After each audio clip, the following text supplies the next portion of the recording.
How are you doing? Anything catch your eye?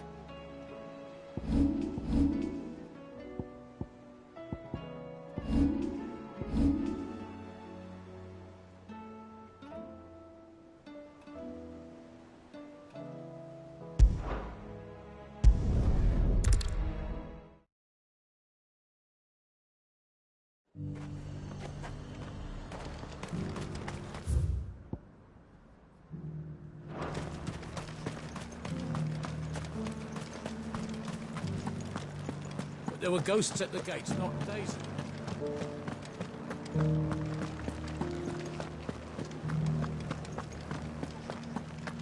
those things I said before.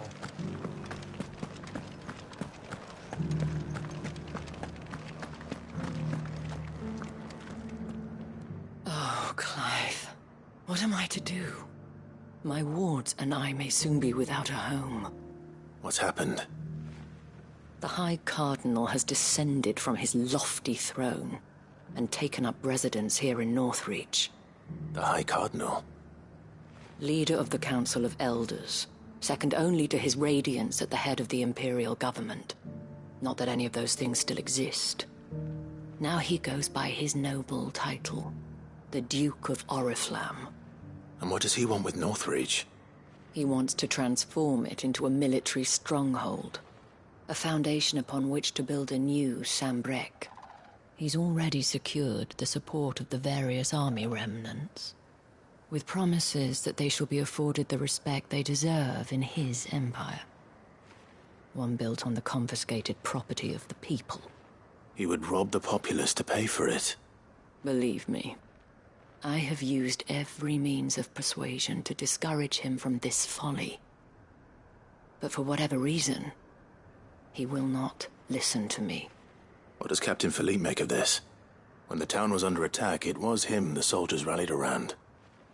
Couldn't he use that influence again? How? By speaking out against one of the most powerful men in Sambrec. A man whose stated aim is to revive the empire Philippe's comrades swore to serve, and to improve the soldiers' lot within it. The captain can offer them a regular supply of gruel, and an occasional trip to the Vale to help them forget the terrors they face each day. The Duke offers them a vision of strength and safety. No. Any attempt to incite mutiny would cost Philippe the support of his men, if it did not cost him his life. But given the mood around town, mutiny may yet be unavoidable. The people have little appetite for further deprivation, least of all when it serves only to elevate others. And who could blame them? Clive, would you appeal to the Duke on my behalf? For your services to Northreach, you have the respect of the soldiers, and they will take you to His Eminence if you ask them. And unlike Philippe, no bonds of loyalty prevent you from speaking your mind to the man. Well, will you try? You could hardly fare any worse than I did. I'll see what I can do. Thank you, Clive. Tell me then, where will I find this Duke of Oriflamme? In the garrison? Overseeing the troops, yes. All right. Wish me luck.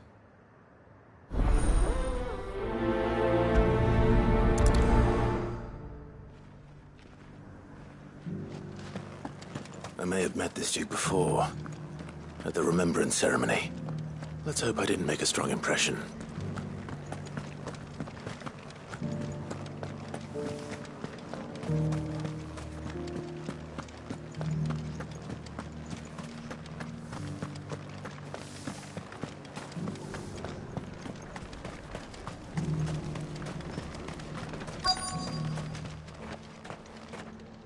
Halt!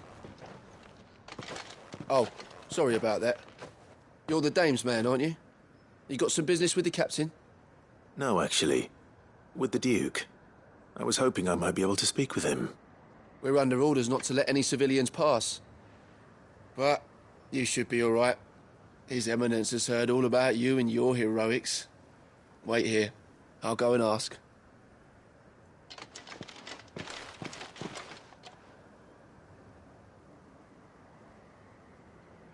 So, you are the sellsword who lent his aid to the garrison. The Empire owes you a debt, and I shall see it repaid. But tell me, is it wealth that you seek, or favor? Neither, Your Eminence. I thought only to inquire about your plan to turn Northreach into a stronghold. Ah, I see. You are worried the expanded garrison will render your services redundant. Yet you needn't be. A proud fighting man like yourself shall always have a place here. Pride of place, in fact. For too long has the contribution of the noble soldier been under-reckoned. But no more. For it is they who shall see the Holy Empire rebuilt, beginning right here in Northreach. Why here, Your Eminence? The town has been fortunate enough to escape largely unscathed from the recent troubles. Her defenses are sound, and her garrison well prepared. Which is more than can be said for Oriflamme or Twinside. The Empire wants for a capital, and I believe Northreach to be the perfect place. With Caer Norvent as her citadel.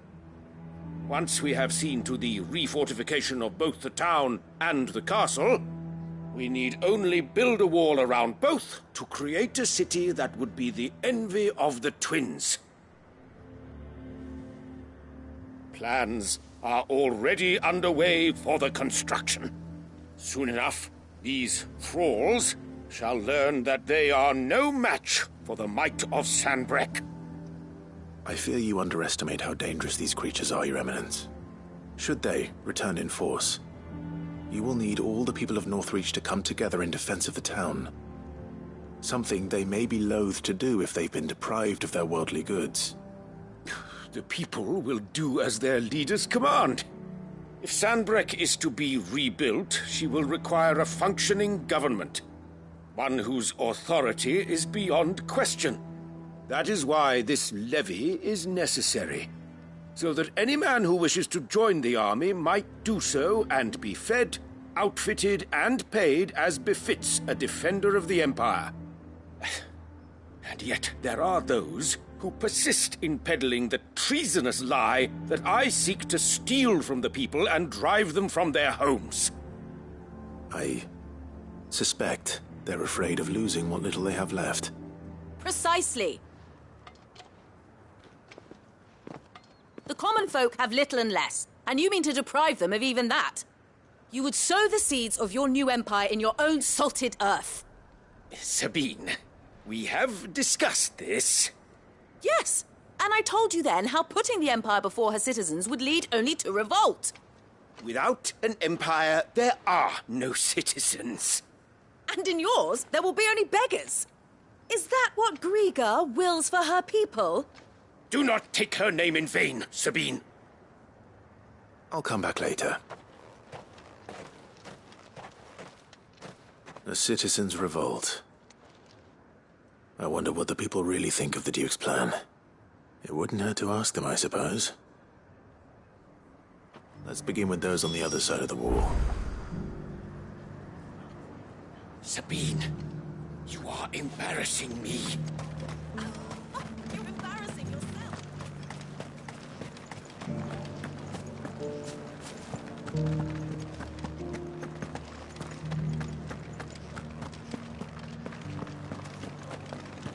You needn't fret. The creatures are...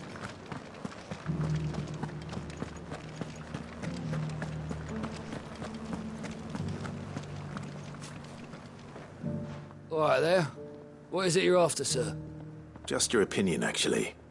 I wondered what you thought of the Duke of Oriflamme. Oh, him. Not much. None of us traders do. It's thanks to nobles like him that we had to set up shop this side of the wall in the first place. Couldn't have the rabble getting any closer to the holy capital, could they? And now he's trying to drive us out completely, threatening to take everything we got from us if we don't clear off. If the dame said she wanted him run out of town, I'd be straight through that checkpoint, tar bucket in hand.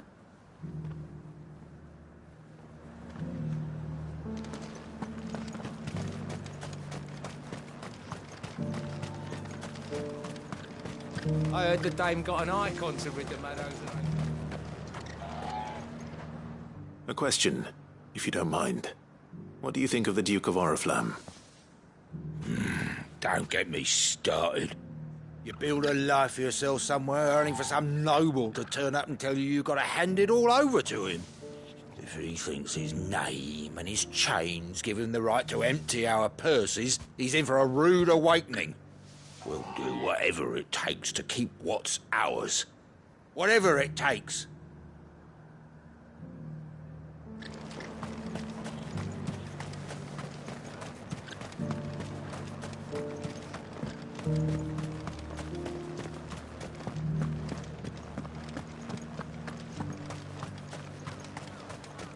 I got peppers to numb your tongue up. I've been hearing a lot of talk about a certain duke. Nothing good, I'll wager. Going around acting like he owns the place. And with hardly a word to the dame. This is her town, not his. I take it you'd rather she was in charge. As far as I'm concerned, she still is. Just need his eminence to sod off back to Oriflamme. Well, the people seem united enough. What about the soldiers?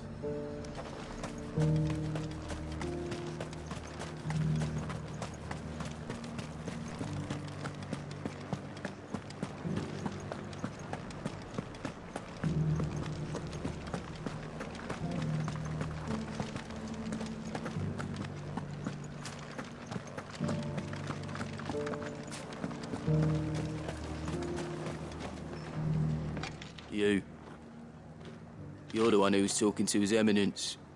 On the dame's behalf, yes. I was trying to persuade him not to take the people's goodwill for granted, but it seems my words fell on deaf ears. What do you think of his plans? I'm a soldier, mate. He tells me what to do, not the other way round. Listen, I've got nothing but respect for the dame, but I've got a family to look after. That's where my loyalties lie, not with the town or the Empire, but with my wife and children.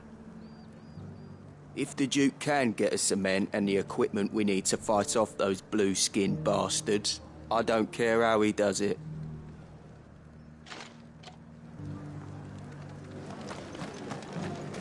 As long as you remain, the veil is... Sabine, you are embarrassing me. I hear the Duke of Oriflamme plans to turn this town into some sort of fortress. Do you think that's a good idea? It's not for me to say. All I know is that unless the Emperor orders me otherwise, His Eminence's word is law.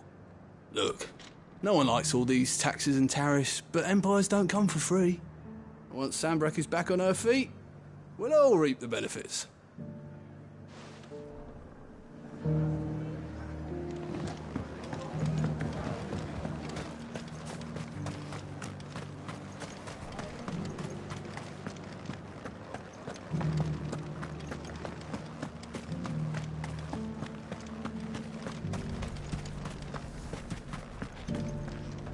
Excuse me, do you have a moment? I wondered if you'd mind sharing your thoughts on the Duke of Oriflamme. Well, he's made a lot of enemies coming in the way he did. But I mean, look around us.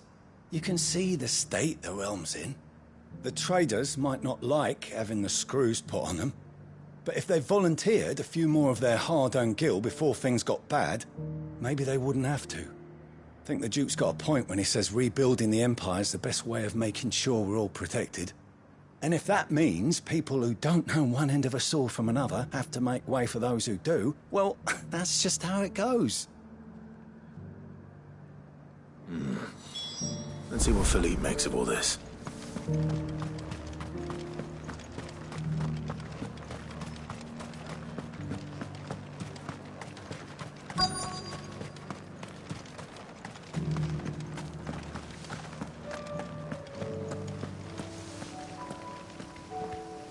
Captain, do you have a moment? For you? Certainly. Clive, wasn't it? Thank you for last time. How can I help you? I wanted to ask you about the Duke of Oriflamme. Do you intend to go along with his plan? But to tell you the truth, I'm in two minds. It's my sworn duty as a captain of the Imperial Army to obey his orders. But I can't say I agree with him.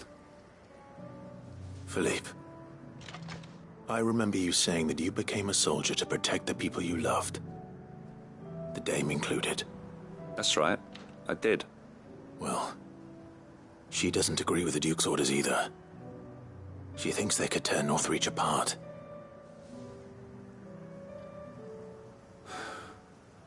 And she's probably right. Thank you, Clive. I know what I need to do now. Protecting the people I love is what matters. Doesn't matter how. Well, duty calls, so I better go. Thanks again.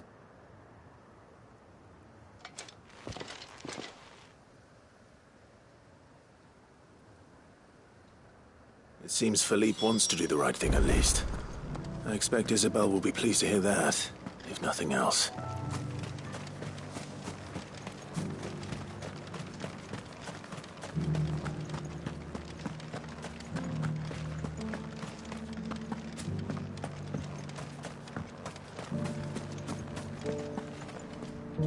Ah, Clive.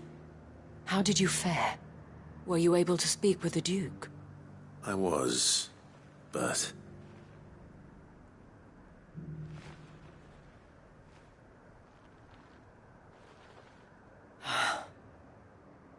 So Northreach is to be a fortress after all.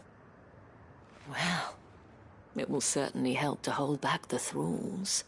There's no denying that. Though I doubt it will come as much consolation to the townspeople whose worldly goods are confiscated to pay for it. They deserve to be heard, Clive. To have a say in this new empire the Duke means to build. Sadly, His Eminence values their obedience more than their opinions, and hopes to reassert the authority of the state. I fear he sees the people as mere pawns on his chessboard to be sacrificed for the greater good. Needless to say, they themselves are of a different opinion, and would rather their destinies were in your hands. The soldiers, meanwhile, are content to follow their orders. And not just because of the Duke's rank, but because of his vision. I thought as much. Had I sworn to protect Sanbreque, I dare say I too would want nothing more than to see it rise from the ashes. Thank you for trying. But the battle is lost. I don't know about that. What happened to your uniform? I handed it in, along with my resignation. Told the lads I wished them well, but that I owe it to those I love to call it a day. But why? Because I realized what really matters to me. Not following some nobleman's orders for the sake of it, but protecting what I care about. Protecting Northreach. I honestly don't know when those monsters will return, but I'm certain they're not finished with us yet. And when they do come back, we need to be ready for them. We need to stand together, all of us. And with you to lead us, milady, I reckon we can do it. It was you who finally convinced me, Clive. There's no point following orders if they go against everything you believe. Indeed. All of us, standing together. That has always been Northreach's best hope, and one which still lies within our grasp. We have only to turn our attentions to the true enemy. Thank you, Philippe, for showing me what I must do. Anything for you, milady. Speaking of standing together, would you mind if I borrowed a few of the lads from the Vale to help keep watch around the town? I fear His Eminence has loftier tasks in mind for the guard. Not at all. Be my guest. Wouldn't be the first time.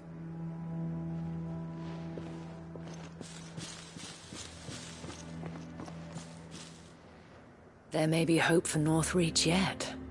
Especially with men like you and Philippe to champion our cause. I, for my part, shall continue to work upon the Duke, in the stubborn belief that I might still tempt him into joining hands. But I suspect I shall have to call upon your aid again. Until then, Clive. Until then...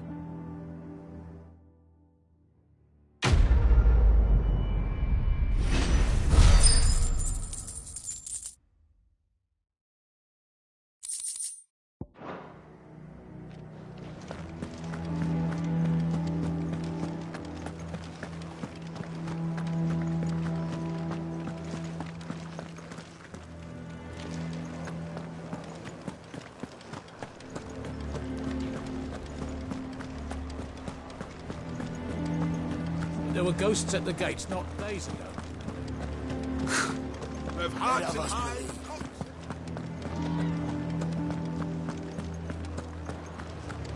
I swore to protect this town and the people I love. I don't need a uniform to do that.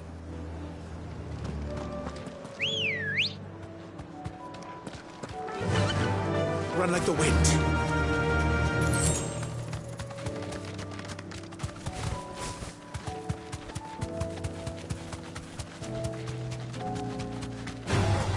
Time to fight.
To deal with these ones first.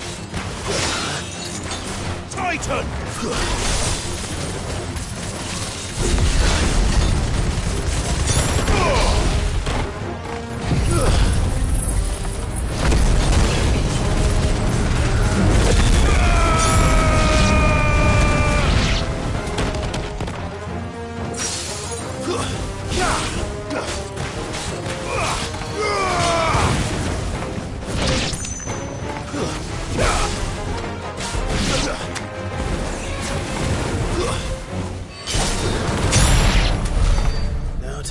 Spherical echo.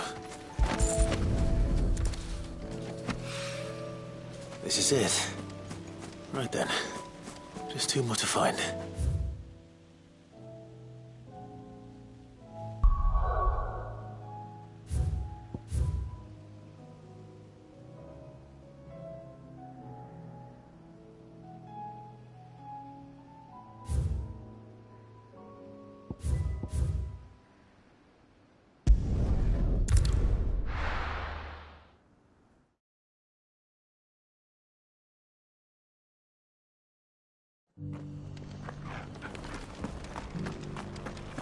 Dora should be somewhere nearby. Assuming she's still here.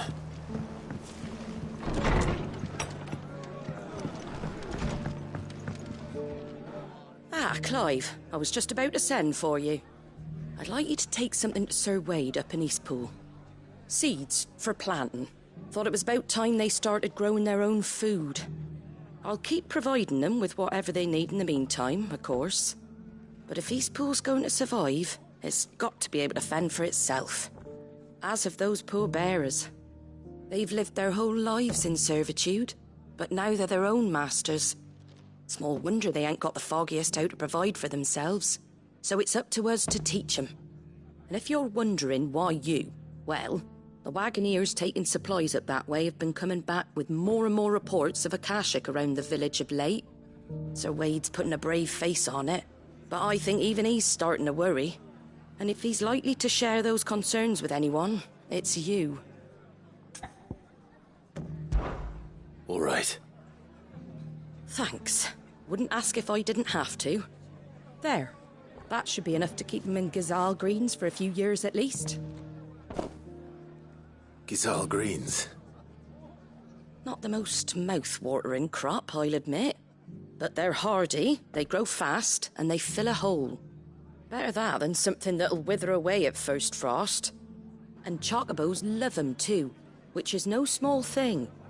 When I say all of us need to pull together to get Eastpool back on its feet, I mean all of us.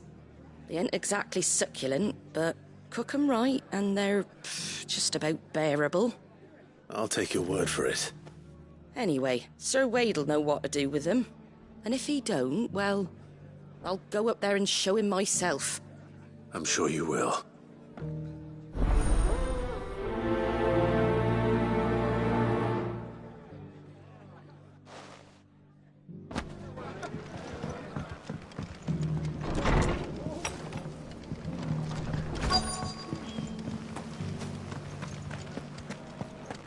Just because the heavens have gone to wreck and ruin, it don't mean we have to. Anything catch your eye?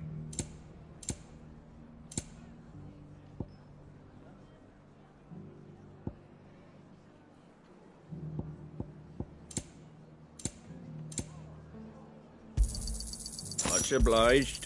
Thanks very much. There you go. Take care out there, eh? Nearly done.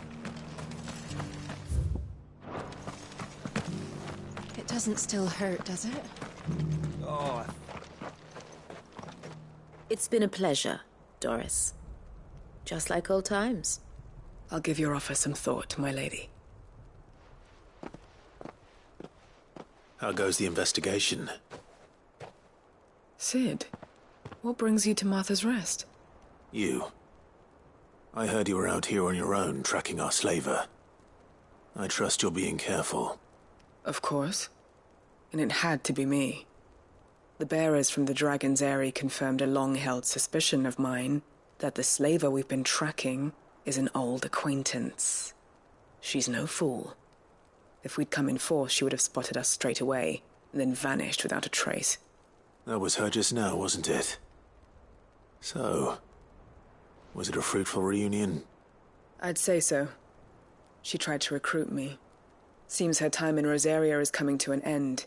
She's abducted bearers from across the region and is looking to smuggle them back into Sambrec.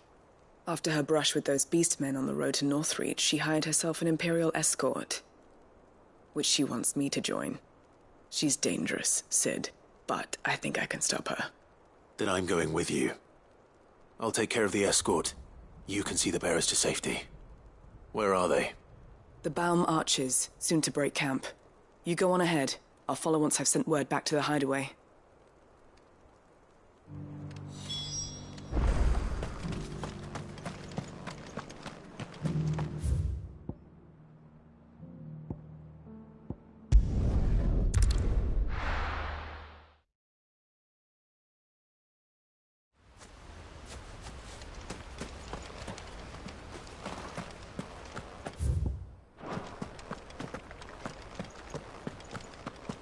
I heard the Guardian saying we're supposed to grow.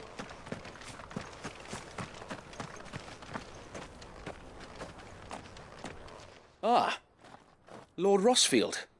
What brings you to Eastpool? A delivery from Martha.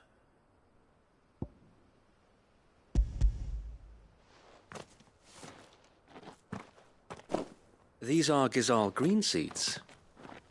Martha's keen to cut the apron strings, then, is she? I jest, of course.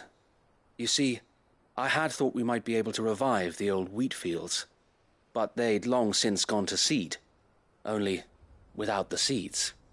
Martha was hoping you might be able to show the bearers how to plant and tend these, so that they'll be able to fend for themselves.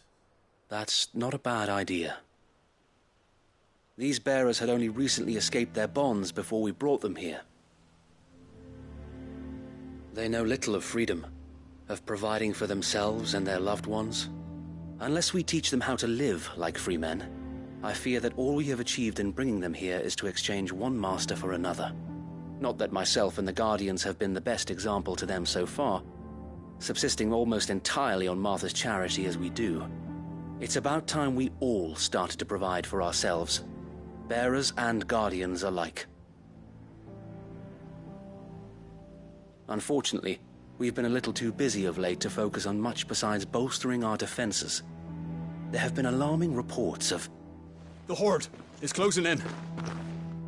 They're coming, so wait, all of them. Time it all. I thought we'd have more time. Gather the men in the square. Send to the rest for reinforcements. Yes, Sir Wade. The Horde. A Kashek, a veritable legion of them. They've been seen prowling around the northern reaches for a while now. We don't have the numbers to hold back a swarm that size. I had hoped to build a perimeter wall so that myself and the Guardians might be able to defend the village, but... Now you're out of time. Precisely. If reinforcements from the rest arrive before they do, we may just scrape through, but I fear that's rather an enormous if. What if you could call on reinforcements from Eastpool? You mean the bearers? We brought them here so they might live, not die fighting for their lives. So wait. You said you lack men to defend the village. Are the bearers not men? Do they not wish to see Eastpool saved? Though they may not be trained soldiers like your guardians, what help they are able to offer could still prove the difference between victory and defeat. You're right, my lord. I will appeal to them.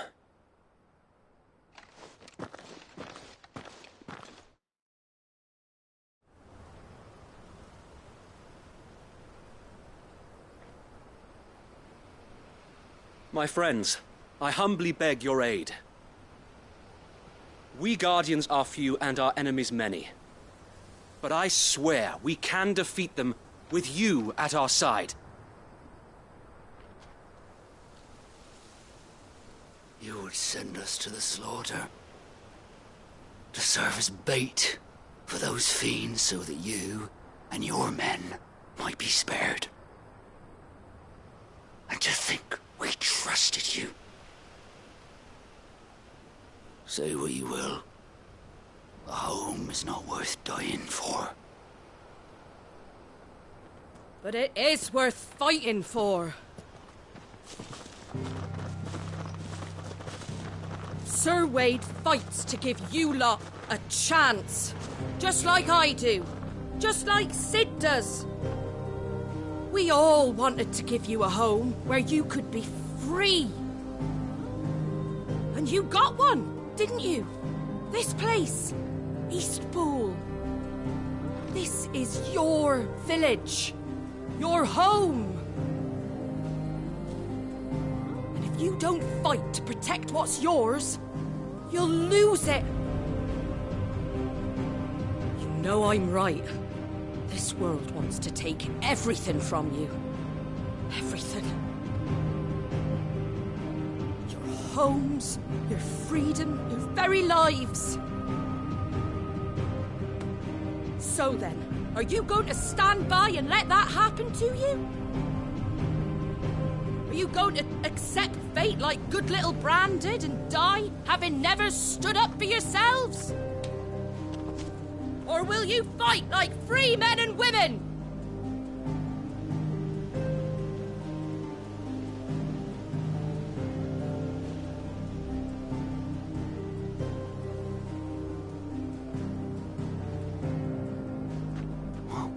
What are you doing? All right. Give me a sword. I never dreamt I'd have a home of my own. And now that I have, I don't want to lose it. I will protect what's mine, or die trying. We all will. Free men and women, fighting together.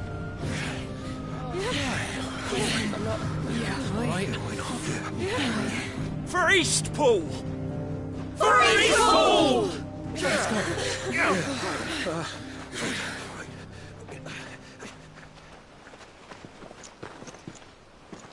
Thank you, Martha. Don't mention it. Just promise me one thing. That you'll show them how freeborn fight. Gladly.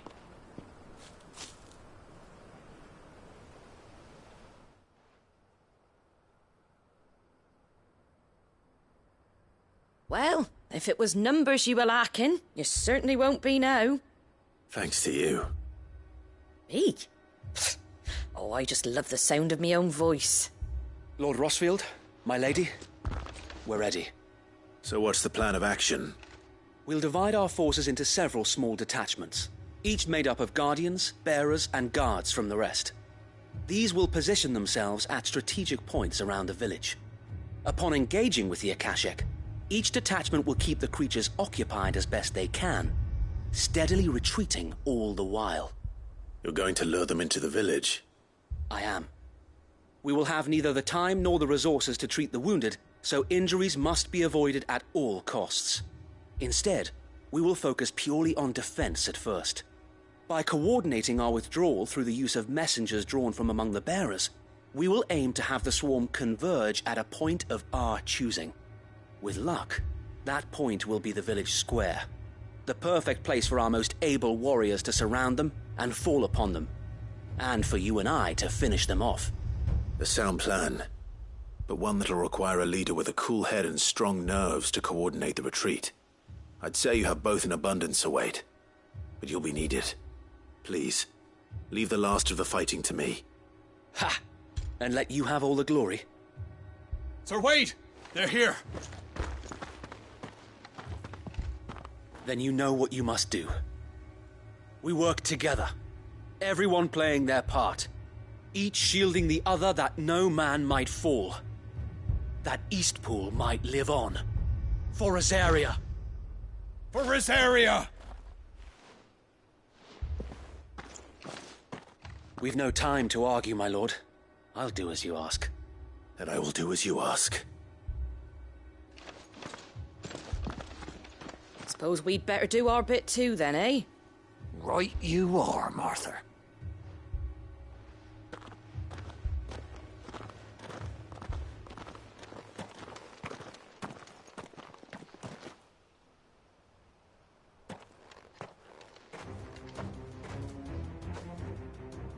The calm before the storm.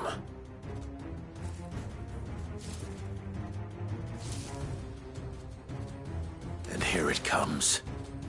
I will not let this village fall.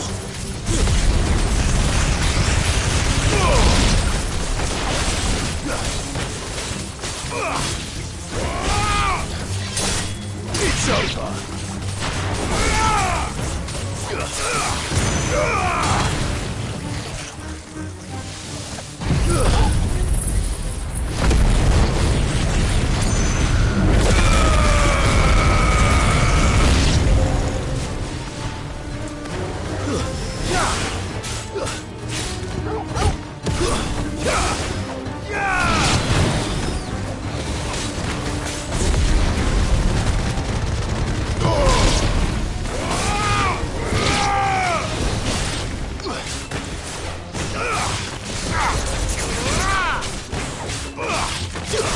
Farewell.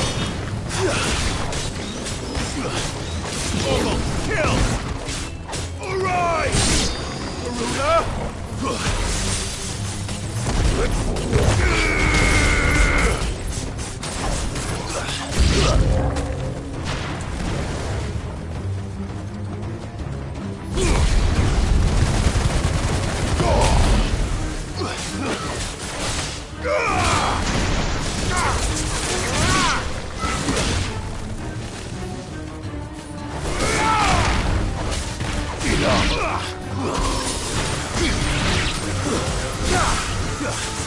All yours, Torvald.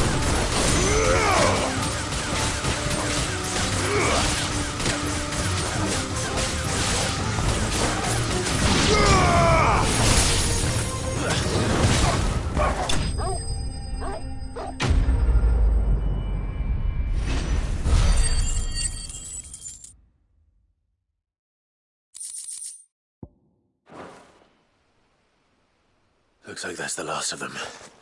Lord Rossfield! Change of plan! What is it?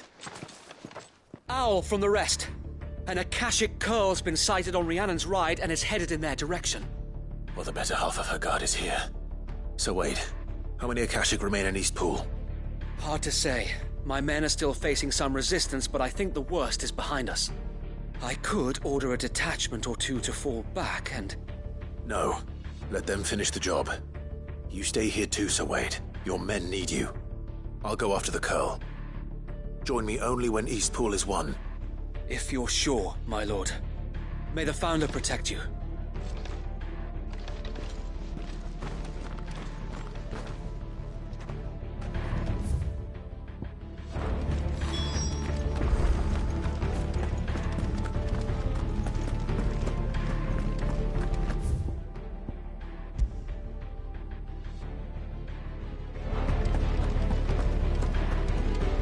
Come to tell me an Akashic curl's heading towards the rest?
I needed that.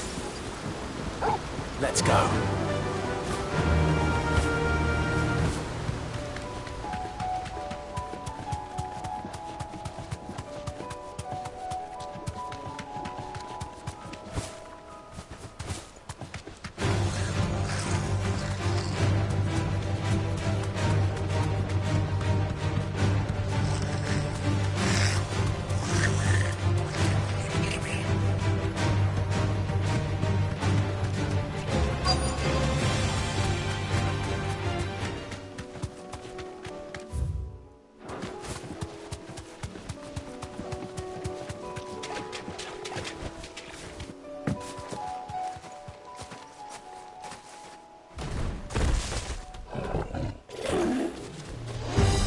There it is.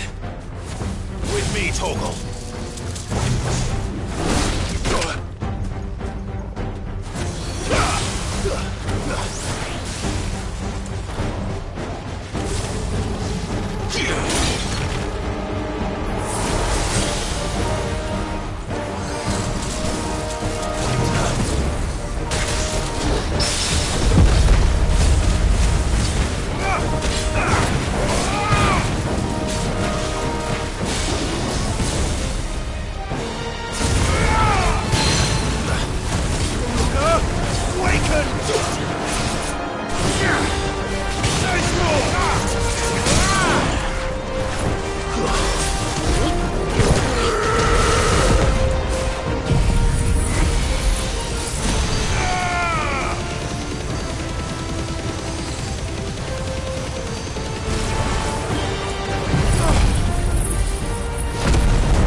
All right. Back to Eastpool.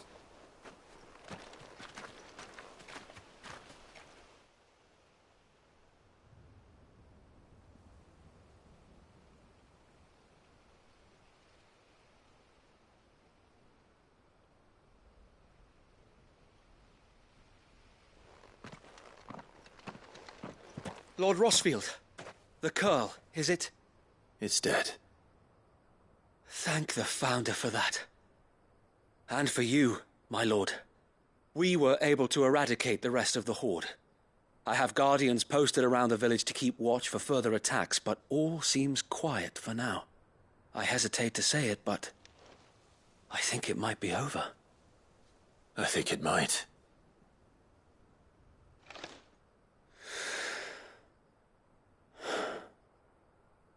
We did it. We saved Eastpool. Thank you, my friends. Thank you. No, Sir Wade.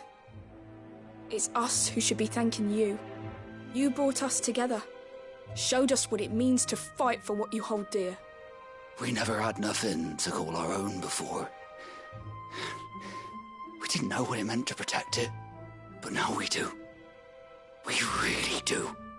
Forgive us, Sir Wade. You and your people saved us, and still we doubted you. But there's no doubt in my mind anymore. We're free men now, so we have to start acting like it. We have to fight to protect what's ours, to protect Eastpool. And we shall.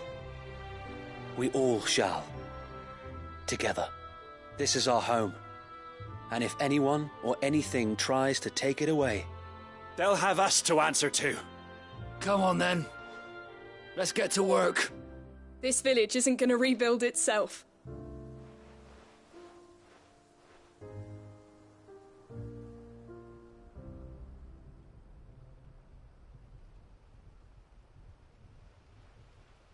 They're not slaves anymore.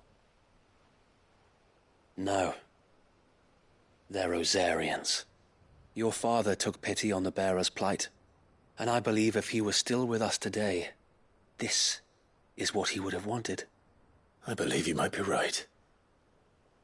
I shall remain here, my lord, and do what I can to help rebuild the village. After all, this is my home now too. And I could hardly call myself an East Poolian if I didn't pull my weight. I think you'll find it's East Pudlian, Sir Wade. But you should be proud all the same. I'll have to pull my weight too.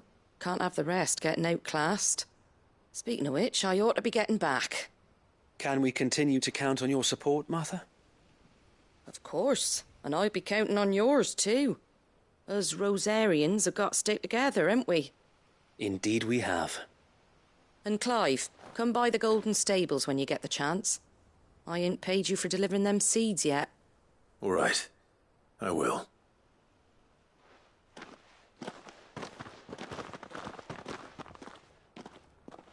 Lord Rossfield, do you remember our very first mission together? Clearing the goblins from the Stillwind marshes?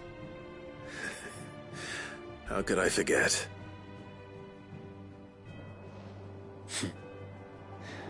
There's one sight that I shall never forget. You, facing off against that giant Morble. Not a trace of fear on your face. Since that day, there have been more than a few times when I felt like giving up. When the odds seemed so stacked in the enemy's favor, I thought I may as well just lay down my sword and surrender. But every time, I would think back to the look in your eyes that day and remember what it means to be a shield. Know that whatever trials Eastpool may face, I shall never lose courage. Thanks to you. Sir Wade, you have always been a true shield. I know that Eastpool, and indeed all of Rosaria, will be safe in your hands. Thank you, my lord. I know the rest of the world will be safe in yours. I'll do my best.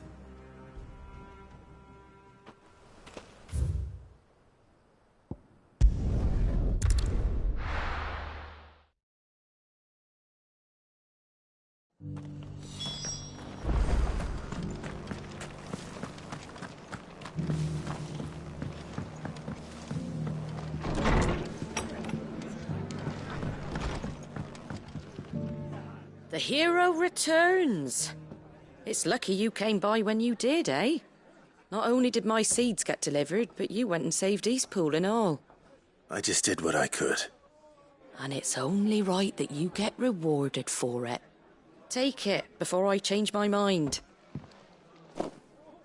Thank you, Martha. So, Eastpool's finally back on its feet again. And a home to free bearers. Who'd have thought we'd see the day, eh? Well, it was your idea. I know that, but I never stopped to think what it would mean. Bearers in charge of themselves, thinking for themselves, working for themselves. Like your hideaway, but not even hidden away. Though I suppose the rest ain't much different nowadays. You know, bearers living free like that reminds me of when I first met Sid. Loath as I am to recall that particular day. I take it you didn't always see eye to eye. What happened? Well, if you really want to know, I started doing what I do long before I met Sid. In fact, that's how I met him. Or at least how he came to meet me. He showed up at the stables one day, asking questions about who'd been buying up bearers. Founder knows what he thought I was doing with them. Running a hunt, poking around in their innards. Something awful, anyway. Me, I thought he was a new constable. Thought the game was up. But somehow we both managed to work out what each other was about. And before I knew it, the cheeky arse was rattling on at me about how I was doing it all wrong. After all my hard work. Told me I was giving them relief, but not freedom. That my bearers were still dying as slaves. Got right under my skin, it did. Told him if he didn't like it, he could bugger off and report me to the garrison. And do you know what he did? He smiled, and then he laughed. And then I did the same. We made a pact that day, that whenever one of us was in need, the other would always be there for him. And you were? Well, we both wanted the same thing, to make life better for bearers. Just like your dad. Do you know I was born right around the time Elwyn became Archduke? Growing up, I saw how he tried to change things. He certainly didn't lack for ambition, that one. Indeed. But the loftier one's ambitions, the harder they are to achieve. Which is why those of us who follow in their footsteps need to finish what people like Sid and my father started. Suppose you're right, aye. And if we don't manage it, there's always them who come after us. Good thing we've got a few half-decent sorts waiting in the wings, eh? It's almost enough to give you a little bit of hope. Just a little. Anyway, enough nattering. Better get back to work. Let's see about making everyone some dinner, shall we? The least the folks who saved Eastpool deserve is a hot meal. And you and me ain't gonna save the world on an empty stomach neither. That sounds like a wonderful idea.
Good.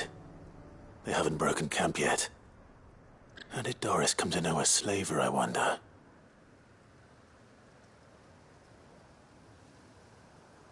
We've waited long enough. She's not coming. Ready the bearers. We're leaving. Back to civilization, is it, Mom? With all haste, lest any of you lackwits start talking like these feckless bumpkins. I presume your men are ready. We've suffered too many delays as it is. Any more and I'll be docking your pay. Yes, Mom. Oh, but before you go, it appears we have company. Kill him. You're welcome to try.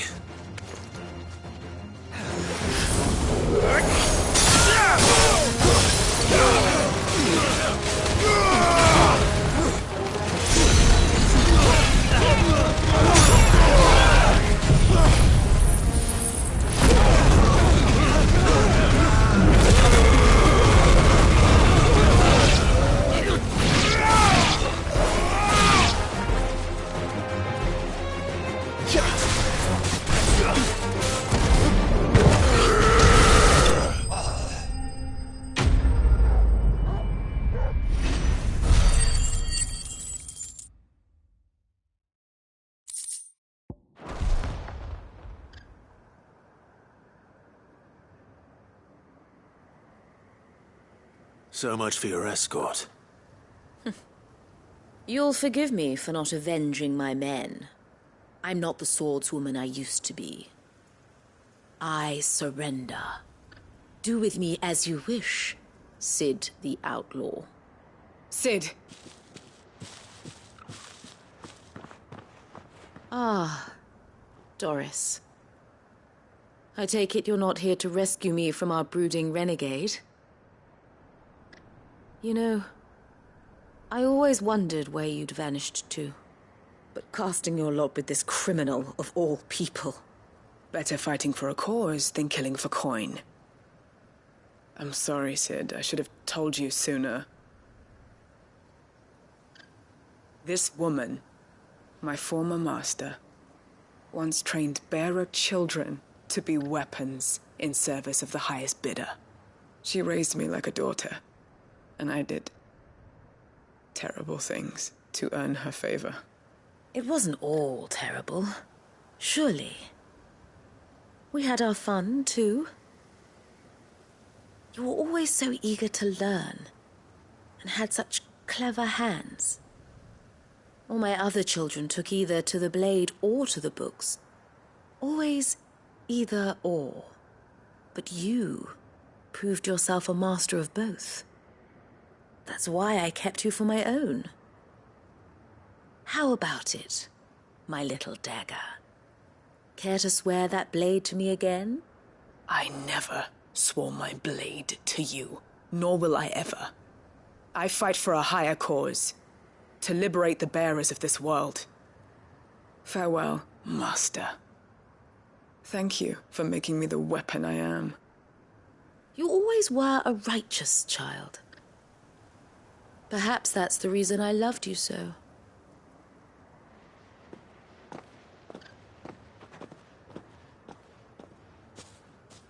What do you want to do with her? I am not the killer she wanted me to be. Not anymore. And she no longer has friends in high places. The Dame does, though. Her connections at the Imperial Court will see that justice is done. All right. If you're certain. I am. And thank you for everything. Now, I better let these bearers know that they're safe.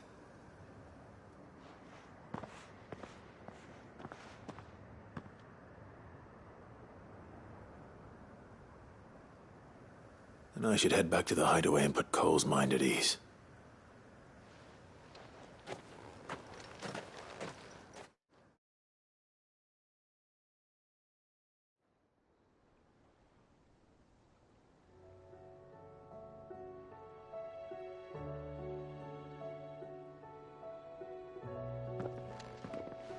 Welcome back, Sid. Doris's message just arrived. I hear you saved more bearers from being smuggled across the border. With any luck, they'll be joining us in the hideaway shortly. Oh, and your letter. You don't need to worry about Doris anymore. I'd been hoping as much. She mentioned one or two things in her report. So the slaver we'd been chasing all these months was her former master. Wish I'd known. She's been arrested, by the way, over in Sambrek. Went quietly, or so we're told. And she won't be getting off lightly. The Empire may have no love for bearers, but it's none too fond of black market traders either. Can't have been easy for Doris. I'm sure it wasn't. But don't worry. She'll be all right. I hope so. Suppose you should know, eh? You had quite the past yourself before you came here, or so I understand.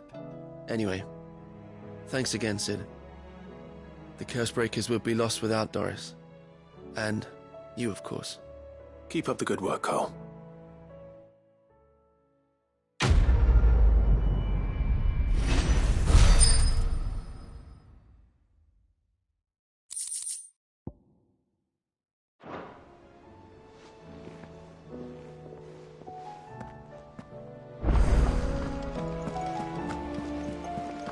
Covered in...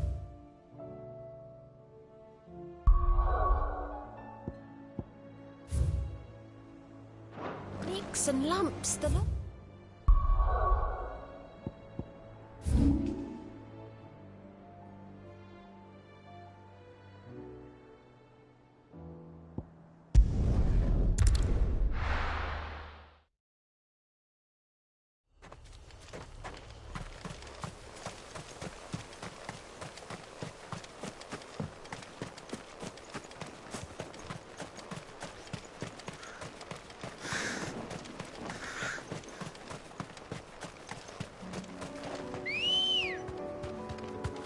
Let's go.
Straight home now.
Two down, one to go.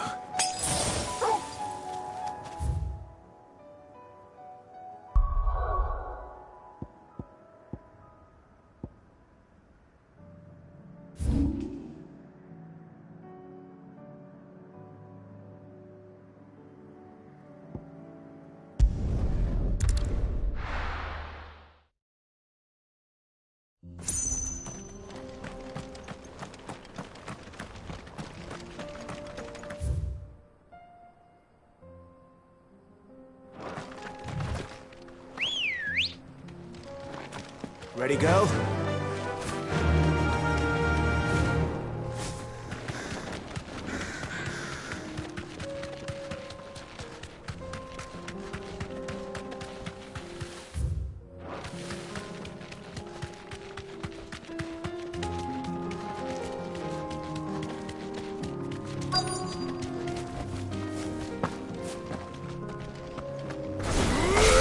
Don't get surrounded.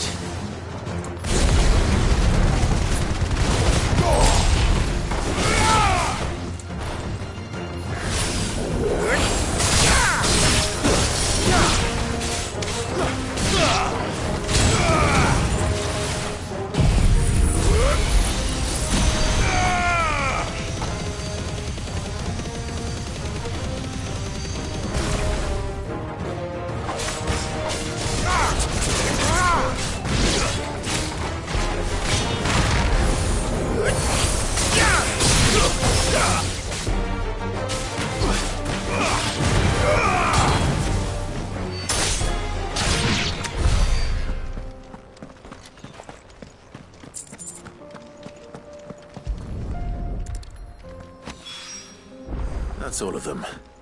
Oh, and can uncross his toes now.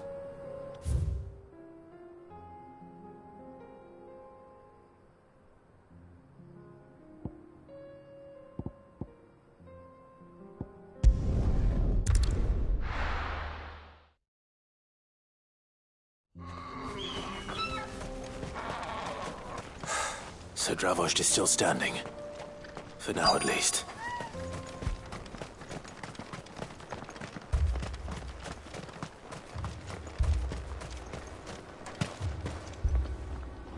Clive!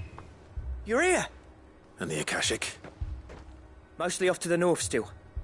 But I spoke to Doris's scouts and it turns out things are worse than I thought. There's swarms of them out there. Told old Snotty to be ready to seal the north gate. That should buy us some time if we need it. Enough for the villagers to barricade themselves inside their homes at least. Well done. Welcome back, Sid. I'd never have guessed, you know.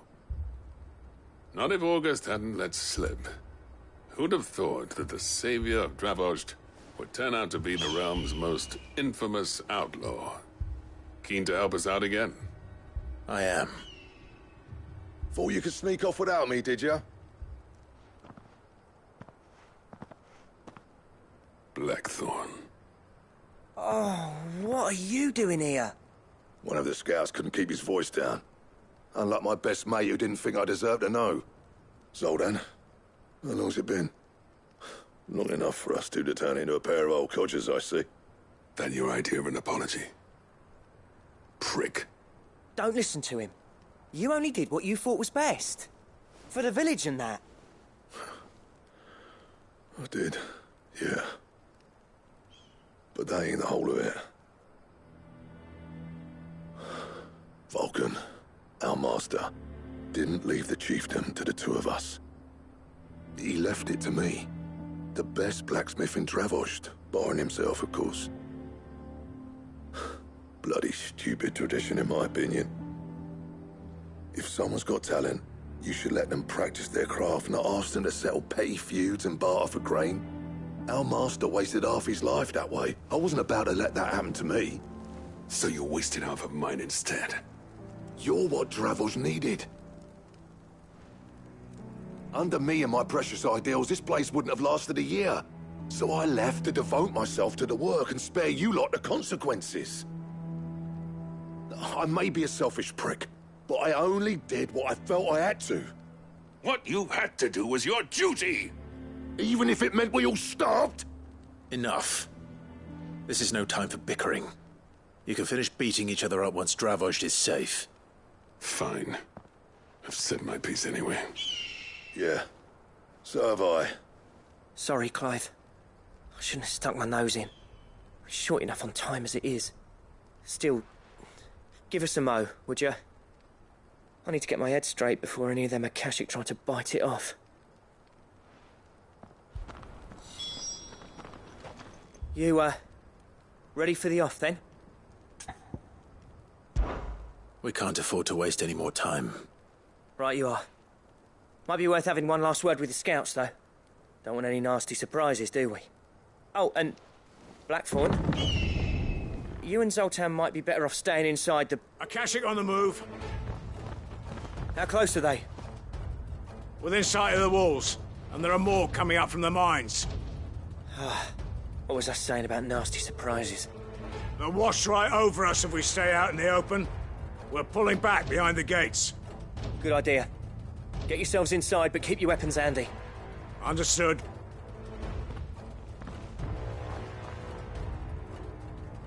I'm prepared to fight if I have to. Well, let's hope you don't.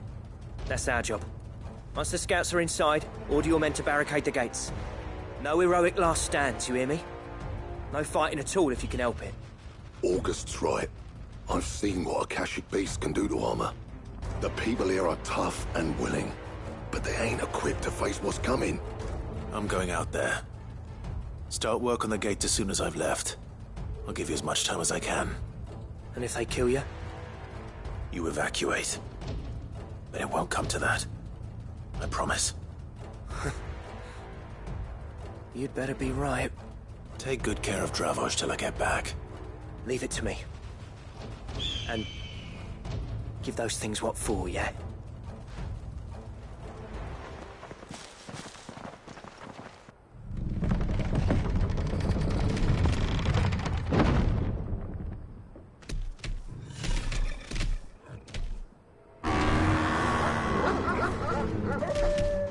All right.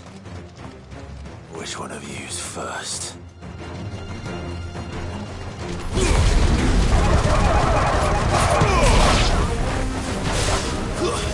Stay down! Let's try. Let's try.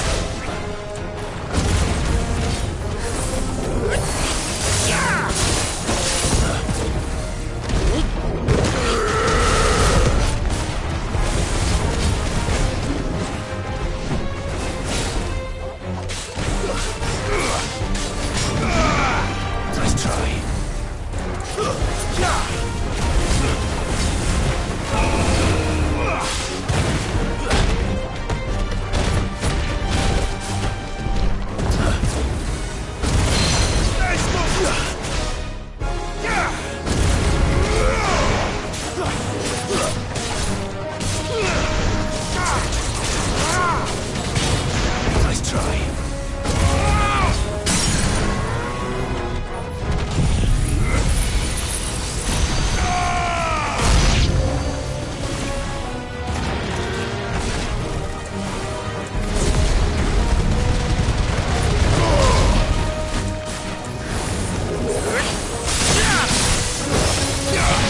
You're finished.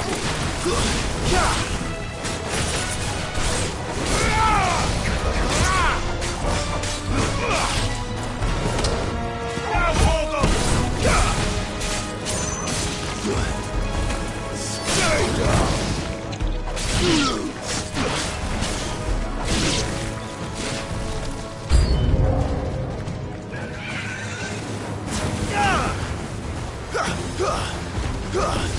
Too slow.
Apparently not.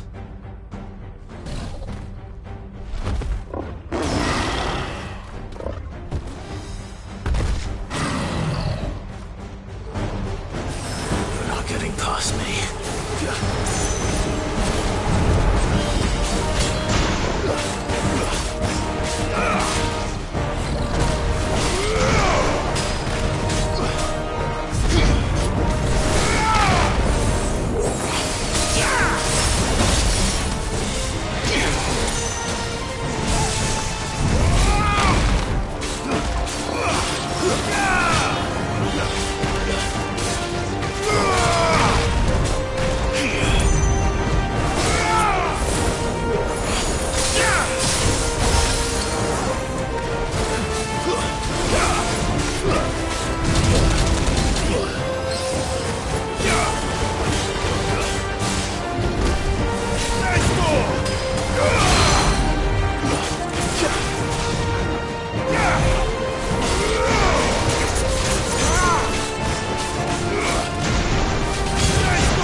Farewell.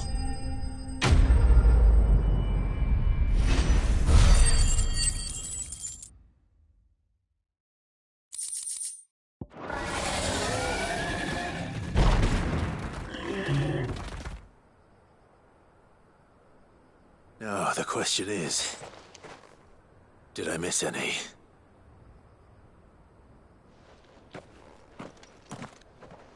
Man alive! You're still in one piece! I slew as many as I could. As many as I could, he says. The old bleeding lot, more like it. Well, almost. Only almost. Yeah, one or two did try to sneak over the wall. But we got the bastards, don't you worry. Good. Though you do know, more will come in time. In time, yeah. But we can think about them later. Let's get you back inside.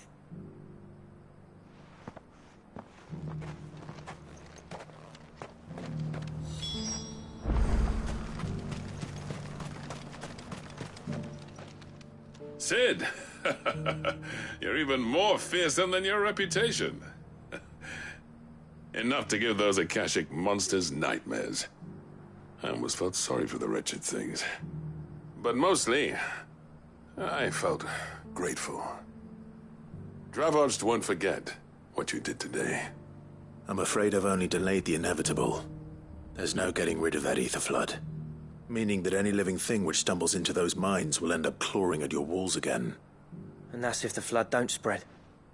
If it does, well, I hate to say it, but the village's days are numbered. That may be, but we're staying just the same. With ether floods springing up all over, it's no less safe than anywhere, and more importantly, it's our home. We'll fortify the gates to the north, and I'll see that they're guarded day and night. All right. Then we'll give you a hand shoring up those defenses. As for you, Blackthorn, that's twice you've turned up when Dravos needed you. So, thanks. I shouldn't have stayed away so long. And I shouldn't have left without talking it over with you first. Too bloody right you shouldn't. Though I doubt I'd have listened. I always envied you. How you made everything look so easy when, for me, it was anything but. You leaving gave me the perfect excuse to hate you. And from that day on, I never once stopped to wonder what it would have been like if you'd stayed. But what you said earlier, it was true. You'd have been the death of this place. Finally, something we can agree on. I hope you see the sense of it eventually. You kept this place alive. Alive, perhaps. Wealthy even, but Dravos isn't what it once was. Our work used to be the pride of Dalmekia. Now, we churn out the same rubbish day after day because it's easy and turns a profit. It's not about the craft anymore. I wouldn't send my sons to war wearing the shit most of our smiths are making. I've kept working, honing my skills, trying to lead by example, but no one sees the point. The average castle apprentice has as much passion for the craft as our current lot. Come back to us, Blackthorn. Remind Dravos what a true master blacksmith looks like. I'll even man those bellows of yours if it means we can work at the same forge again. That's a kind offer. Kinder than I deserve. And I wish I could accept, but I'm needed elsewhere. There's people who trust their lives to my steel, and I daren't let them down. Fair enough. But that doesn't mean I couldn't visit from time to time. Let's see if we can't rekindle this town's passion for the craft, shall we? I'd like that. Just be sure to tell Snotty to let me in the next time I come calling, yeah? Knowing him, he'd let you in anyway. Blackthorn. The Master Smith turned outlaw, back in my good graces. I never thought I'd see the day.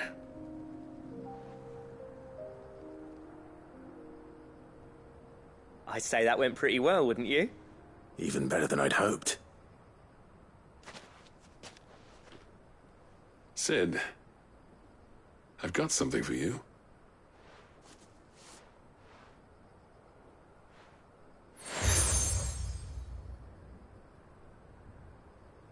And this is? A token of our lasting gratitude. But I'm of a mind to make you a far grander gift. Designs for a certain sword have been passed down from chief to chief for generations. Now hold on, Zoltan. There's a reason no one's made that blade in centuries. There's not been a craftsman equal to the task. I'll admit your cinders make impressive steel, and I've learned to hone an edge Odin will be proud of. But the engravings on that thing are enough to make a jeweler cry. And they're not just for show, either. Have you forgotten what brought you back to Dravos in the first place? A certain ring? I knew I'd never surpass you with the hammer and tongs. So I turned my hand to a different kind of metalwork. Between the two of us, I'd say we're the equal of any master craftsman ever to have graced a forge.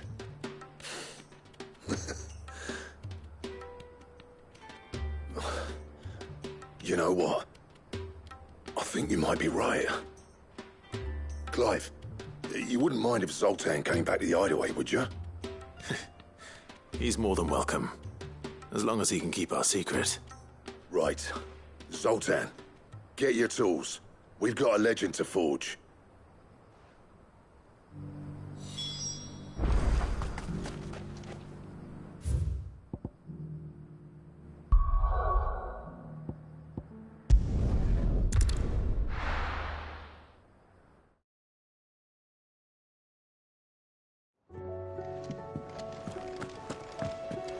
come back.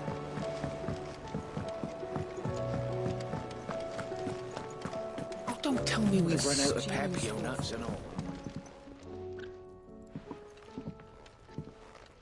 Ah, the man himself. We were just about to make a start on that sword I promised you. It's funny, but none of this would have been possible without your help. You remember Camille? We'll be using his leather work for the grip.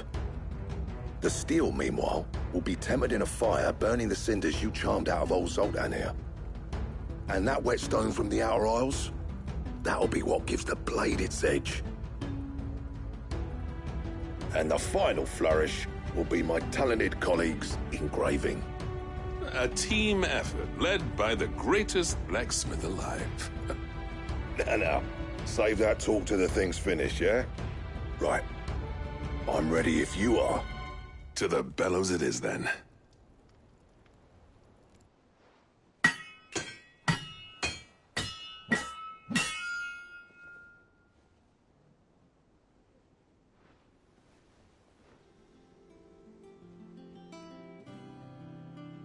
Well, bugger me. We actually did it.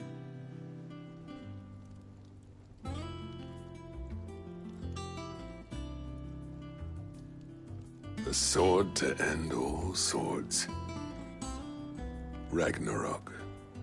It's quite something. I trust you'll take good care of it. Thank you. Both of you. So, does this make you pair the greatest craftsman alive, then? This? Nah. This was just following the footsteps of the greats of old. It'll take more than that to earn us our place in history. But we're up for the challenge. Here. A list of materials. Zoltan and I got talking on the long road back from Dravost. We reckon with those items there, we could craft something even better than the Ragnarok. Something worthy of a legendary outlaw like yourself. That's a weapon I'd like to see. You leave this list with me. I was hoping you'd say that. One legend at a time, eh, lads? Before you start on the next, who fancies raising a cup to friendship reforged? Good idea. No more drinking to forget my past. It's about time I had something to celebrate. Then tap the kegs! Vulcan's boys are on their way!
What do you want?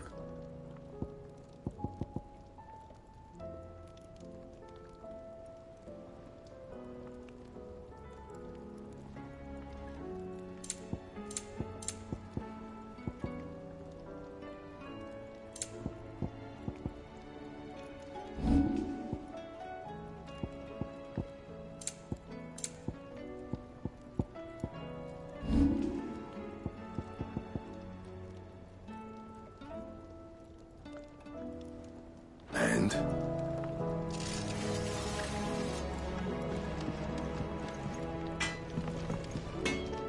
Trouble with your gear, or... I never thought me and Zoltan would ever speak again, let alone work together. And if it hadn't been for you, we wouldn't. You've been a good friend to me, Clive. The best. See that sword of yours stays oiled. Don't tell me. You've run Papio nuts and all. Have you tried Molly's lemon tarts? I've never had.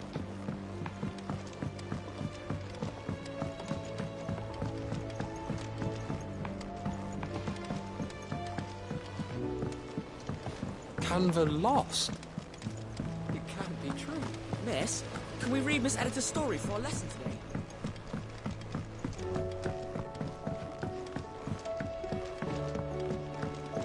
How was she? The Enterprise, I mean. Ah, Sid. Wasn't expecting you back so soon. So, is it good news or bad? Good, thankfully. Here. Ah, that's brilliant! Thanks a blimmin' million! I'll fit 'em to the smelter right away!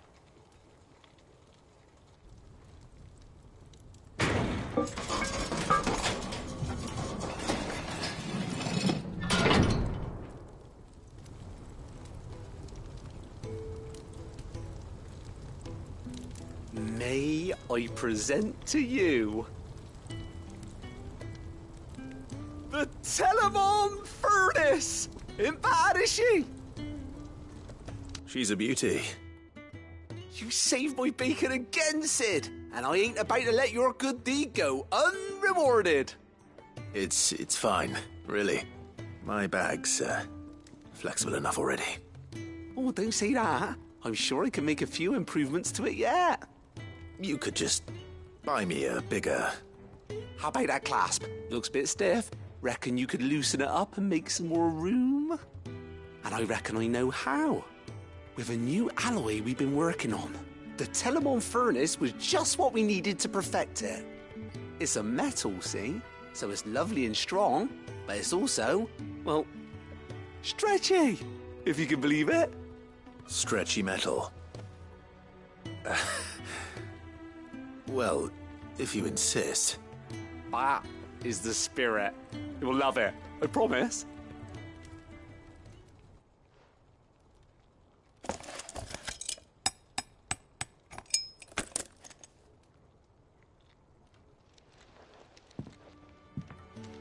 So, what do you reckon? It's actually quite ingenious. Thank you, Owain. Shh, don't mention it. You earned it. And I wanted to get some practice in using that metal anyway. Reckon we'll have all kinds of uses for it around the hideaway. Can't think of any right now, but that's our job, innit? Dreaming up new ways to make life easier around here. Maybe even out there, too. One day, the whole world's gonna know about the inventions you've helped us put together. That bag of yours will be the first of many. You mark my words. They'll hardly believe their eyes, I'm sure.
Well met.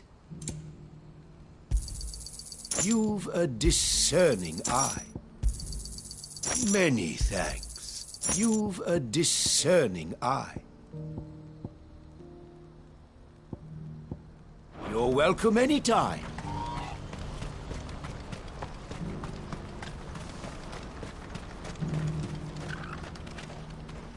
Ah, Clive. You'll be pleased to know that the negotiations are progressing well. That is good news. Yes. Our comrade in Randala has just sent word that the contract should be signed very soon. But I still have much and more to prepare. It's a huge undertaking moving this many bearers at once. You couldn't do me a quick favor, could you? What is it this time? More wild beasts? Nothing like that. I just need you to go over to the caravans and ask El how long we have until the bearers arrive. Find out exactly how much faster I need to get all these supplies moved. All right. I'll go and ask. Thanks, Clive. I owe you one.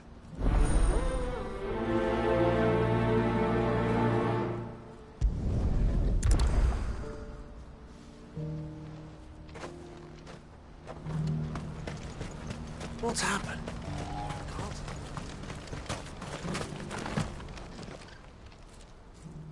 Don't blame yourself, El. This is their fault, not yours. I know, but... No buts about it, all right?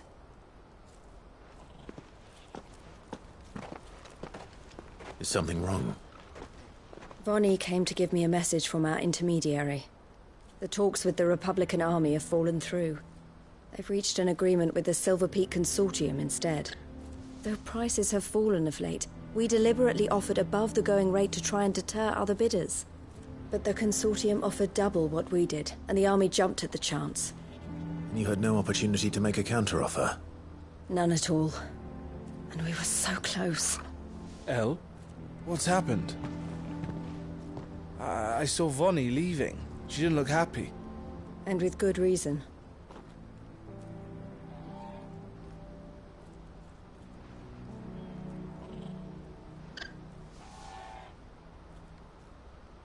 But I thought we were the only ones the Fist were speaking to about the bearers. How did the Consortium even find out about this? It's not so surprising. They have ears all over the Republic. This isn't over. The Consortium will have to sell these bearers eventually, and at the price they paid, buyers will be few and far between. I'm going to Randalar myself. Alone?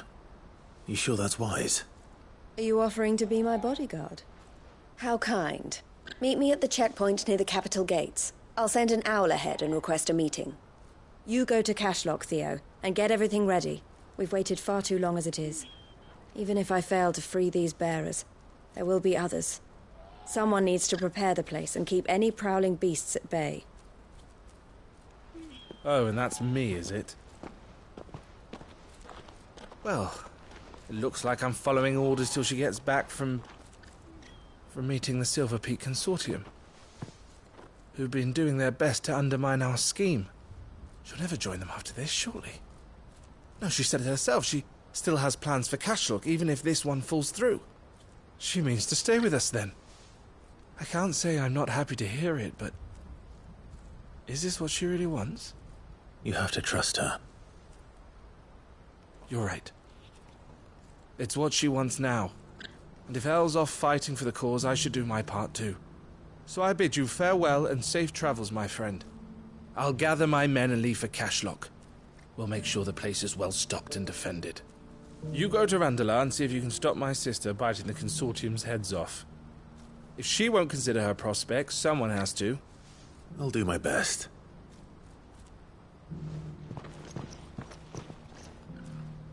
All right. To Randalar, then. And better not. Eloise waiting.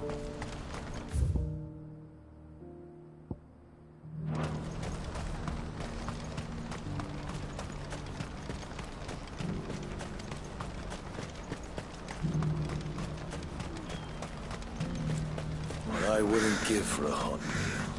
Looks like this is the end of the road. When are they gonna let us through?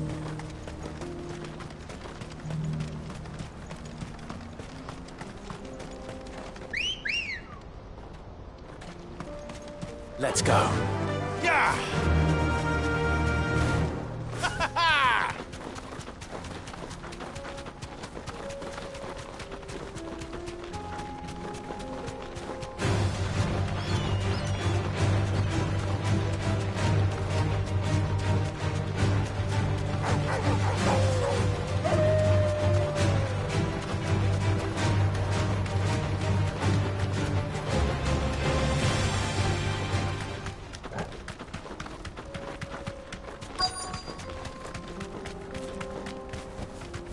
Straight home now. I hope I didn't keep you waiting. Did you arrange to speak with the consortium? Here they are now. You wish to consult with me? I did. It's about the bearers you recently purchased from the Fist. We had all but finished making arrangements to buy them ourselves, and then you stepped into the fray. You misunderstand. The consortium had an interest in purchasing them from the very first. It was only our regard for you that kept us from bidding. But your hesitancy in accepting our offer to you suggested that the regard was not mutual. And so we resumed our business. I did not hesitate. I am simply not inclined to make such decisions without first giving them due consideration. But what is done is done. Come then. How much do you want for them? Alas, you are too late yet again. We rarely take on such unconventional merchandise without a purchaser in mind. The bearers belong to him now. Who is your buyer? A trader from across the water. A most demanding fellow, if it's any consolation. He insisted the bearers be fed, dressed, even given their own bunks for the voyage over. That's what you get when you deal with continental types. I wouldn't know. Oh yes, the culture on the continent is quite different to ours. They pay good money for bearers not fit for the knacker's yard, and treat them like kings. But as long as they pay... That does sound unusual. No matter then. If they've already left our shores, there's little that can be done. Allow me to withdraw my interest. And with it, my interest in joining your organization. My associates will be sorry to hear that.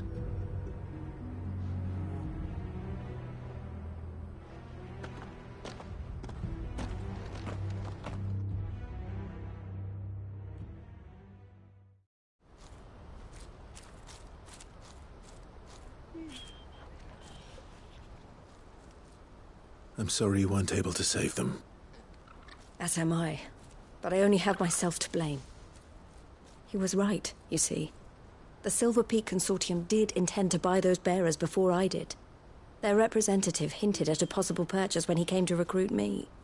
I feigned interest in joining them in the hope he might be encouraged to tell me more. And he did just that. As soon as he left, I sent my own offer to Randalar.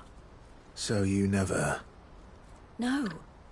I entertained the Consortium's proposal solely so I could learn more about those bearers. But I was a fool to think they wouldn't find out. I knew exactly who I was dealing with. You tried. I did. And if what he said was true, the bearers are to be well treated. Which is something, at least. They deserved more.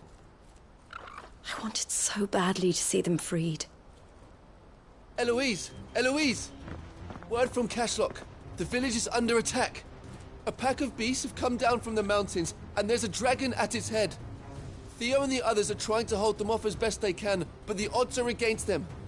They need help, and fast. Theo! I'll go on ahead. Thank you, Clive. I'll gather some men and join you there. Just... make sure he's safe.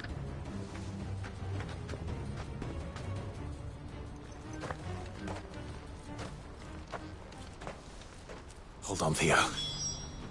I'm coming.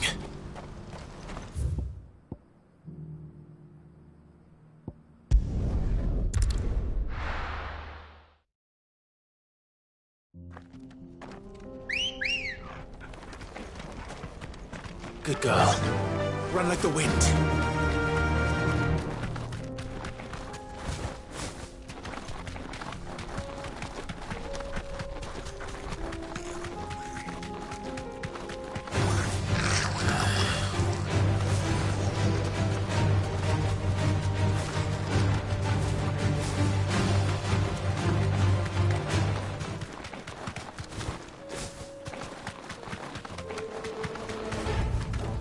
No need to ride from here.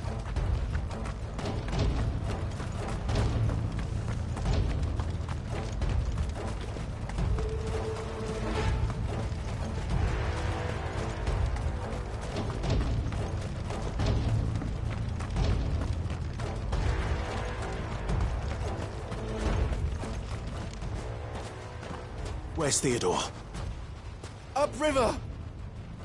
He led the dragon that way to keep it from the village, but the whole area's flooded with ether. We just have to pray he makes it out in one piece. I can do better than that.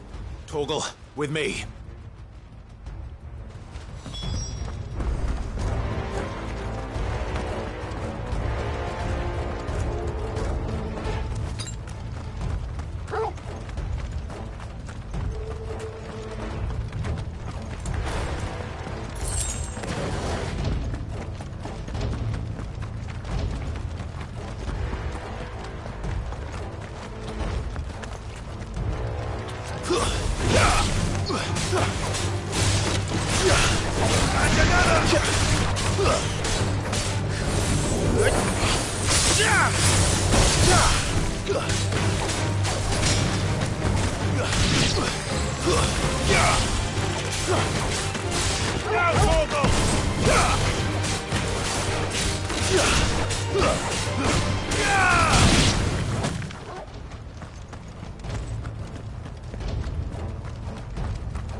Any more time. I need to find Theodore before that dragon does.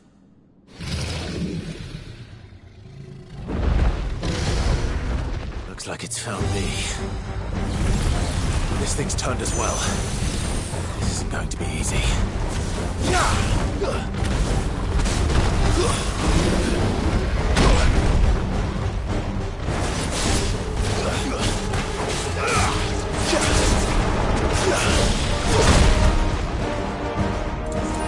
Well done, Torgal.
Theodore, you had me worried for...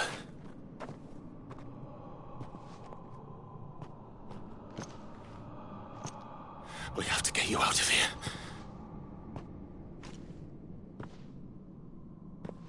I think it might be a little too late for that.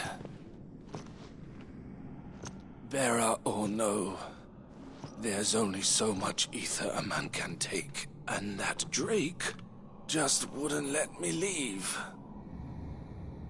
You have my thanks, Sid, for finishing what I could not.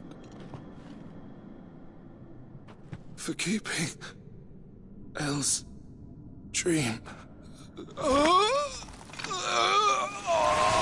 Theodore!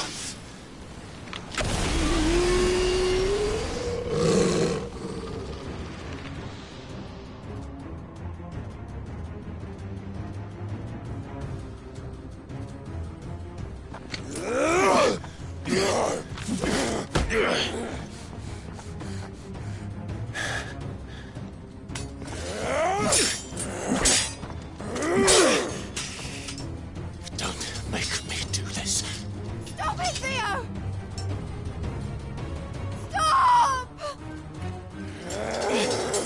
Stay back, Eloise! He's turned. And so will you!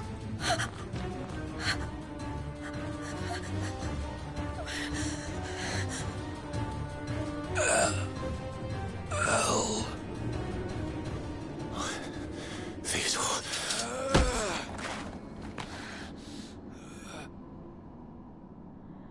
Take care of my sister. Theodore, wait. Goodbye, Elle.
Thank you, Clive.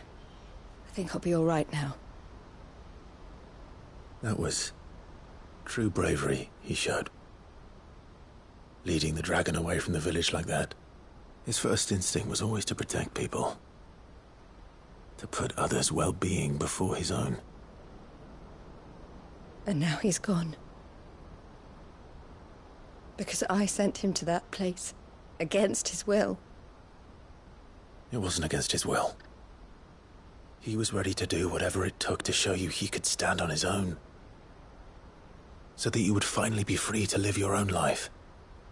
To live my own life? He never could come to terms with the choice I made. What exactly happened? You once told me Theo was the first bearer you ever helped.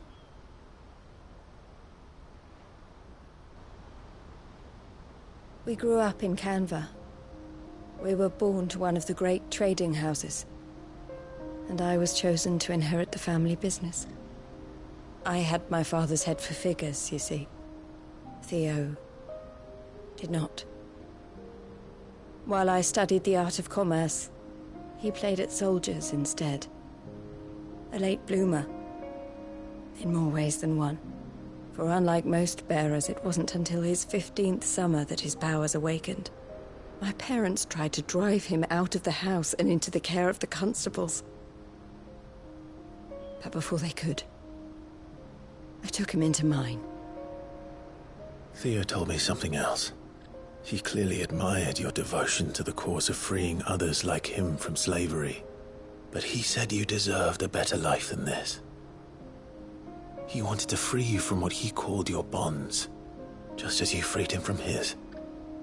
I would be lying if I said I had not wondered from time to time how much easier my life might have been if I had allowed Theo to be taken and devoted myself to the family business instead.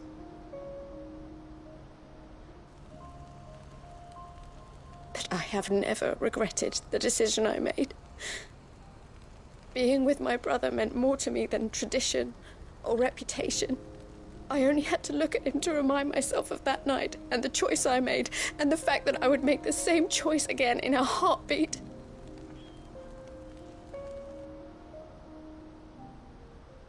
He was never a burden. How could he even think that? If anything, I was the one who weighed him down. You weren't, Eloise. He said it himself, that he had always been grateful to you for saving him, and that he wanted to repay you by letting you live the life you were denied. Neither you nor Theo weighed each other down. You loved one another. You did whatever was necessary to continue living your lives together, and you always would have. You're right. All I ever wanted, all I ever did, it was so we could be together. Oh, Theo, why did you have to...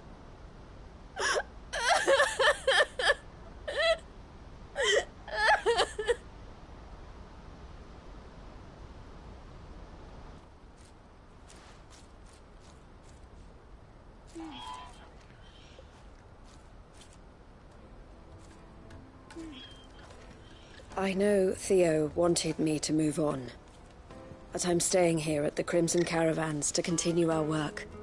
We can make a difference here. We can help people, save them. I need nothing more from life than that.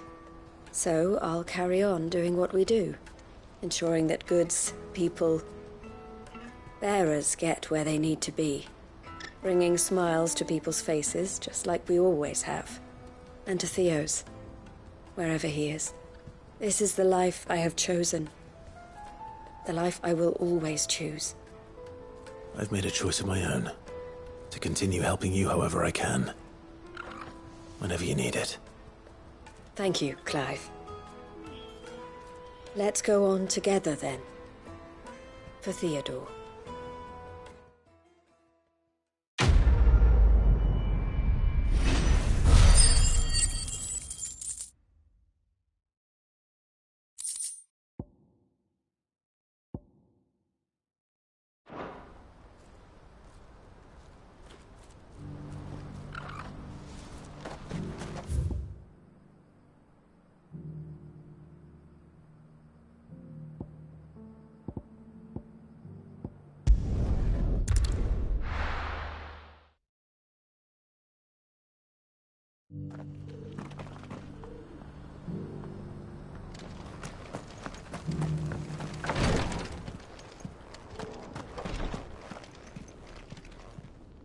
Lord Rosfield, is there aught the Undying might assist you with this day?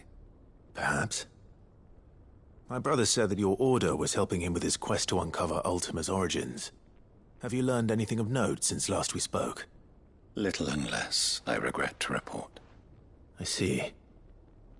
Be assured, however, that we will not rest until the truth is known. Even now, our archaeologians scour ruins in every corner of the realm for traces of Ultima's touch. Fallen ruins, I take it. Dating back as far as Phoenix Gate. Indeed. Ultima's thralls are oft sighted among the remnants of the fallen civilization, as if protecting the secrets concealed within. Secrets we'd see unearthed. Should our methods be of interest, my lord, mayhap it would please you to observe some of our number at work. Would that be possible? Of course. A survey is being conducted not far from here. Perchance you are familiar with Kretov, a small hamlet built around a fallen airship. I was due to visit my colleagues there to collect their preliminary findings, but if you would consent to do so in my stead, I'm sure that they would be honored to relate any discoveries they have made to you directly. All right. I'll go and meet with them. They will be most gratified, I am sure. Might I suggest you take the road through Titan's Wake? It will lead you straight to the village after but a short walk. Thank you. I will. I wish you a safe journey, my lord. May the Firebird's flames burn ever in your heart.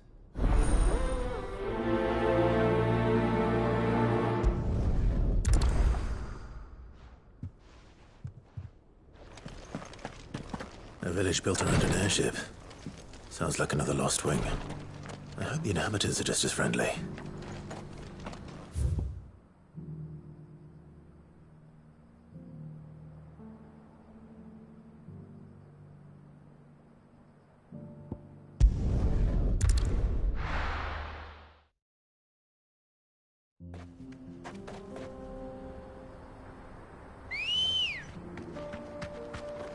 Good girl.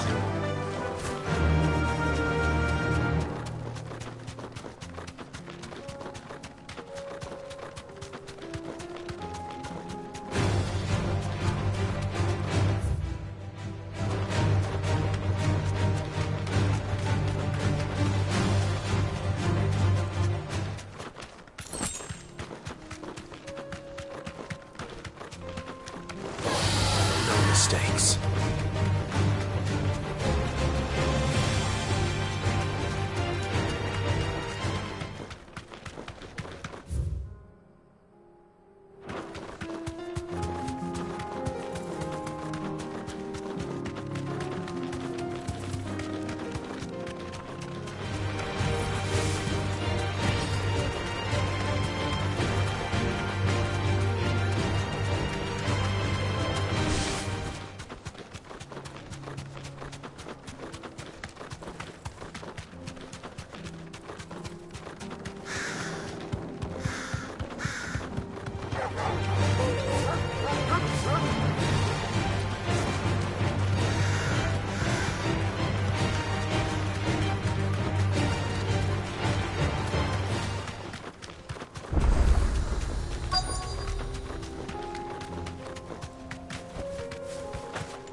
Oh no.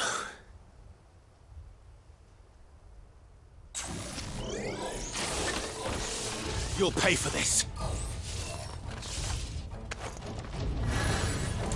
There may still be survivors.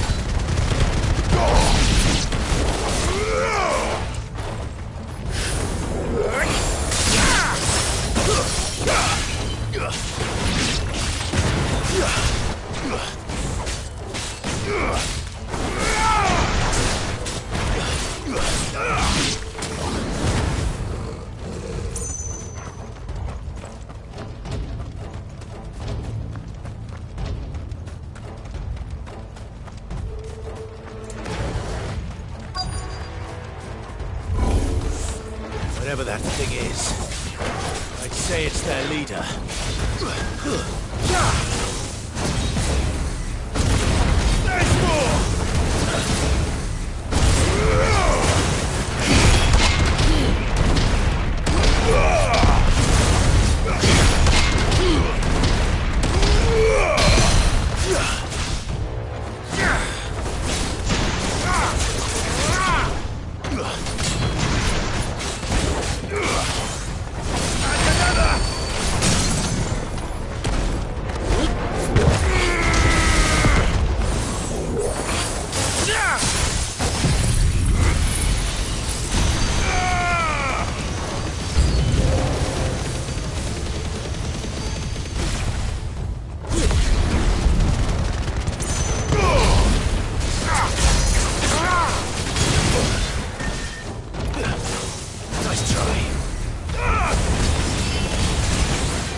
Should have stayed in the past. These must be Cyril's colleagues. You have our thanks, stranger. Who are you? Ah, forgive me, my lord. I did not recognize you. You are Lord Rosfield, are you not? We are archaeologians, tasked with surveying this site. When the echoes appeared, our brothers here occupied their attentions. Thanks to them, and to you, we were, for a mercy, able to see our duty to its conclusion. You call that a mercy? Your brothers might still be alive if you put their safety before your duty. Surely this survey wasn't worth dying for. We are charged with uncovering Ultima's origins. A duty of the highest import, as I'm sure you will agree. And you think your dead brothers would agree with you too? I know they would. They gave their lives for the cause, an honor to which all Undying aspire. Now, to what do we owe the honor of your presence, Lord Marquis? Cyril told me of your work here, and I agree to collect your findings in his stead. I see. That is most kind. Pray, take them then, with our humble thanks. May the Firebird's flame burn ever in your heart, as it does in ours.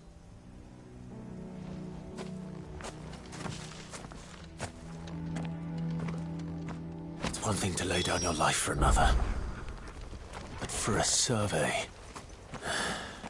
I suppose I'd better get this back to Cyril.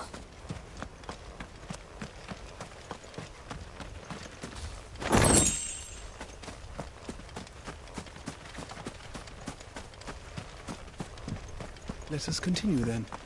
There is a second half. I shall prepare the parchment.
Ah, you are returned, my lord.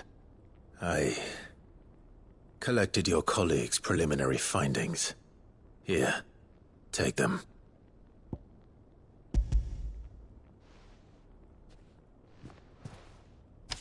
My thanks. I shall study them, and inform you forthwith if I discover aught that might aid you in your fight against Ultima. Cyril, your survey party suffered several losses in Kretov. Losses which could have been avoided, had the others not chosen to complete their work, instead of saving their friends. Were these your orders? No. This was their choice. Every Undying devotes his life to the service of the Phoenix. It is our sole duty, and should we die in discharging it, so be it. Even when death is avoidable.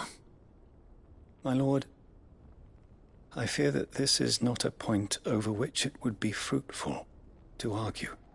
The Undying have served the Phoenix for countless generations, and your opinion of our methods, however earnest, is not like to change them. We live to serve the Phoenix. Our very order exists for that purpose, and that purpose alone. Cyril, I know that you and your brethren answer only to Joshua, but allow me to offer you a word of advice. It does not further the cause of the Phoenix to have his loyal followers surrender their lives without good reason. Provide your survey parties with an escort, that they might live to do their duty for years to come. Think not only of how you can serve the Phoenix, but how Joshua would want you to serve him. Please. For all our sakes. I thank you for your advice, my lord. If you will permit me to respond, our faith in his grace, Joshua Rossfield, is absolute. And we of the Undying will do what we believe is right to fulfill our duty unto him. As first shield to the Phoenix, I am sure you understand what it means to do one's duty. I do. Then we are of the same mind. And it is my hope that we may continue to do our duty together.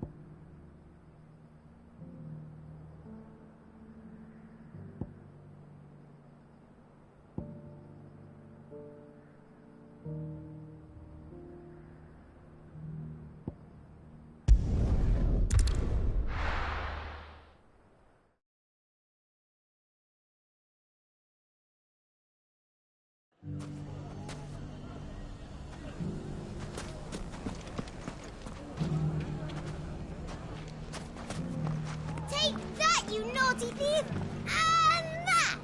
Clive! To what do I owe the pleasure? I just wanted to see how the town's been faring since you brought everyone together. Since we brought everyone together, all is absolutely wonderful. Conrad and Natalie's hands remain safely away from each other's throats, and firmly at the helm. Our stores are full, and the bandits still too disorganized to raid them. Just as the good Lady Jane and Lord Underhill intended. Are you a lord? Lubor's going to be one too. They're going to make him the Lord of Dalimil, because of how he stopped all the grown-ups from fighting. It's the mayor of Dalimil, dear child, and the vote hasn't taken place just yet. But if the people wish me to lead them, I shall. And my first act will be to build a school so that menaces like you two learn not to interrupt your elders. Speaking of menaces, there may be a rather worrying one just over the horizon. May there indeed. I'm afraid the example Conrad and Natalie set in putting aside their differences and presenting a united front might have caught the bandits' attention. And they might have elected to take a similar approach. They have formed what one could call a League of Outlaws, and they grow more organized by the day. But we'll fight them all off just like last time, no matter how many of them there are. Won't we, Lubor? Of course we will. If we continue to work together, we can overcome any challenge we choose to face. The longer we avoid facing this one, the more difficult it will be, until the only way to overcome it might be to run for the hills. Our best hope is to nip these efforts at organization in the bud, by finding those ne'er-do-wells who have yet to join the cause, and ensuring that they never do. Perhaps a certain Lord Underhill might be willing to lend us his aid once more?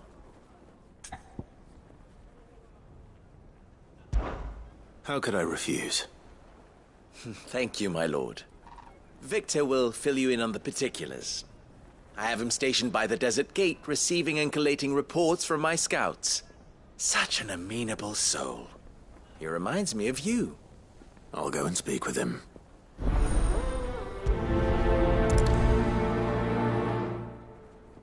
What's the difference between a lord and a man? A League of Outlaws. Sounds like we have some competition.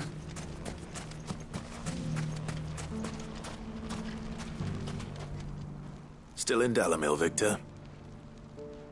Ah, Sid. I thought you'd have returned to Cosnis by now. I did. Then I came back. I've developed something of a fondness for the place. And having worked so hard to see it saved from one fate, it would seem remiss to abandon it to another. A sentiment Master Lubor certainly isn't shy about exploiting. Hence my doing his bidding yet again. You're not the only one. What does he want you to do? He asked for my aid in putting down the bandits. And he said that you might be able to help me find them. Then you've come at just the right time. I was on my way to speak with Conrad about how to organize our forces. There are more camps in the vicinity than we can safely strike at once. But we must strike together, and we must strike soon at as many camps as we can. We can't give this league of theirs time to rally its forces. All right. Which camp shall I take? There's one upriver. Just out there, across the dunes. Leave it with me.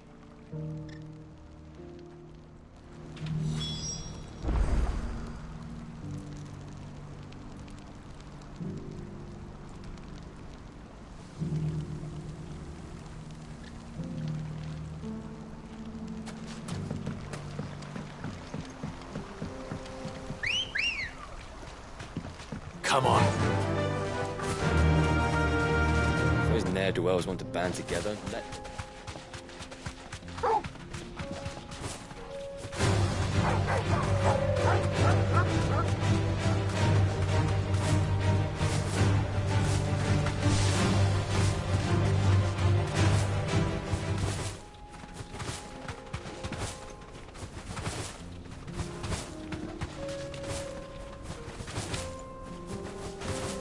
That must be the camp Victor mentioned.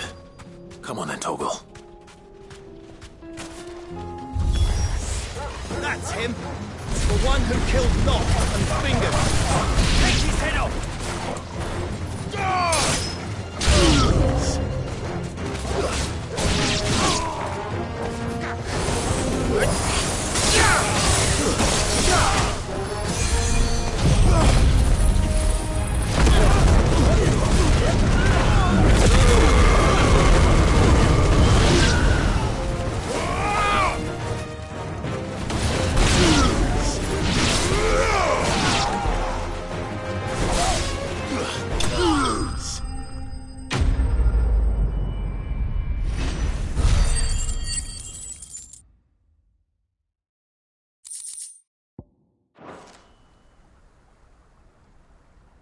I'd better let Victor know. Sid, where are you? Ah, I see the bandits didn't pose you any trouble. No, but that's not why you're here, is it? No. Something's happened. We need you back in Dalimil. What is it? The whole town's in uproar. They're saying that Lubor is a bearer. What? Seems that one of our parties wasn't as thorough as they should have been. They let one of the bandits escape, and his escape route took him right through Dalimil. Some of the children spotted him, and he was about to silence them. And when Lubor felled him with a bolt of magic, and without a crystal. But that's not possible. It is, if he's a bearer and has been hiding it all these years, which is what people are saying. If he has, well, I wouldn't blame him. No man is branded by choice. Still, all those people see is a man who's lied to them all his life. One who has made a leader of himself when the world believed he should have been a slave. Fuck. I don't know where we go from here, but I know one thing. Lubor needs all the friends he can get right now. You're right.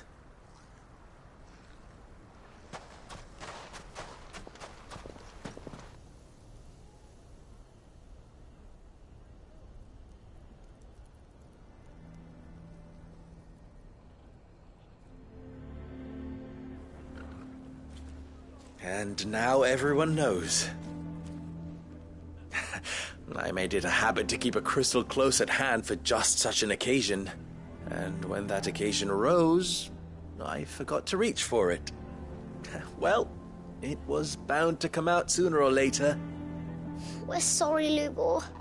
We tried to keep running. But we just couldn't anymore. There's nothing to be sorry for. I rather enjoyed playing the hero for once. All that matters to me is that you two are safe. Look at him talking to his betters like it's nothing. All lies, I'll wager. Just like the ones he fed us all these years. Once people make up their minds, it's hard to change them. We need to do something, and quickly. Convince the people not to let their prejudices blind them. Convince them that nothing has changed. That their enemy lies outside these walls, not within them. You're right. We should speak to everyone. I'm glad you agree. I'll handle the townsfolk. I'm a Dalmec born and bred. They listen to me. You head to the tavern. Make Conrad and Natalie remember who Lubor really is. They know that Lubor and I are friends. I might not make for the most impartial of interlocutors. Lord Underhill of Randalar's League of Merchants, however, is a trusted and impartial mediator of note. I'll do what I can.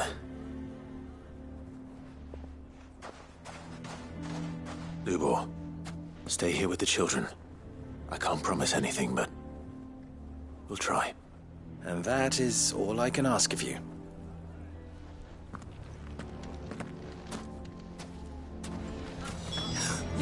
Why are you taking the bearer's side? Why do they always have to make such a fuss outside? He knew all along that he was playing us for fools. Forgive me for disturbing you, but could I have a moment of your time? I've seen your face before. As have I. Lord Underhill, wasn't it? Of the League of Merchants. That's right. I wanted to speak to you about Lubor. The rumors that he's a bearer. All true, I'm afraid. He'll never be mayor now. Not if I have anything to do with it. But what of his wares? Bearer or no, his steel is highly valued throughout the Republic. In this at least he's done the town a service. Might that not earn him a little leniency? Leniency? He pretended to be one of us when he was laughing behind our backs all the while. I'm sorry, my lord, but he lied to us. He lied to you. He cannot be trusted. So what do you propose? Will you drive him from his home? Close his forge? Perhaps. That is a question for the people of Dalimil, and they will thank you not to get involved.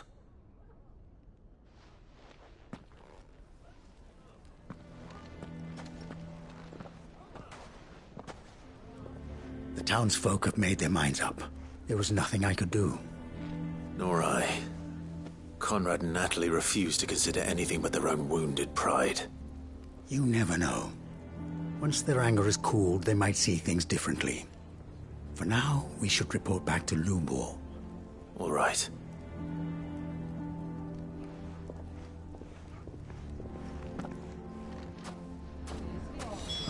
Why the hell would Victor take the bearer's side? I assume the situation is hopeless? There's still hope. But...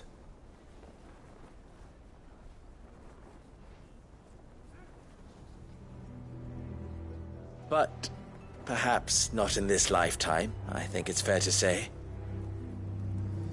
You mustn't think like that, Lubor. Give them time. They'll come around. We'll talk some sense into them in the end, you'll see. No, you won't. And your efforts would be better spent elsewhere. But Lubor... Rosina would often tell me that steel does not lie, that a blade is a reflection of the smith who forged it. To yourself be true, that was her point. Rather an ironic one when you consider that her life was taken with a blade of her own making. But I do not doubt that she was always true to herself and what she believed in, right to the end. And so must I be. I must do what I know to be right, no matter what others might think of me. And now, I know what that is. I must embrace my new role of villain so that the people of Dalimil have something to unite against. For only united can they hope to stand against the threat that awaits them. I'll need to make a suitably dramatic exit, of course. Don't go, Lubor. You're the only one who was ever kind to us. We'll be all alone. Again. Trust me, little ones. It is for the best that I go. Not only for the town, but for you, too. How could it possibly be for the best? These children need you. The least you can do is give the townspeople a chance to change their minds. They would not take it, Victor. It's over. Over, you say? And so just like that, you're going to throw this town and these children to the wolves? I thought you were better than this. But it seems you had me fooled as well. Victor. Forget it. Do what you will. You sure you're making the right choice, Lubor? Of those available to me, I believe it's the best one. Yes. Ah, but where are my manners? Here. A reward for clearing out that bandit camp.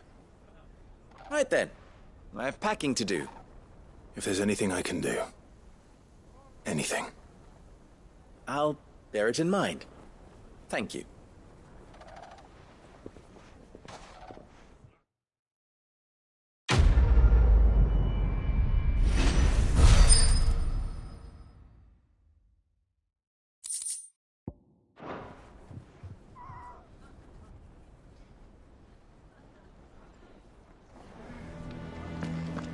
Why didn't he tell us?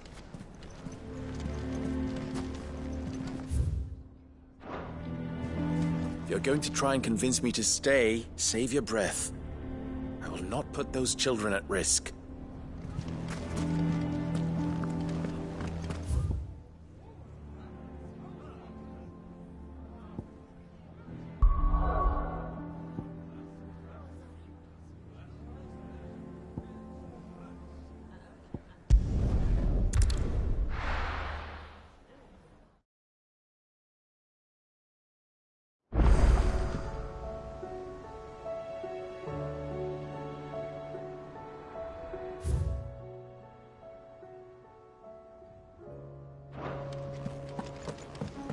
Come back.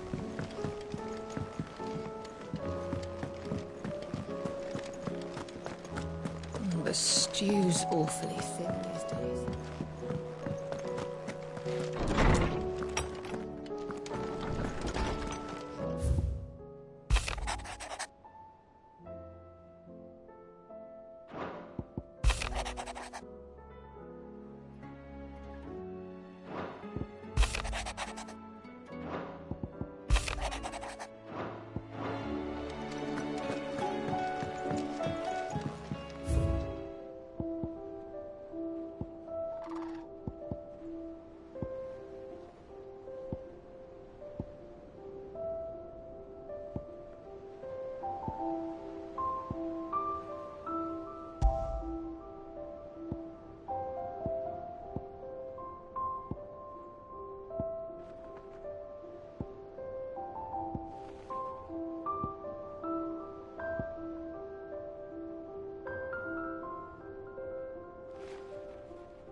covered in nicks and lumps, the lot of them.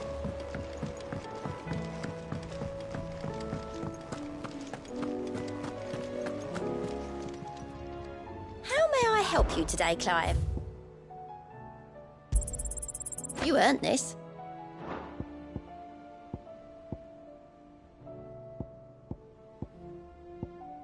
Come again. I may...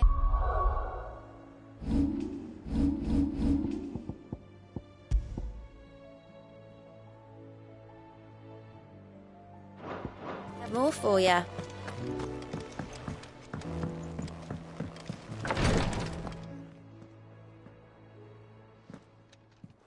How are you feeling, Joshua? Better than I was. But not nearly as well as you should be.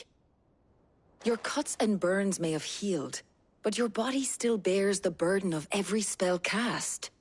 And what would you have had me do? It was no ordinary foe we faced. It was the Warden of Darkness. Yet still, it was not enough.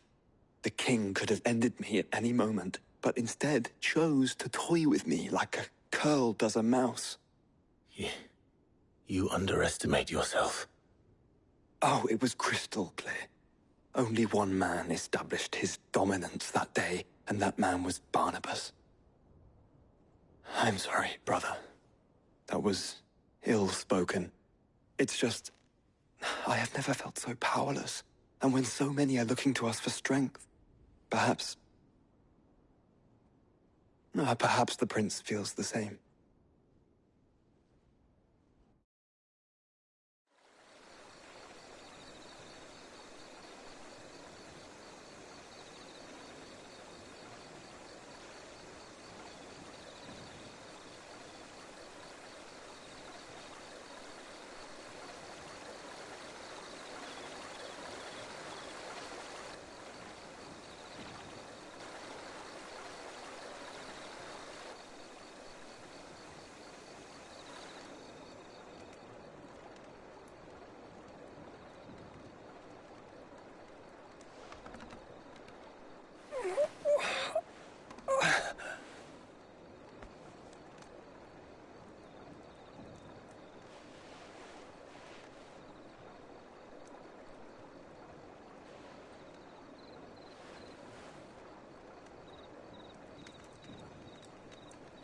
What is this place?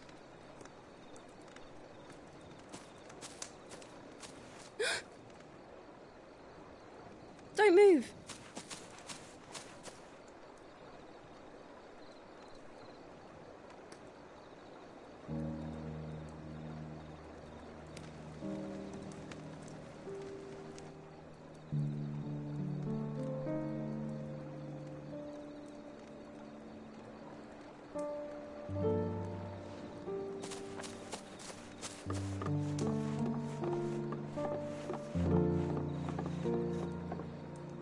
Here, it's fresh from the well.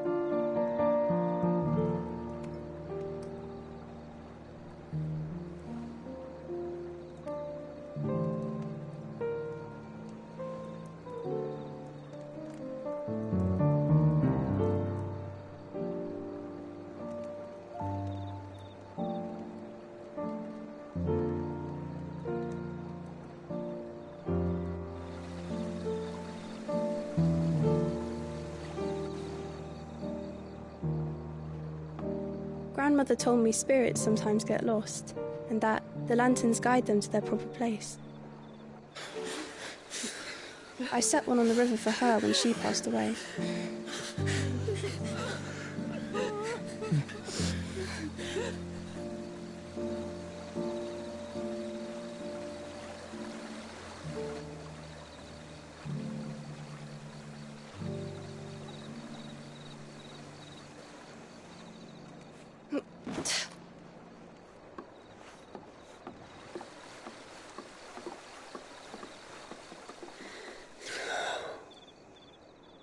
The fiend works from the shadows. Was it you who guided my hand, then, Ultima?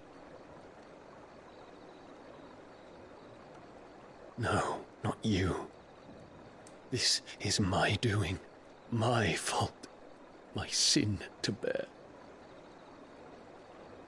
And for it, I must atone. Your hurts are healing nicely. It was my poultices that saw you well. You make them? And sell them, or try to. Earns me enough for bread, most days. Forgive me. I have nothing to... I know, but I couldn't just leave you lying there.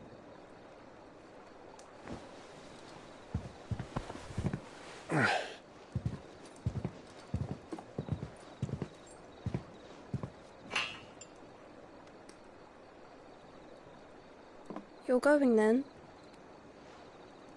Of course. I'm healed.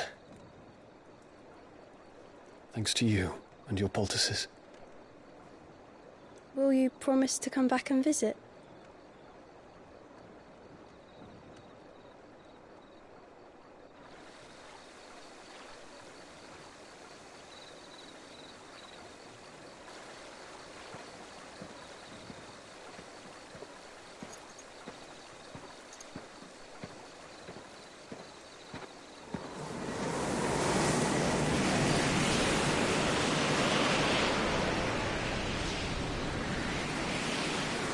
Well, Phoenix, it would seem that I owe you my wings.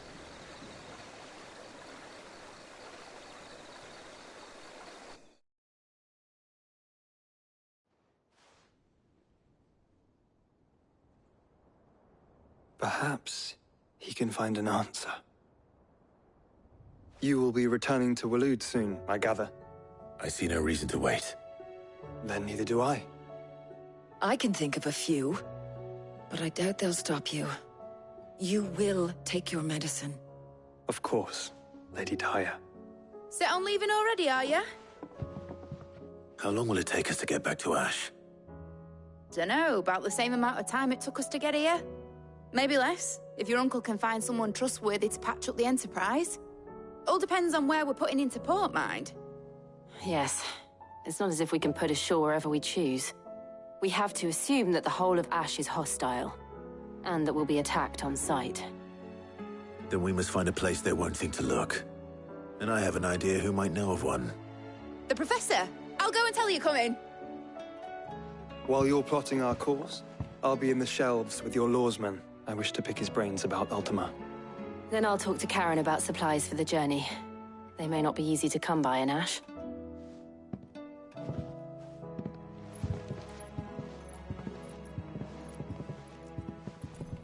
Your brother's body won't take much more of this recklessness.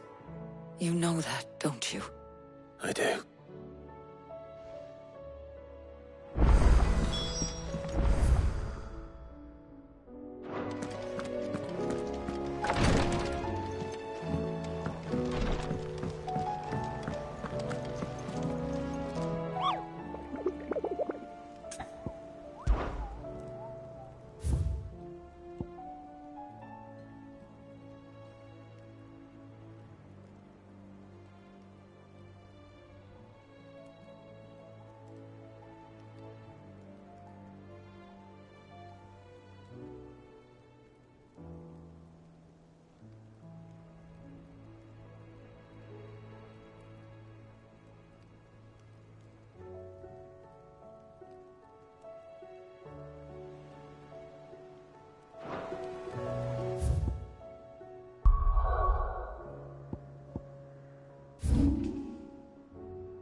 Ready, go?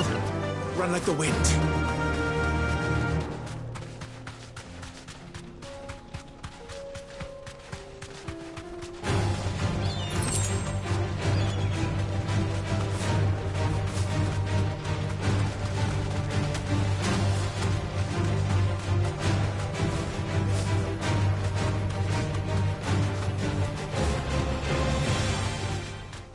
Yes! That's it!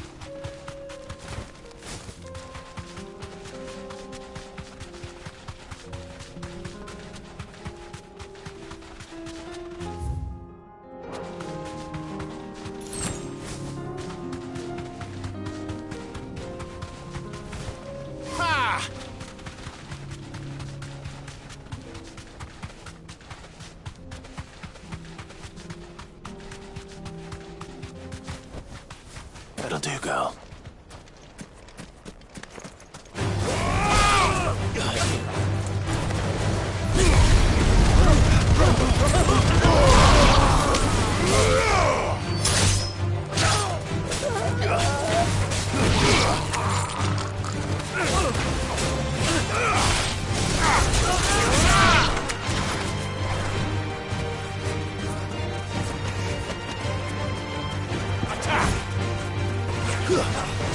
All yours, Torgal.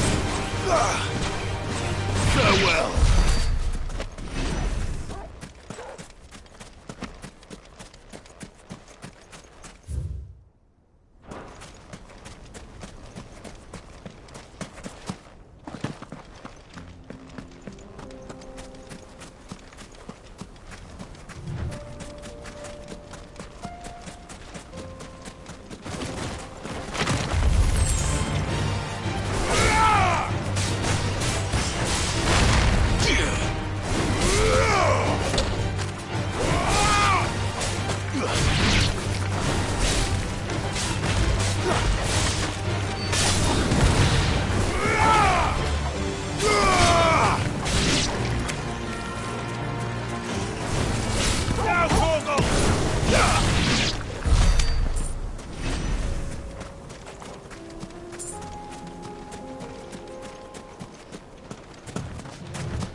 Too slow.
I needed that.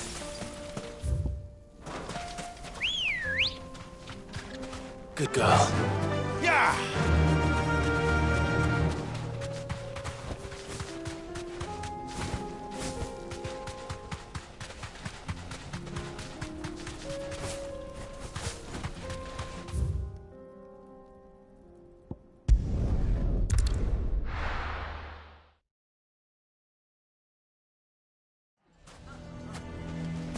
What do you mean, don't jump to conclusions?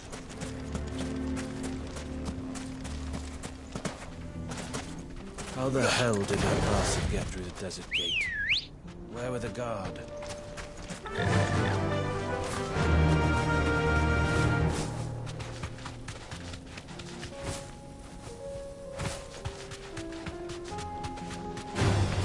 Time to fight.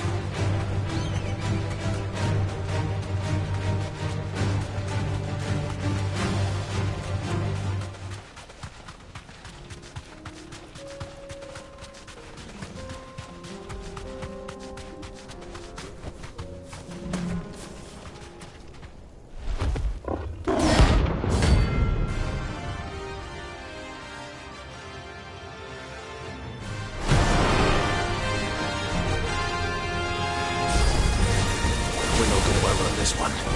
Stay close, Torgal. And another! There's more!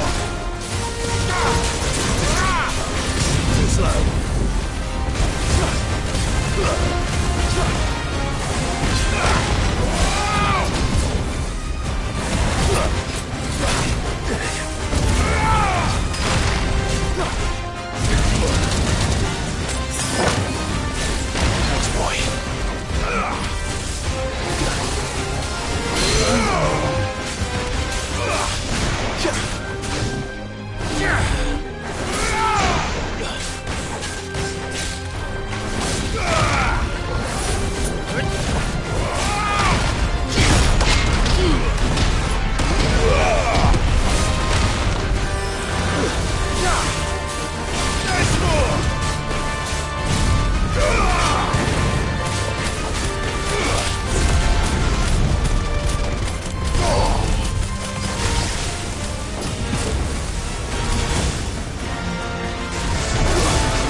should have picked on someone your own size.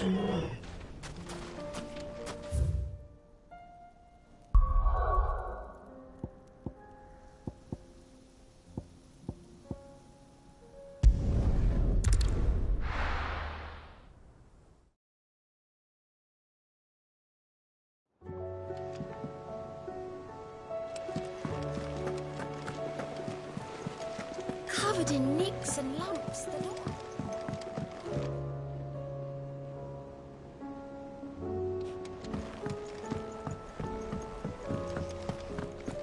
I still say it were a compliment. Ah, Clive. I was wondering when you'd arrive. Please tell me you've come to take our young prodigy here off my hands. I'm not here for Mid. I need information on Ash. Then why not ask Molly if you can look in one of her ovens? Go on. As soon as the Enterprise is ready, we'll be setting out for Drake's Spine. And we're going to need a safe place to land. Preferably one that won't see my ship blown to shit and splinters. If it were that easy, do you think Waloed would have resisted invasion for so long? Very little is known of Ash, and the information we do have is spotty and outdated. We have the good King Barnabas to thank for that. Waloed's borders have been closed to outsiders since the day he seized the throne. If there is anywhere safe to land, you won't find it on my map. Then tell us what we will find. I'm sure you know better than we do. But no splinters! All right, if it will get you out of my hair. But interrupt me, and it's over. Understood?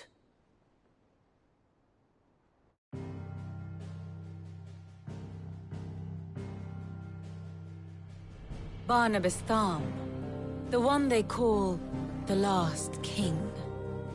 Understand him, and you will understand the kingdom of Waloed. Barnabas was only a boy when he arrived from beyond the southern seas, and barely a man before he united the ragged tribes of Ash. And having unleashed them upon the formidable Veldamark, he set his throne upon the ancient kingdom's ruins. The victory sent shockwaves around Valisthea, tales of Odin's might spreading through every court, parlor, and drinking hole in the realm. Note that this was in the year 843, and that the king still sits upon his throne some 40 years later, quite untouched by time. Waloed's recent inaction left many wondering if Odin had lost his appetite for war. And yet here we are. The Einherjar was committed to the fray, a bold declaration of intent. Orcs swarm around Drake's Fang, and throngs of Akashic haunt Canva's streets. Though how precisely the havoc they wreak serves Waloed remains unclear. Regardless, if the order to attack truly came from King Barnabas, then one thing is certain. Waloed has achieved the impossible, and made bedfellows of beastmen and the ether-addled alike. All of which is a roundabout way of saying that you will be in unknown territory when you set foot on Ash. Much of the continent has already been lost to the Blight, and what few ports remain will be fiercely guarded. And that is to say naught of its natural defenses. Offshore currents will cast an ill-equipped ship out to sea one moment, and dash it against the rocks the next. But then the Enterprise is anything but ill-equipped, and Mid has made land there before. Now, if only there were someone with an intimate knowledge of the Shadow Coast, and where a daring gentleman might put ashore.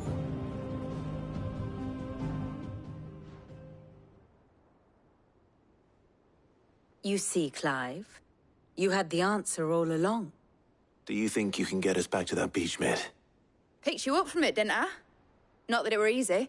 The currents were a right bastard. But then, if it wasn't hard, it wouldn't be worth doing, would it? Well said.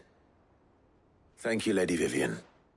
If a few morsels of common knowledge and a sprinkling of tavern talk are worthy of your thanks, I wonder what genuine intelligence might earn me. Probably more visits. Mid, I need everyone in the ale hall now. I'll fetch Joshua from the shelves. Aye, aye, Captain.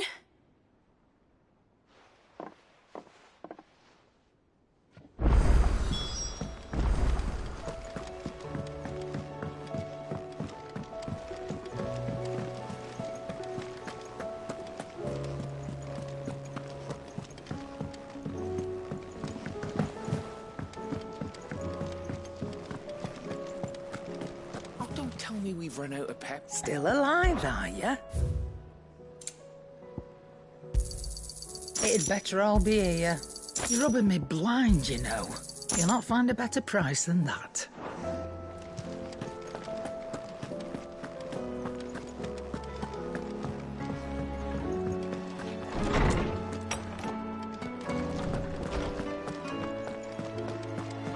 I have no reason to assume otherwise. Clive, you must listen to this. Lawsman, tell him. Do you recall when we spoke before on the divinity of Ultima? Well, it inspired me to delve deeper into the subject. And what I discovered appears to agree with the findings of His Grace. You will recall that my quest to uncover Ultima's origins began with the mural at Phoenix Gate. But while I've always known it to be important, its secrets have heretofore eluded me. Now, however, I believe I know where to find the more complete example, one that will reveal all we seek. Master Clive, have you ever in your travels chanced to hear of the Circle of Malleus? I would think not, if you have. But there was once a time when the faith flourished, the oldest known religion in the Twins, and though its popularity eventually waned on Storm, hints of its dogma remain embedded in more modern faiths such as the Crystalline Orthodox. Wait, you said it waned on Storm. What of Ash? Religious monuments are often torn down or repurposed when new faiths rise to prominence. But if no new faith arose, then perhaps the ancient temples might still stand. And so, you see now why I must accompany you to Waloed. It would appear the past still has much to teach us, though in this case, it would not have been possible without the musings of Moss.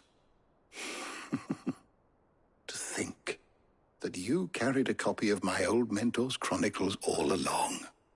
I am relieved to discover it in good hands. I shall guard it with my life. Joshua, if you're finished here, join me in the ale hall. I need to speak to everyone before we leave. Right away.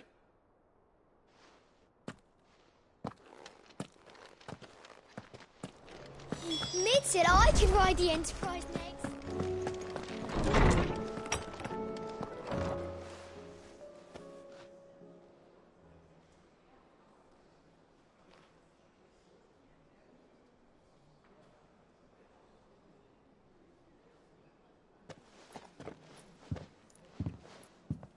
My apologies.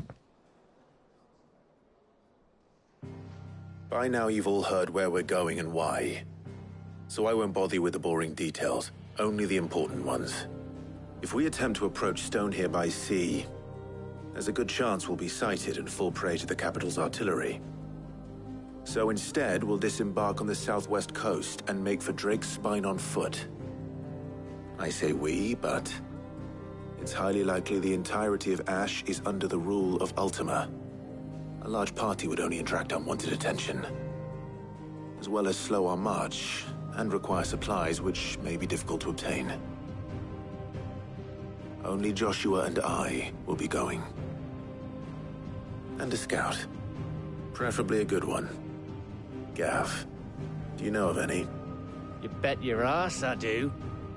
Might still borrow some of Lady Vivian's maps, though. Just in case, like. Once you've dropped us off at the Shadow Coast, you need to retreat into neutral waters, fly merchant colors, and stay inconspicuous. If you sense any danger at all, you leave us behind and return to Storm. Inconspicuous is my middle name. But like hell am I leaving anyone behind. The ship ain't going nowhere till your scurvy mugs are smiling on deck. Jill, The Enterprise will appear a tempting target for royalists and pirates alike. You're to stop anyone boarding. Don't worry. I'll keep the ship and her crew safe. You'll be needing passage home, after all. But... very well. If there are no questions, I'll see you all at the docks.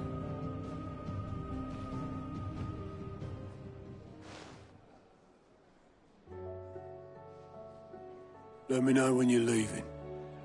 I want a word before you go. Of course.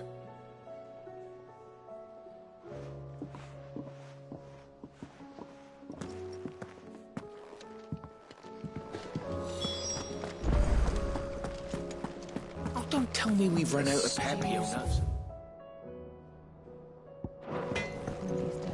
So what do I owe the honor? What do you want?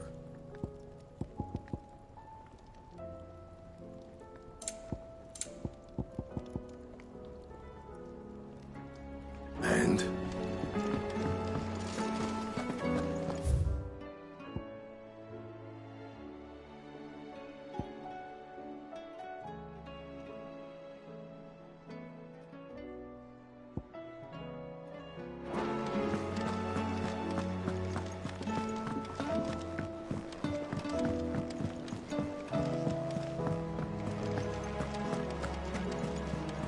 Covered in nicks and lumps, the lot of them.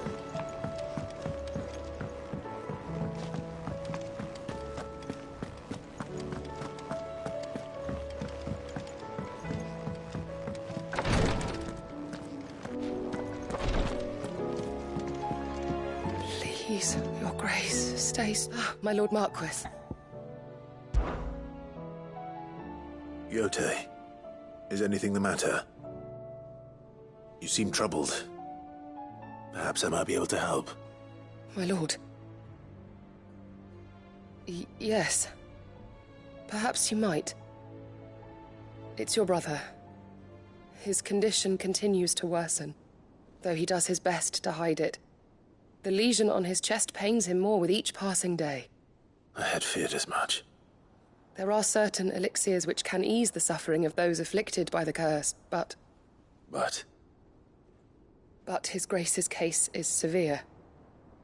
The drafts I have been able to prepare for him thus far have ceased to have any real effect. So I consulted with Talia and certain of my comrades among the Undying about the possibility of finding something stronger. And thankfully, a recipe was found. The only problem being that the critical ingredient is exceptionally hard to come by, and our supplies are almost exhausted. Unless we can secure more soon, your brother's anguish will likely become unbearable. My lord, I know that I have no right to make demands of you. But would you help? For Joshua's sake. For Joshua? Anything. Thank you, my lord. So, what is this critical ingredient? A rare herb by the name of stonerwort. It grows only where the ether is densest.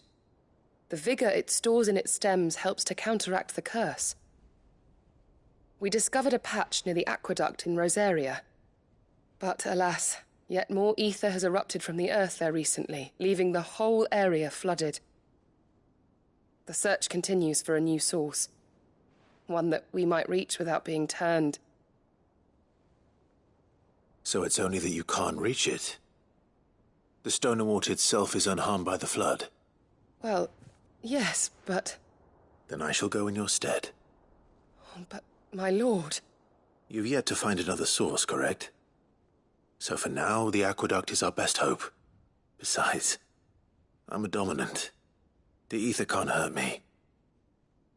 Well, if you're sure, my lord. Stonerwort is easily identified by its blood-red blooms. Search around the aqueduct, and you're sure to find some soon enough. I shall remain here and prepare the other ingredients.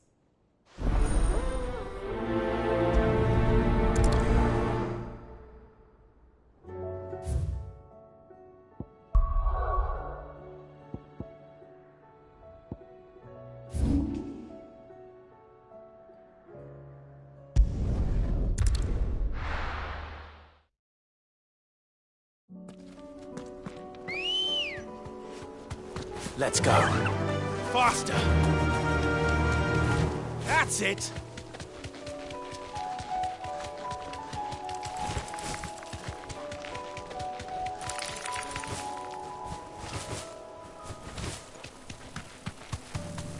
That's it!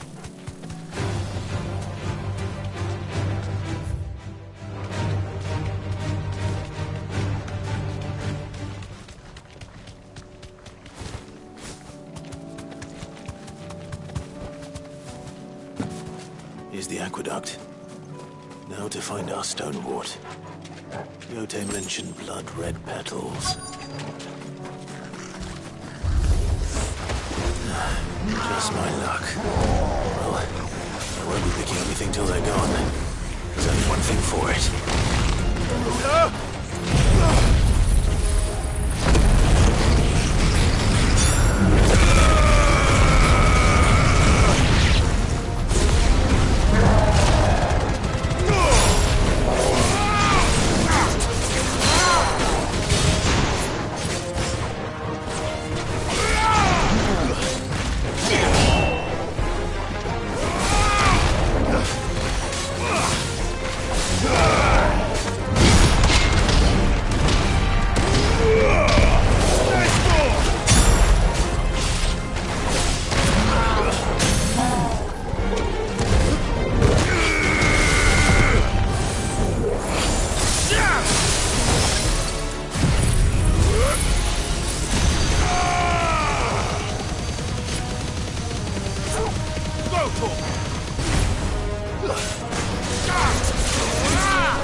Here it is.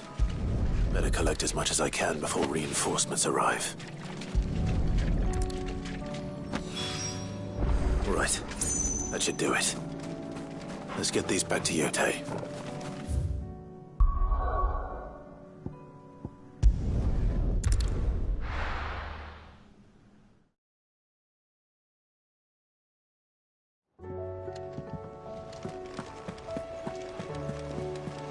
Covered in nicks and lumps.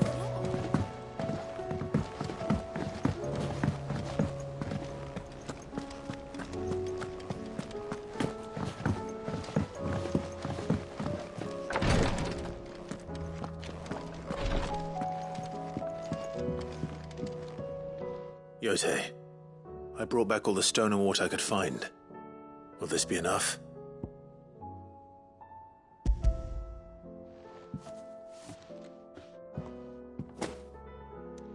Yes, my lord. Thank you.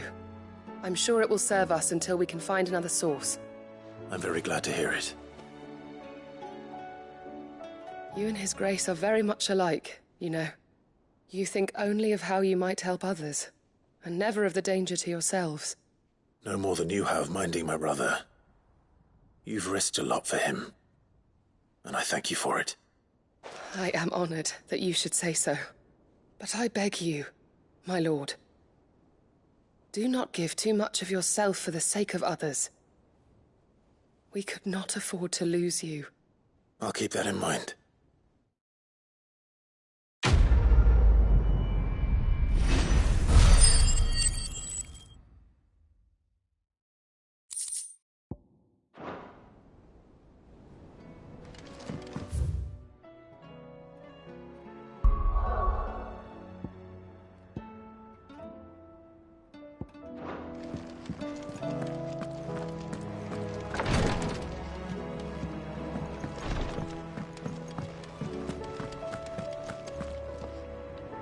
Is something wrong?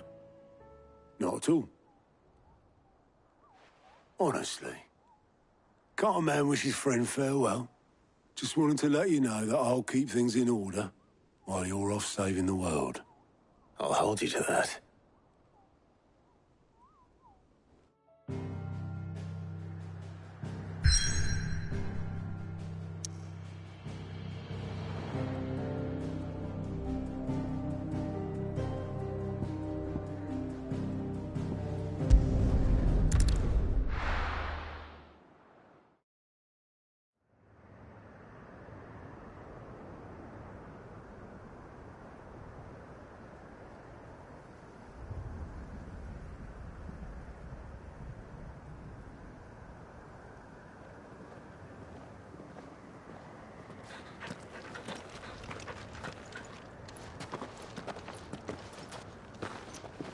Reckon it'll be a long walk to the capital if we follow the cliffs. I'll scout ahead, see if I can't find us an inland route.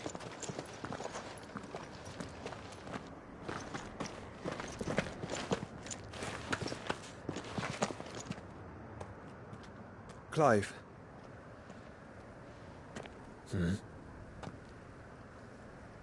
There's something I've been meaning to ask.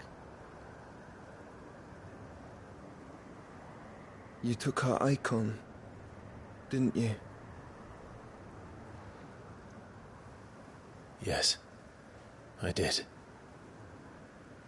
She understood.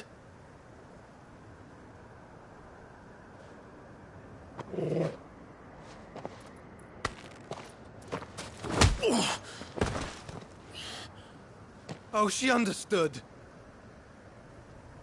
Understood that you decided to save the world all on your own, and that you'd die without her power. How dare you make her choose? You knew damn well she'd never refuse you. But I will. You can't keep pushing us away, Clive. The world is ours to save, not yours.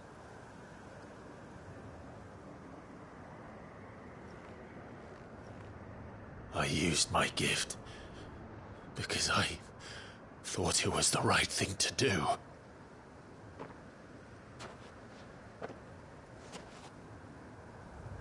And you truly believe this will save you? Will save us all? I do.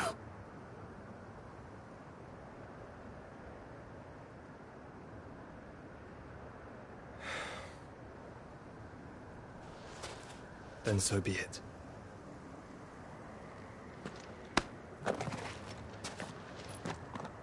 Just don't forget, you're not alone.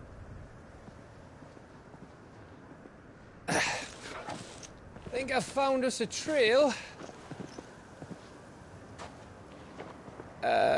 Did I miss something?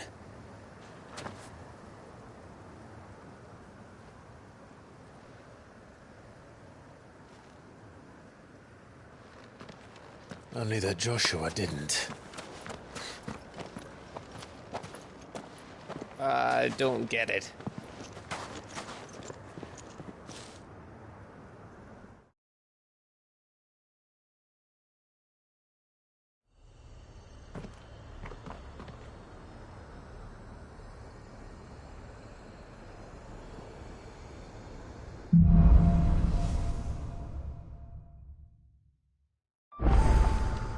Always wanted to visit Ash. We're in Waluda territory now. Don't expect a warm welcome. Oh, I don't know, Clive. That castle over there looks inviting enough. Shall we sample its inhabitants' hospitality?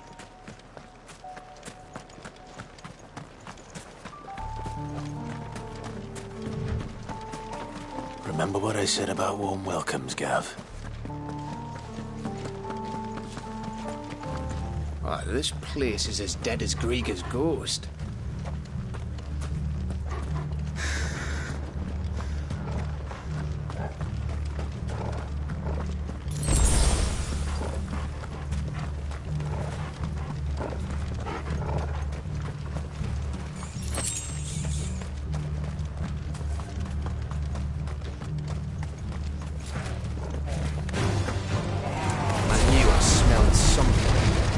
I see only orcs and Kashik here. Let's hope the villagers made it out in time.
Your reign is at an end.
Ready, go? Faster!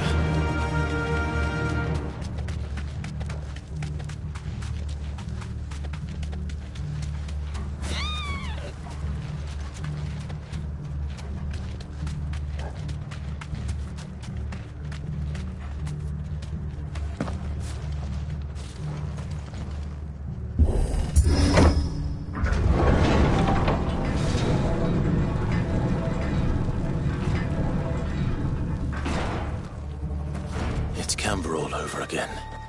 Where the hell are the Royalists? Seems you were right about that welcome after all, Clive.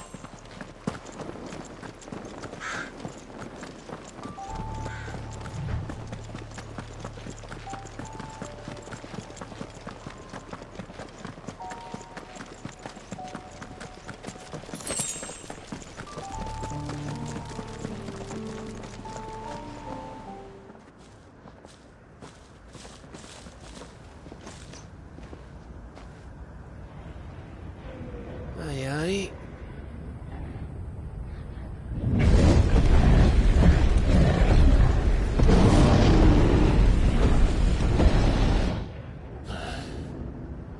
Is the whole of Ash fallen into Ultima's hands?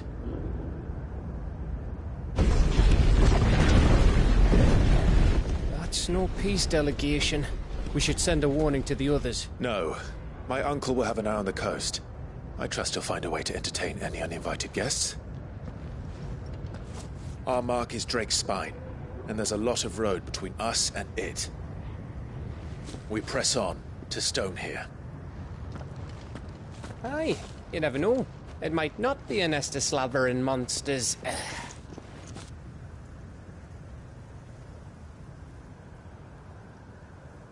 Clive, you must go on ahead without me.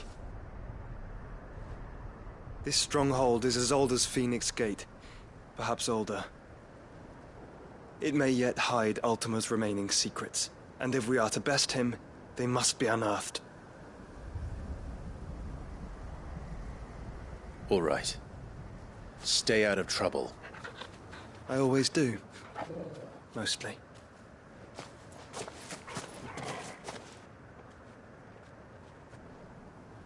You sure about this? About leaving my brother on his own. Of course. Mostly.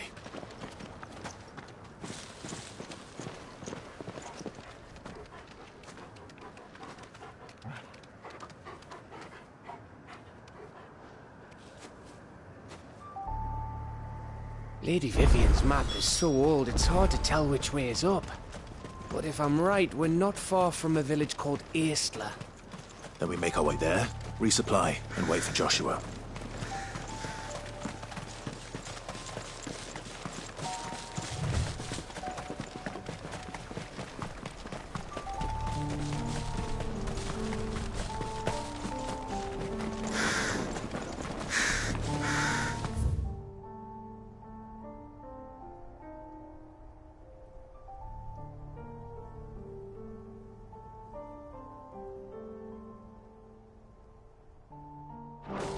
Ugh, this place reeks like a mogul's arsehole.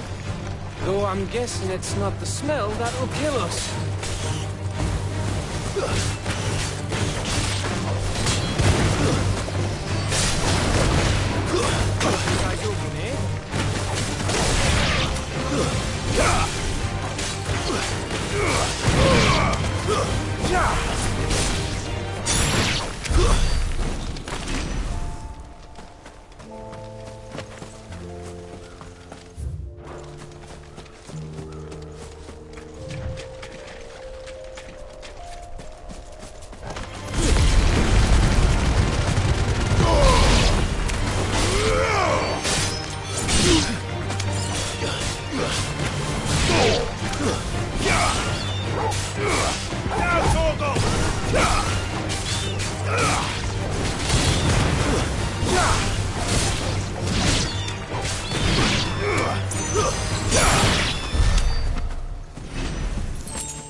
Too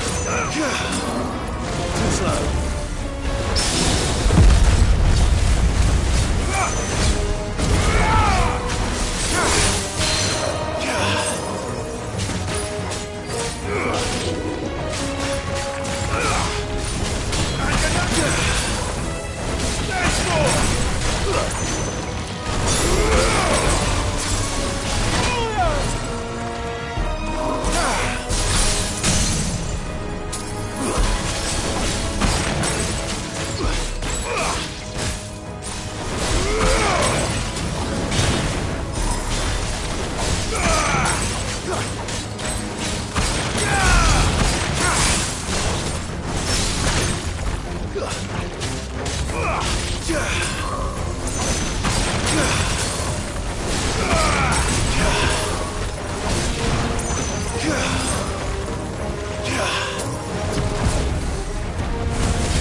Stay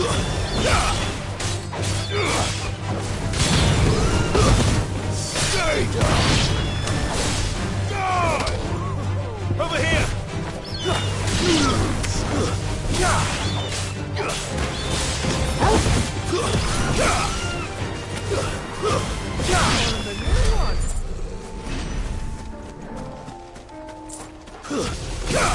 No mistakes. Titans!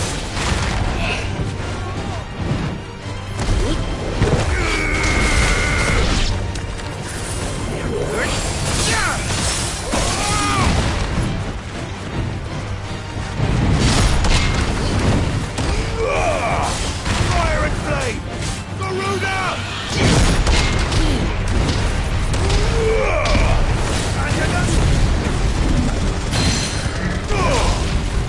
Garuda!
This won't be easy.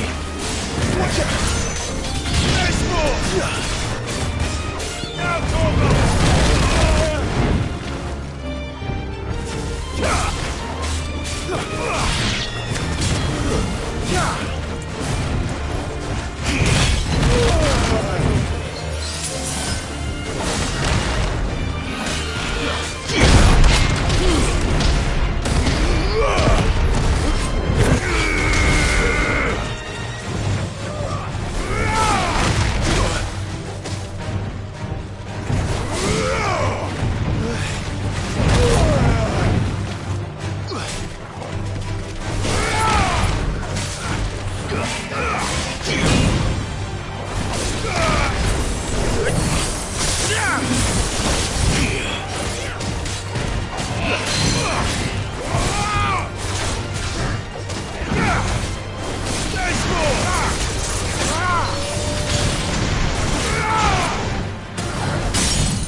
better already.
Just the one of you, eh?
Oh, much breath. Don't look down, Torgal.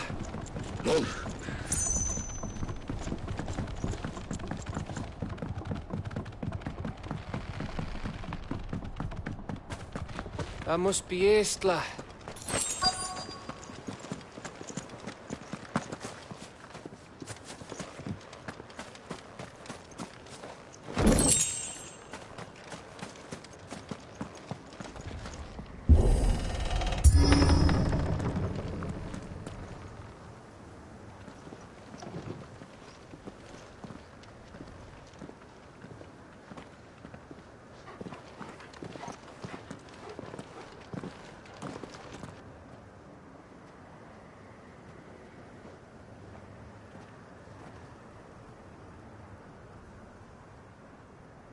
What do you think, Clive?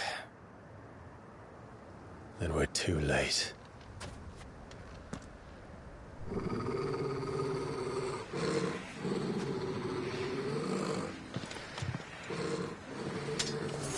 Damn it.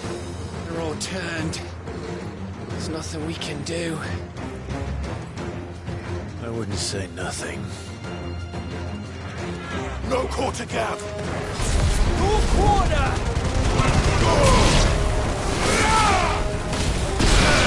Stay down!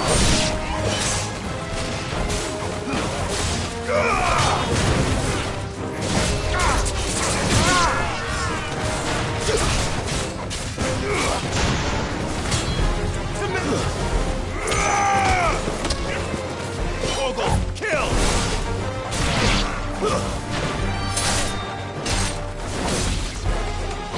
Now, Torgal!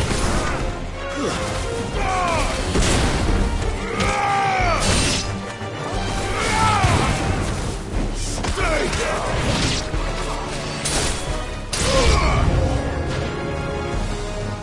You think all the villages in Ash are like this? A question for later, Gav.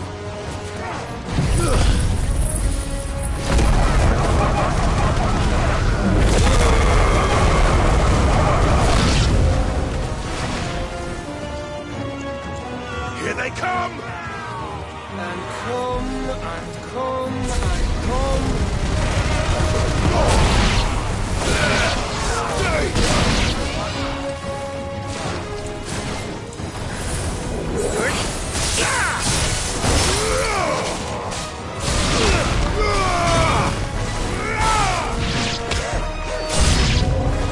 I don't want to die here, Clive.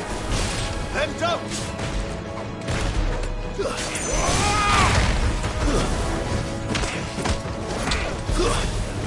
Torgal, kill!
Well done, twin.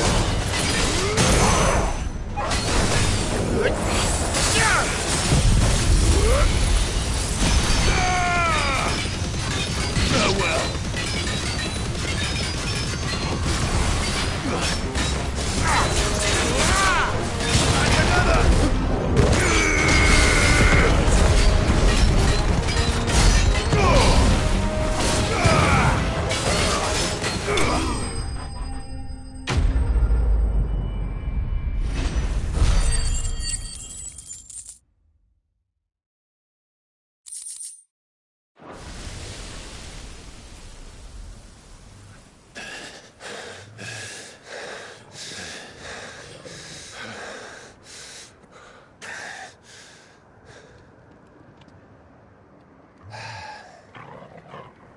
Gav. Gav! Don't tell me there's more of the bastards. Oh, fuck.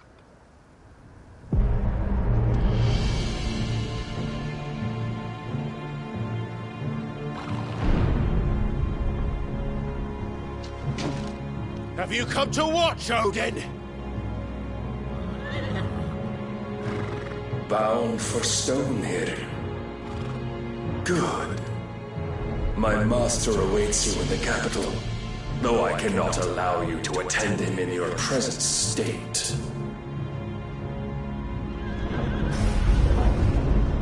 And how are you going to stop us? Why, with this!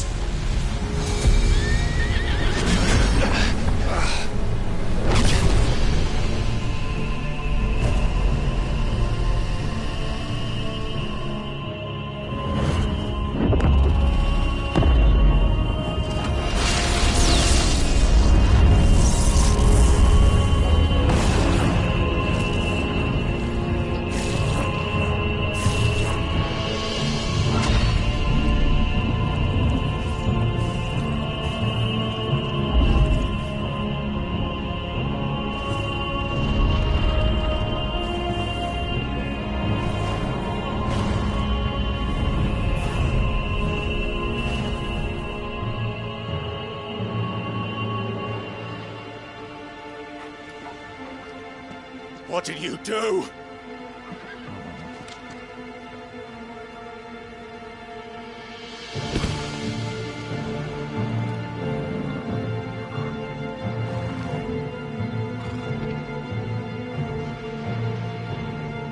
If the vessel would see the path opened, it has but to ask. I shall see that my master's prize is made presentable.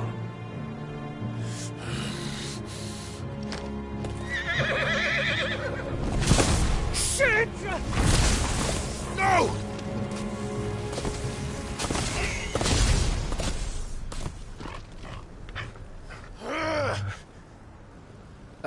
Clive, would you mind telling me what the fuck just happened?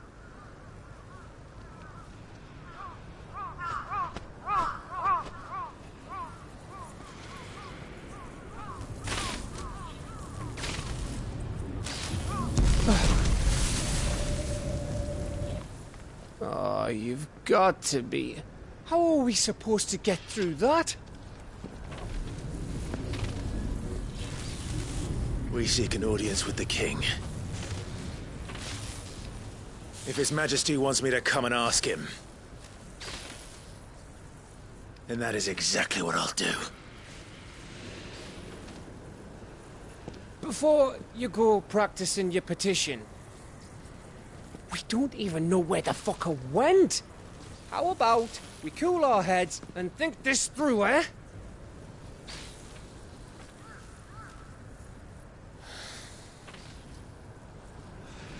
All right. Maybe there's something here we can use.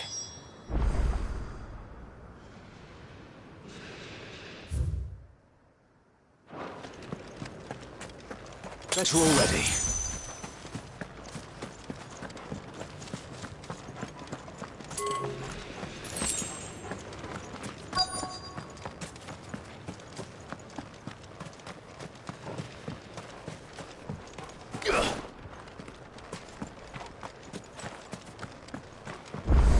thought we got them all. So did I.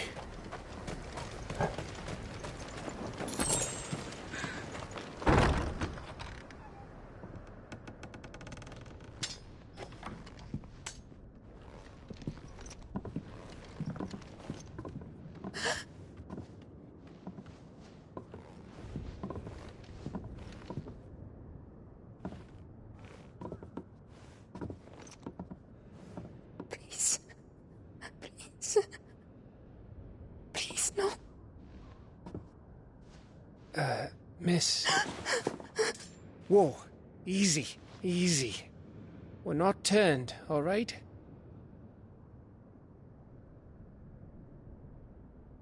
Who?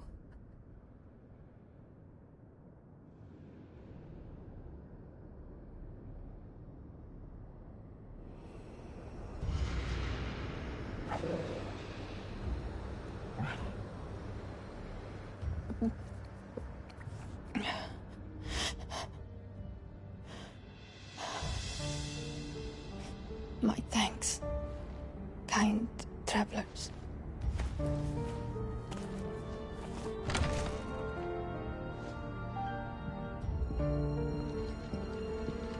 Edda, forgive me for asking, but what went on here?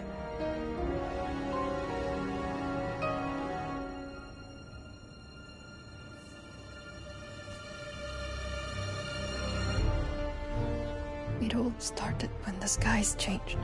The elders said it was the Arcade. One by one, people went mad. Minds taken by the ether. Till only I remained. By then, I was too far along to run.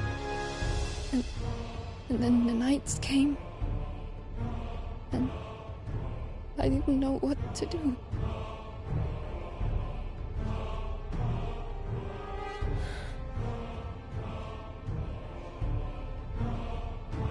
And this, Arcade is... Just a story. Something our grandparents told us when we misbehaved. About how the heavens would grow dark before the land took her last breath. The end of the world. You said the others went mad. But where did they go?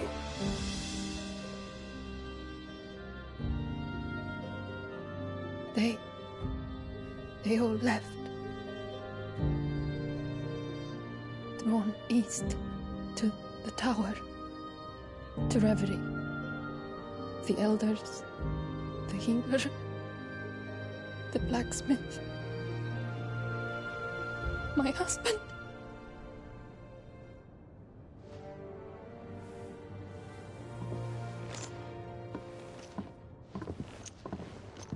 You thinking he did this? Of course. Who else could it be? You were in Canva. You saw what he did to the people. But then what about her? How come her nut hasn't cracked? The baby, perhaps? Could be protecting her from the ether. I can't think of any other explanation. You mean... it's a bearer? It won't matter what it is once Ultima's magic takes hold. Time's running out.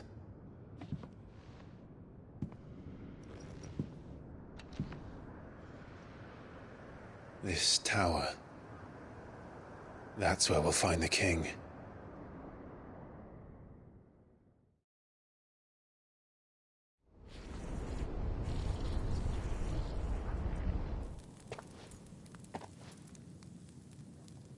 I knew it. It's the same as Phoenix Gate.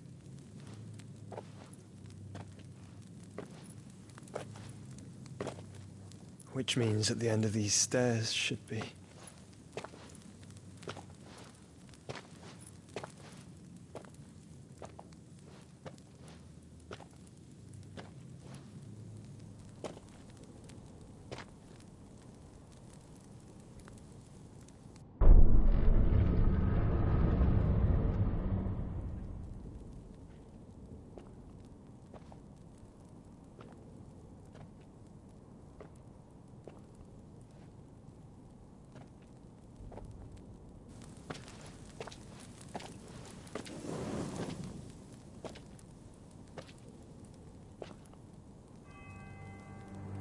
The mural is complete.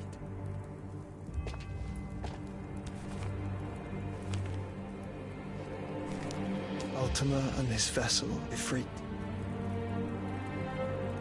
Garuda, Ramu, Shiva, Titan, Bahamut, Odin. Even Leviathan the Lost is here. But where is the Phoenix?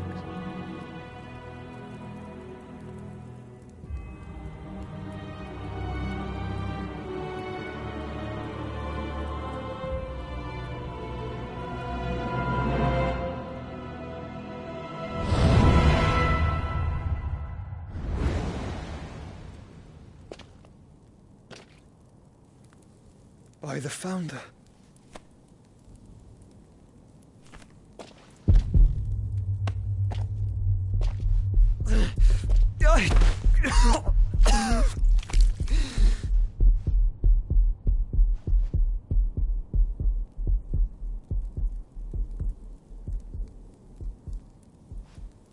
So that's what you want, isn't it, Ultima?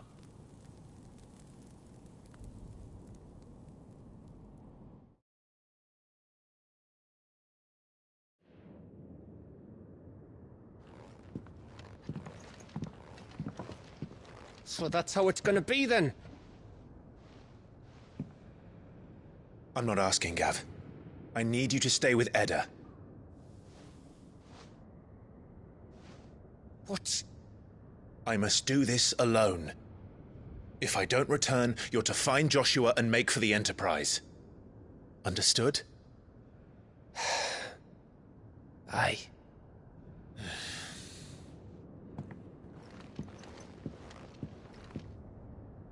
Just don't you go dying on me. Sid's name suits your miserable mug better than mine. Don't worry. I haven't finished with it yet.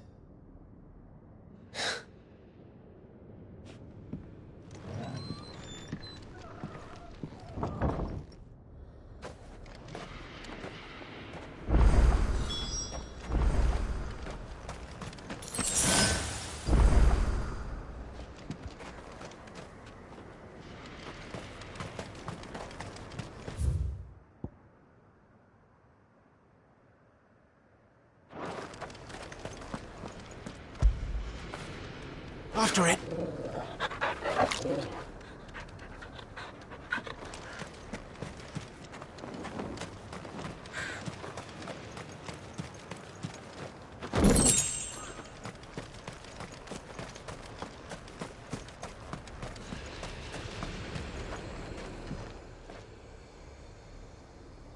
Well, this isn't at all foreboding.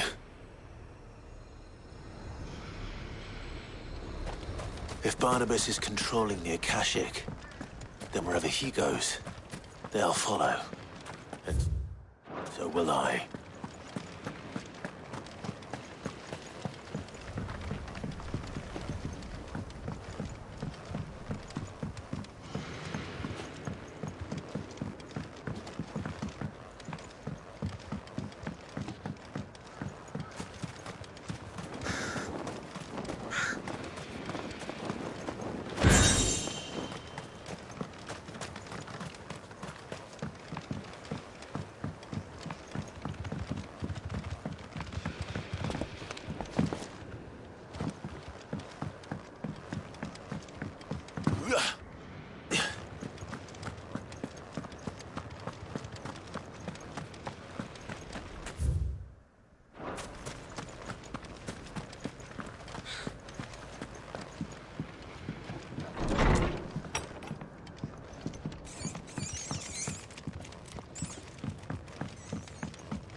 Go, Torgal!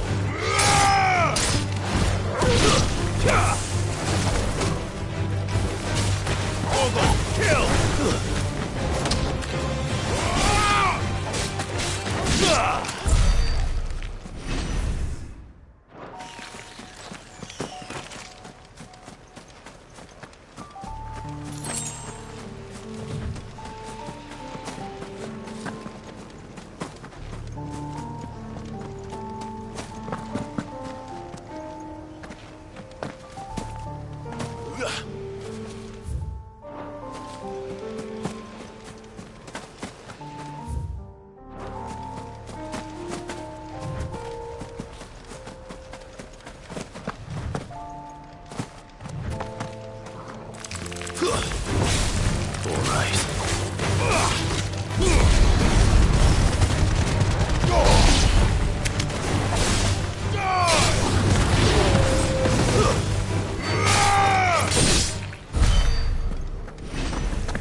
There's something there. I can feel it. But now's not the time.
Nice try.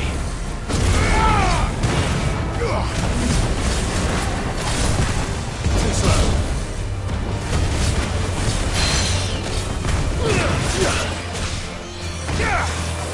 Nice move.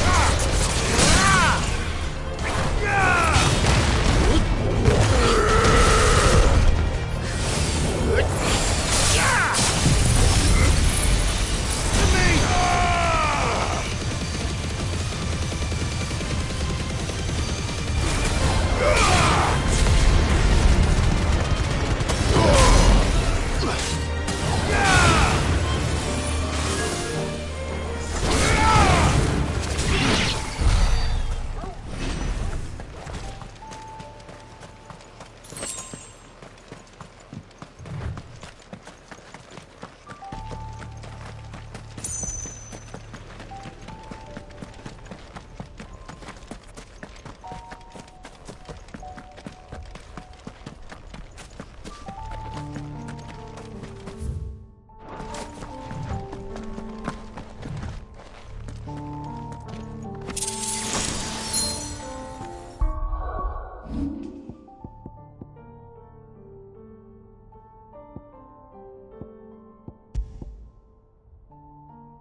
This is it, boy.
Clive. Go on, then. You'll not find a better price than that. Oh, the stew's awful these days. Trouble with your gear, or... So, what'll it be?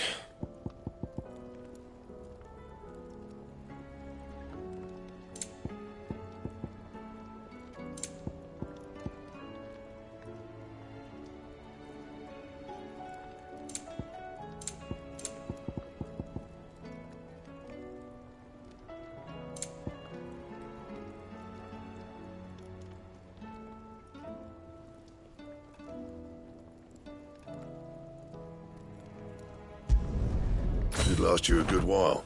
That it? Fine.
Covered in nicks and lumps, the lot of them.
I've come for you, Barnabas.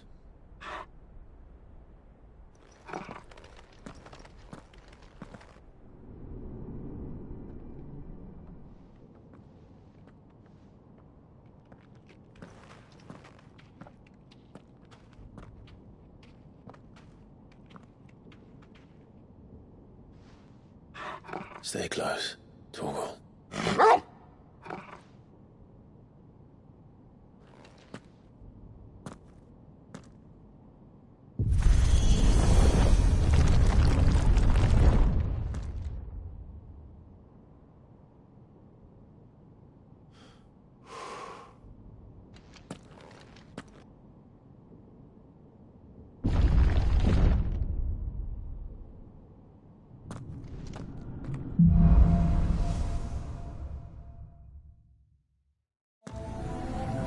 The tower.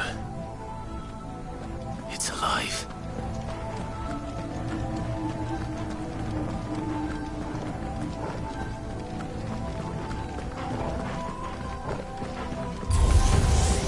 More echoes of the fallen. They seem to feed on ether. There shouldn't be any here. Take off!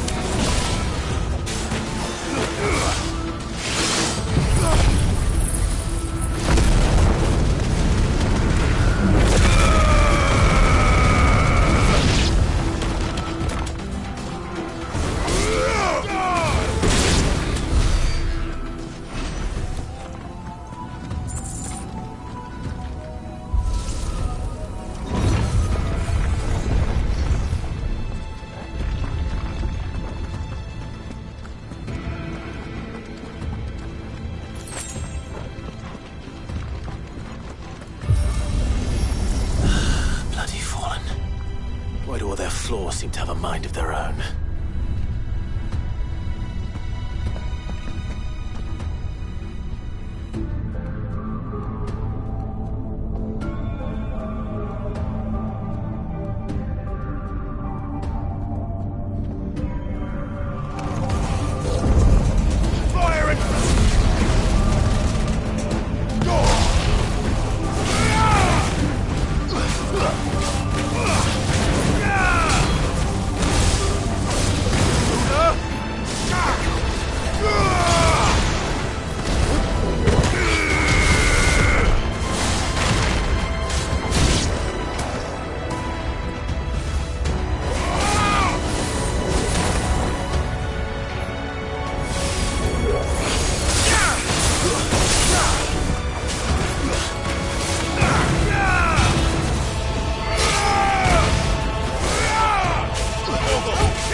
If I were Barnabas, where would I be? The top. So I could look down on the world.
was that thing?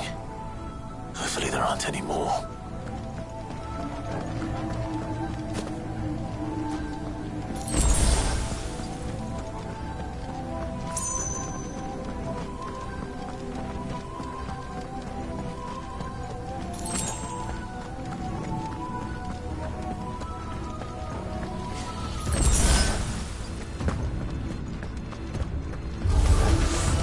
You know what to do, boy.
Almost there.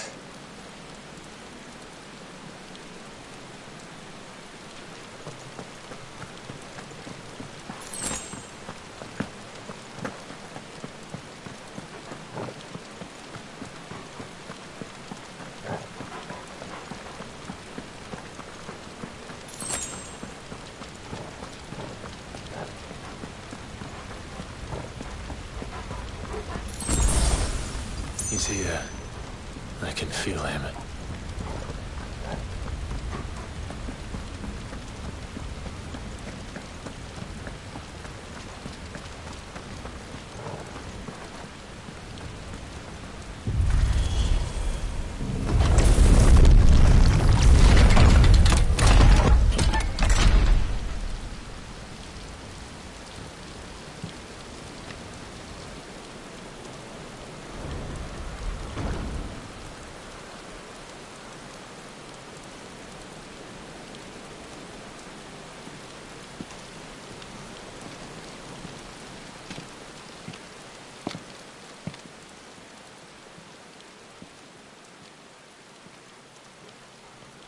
Why?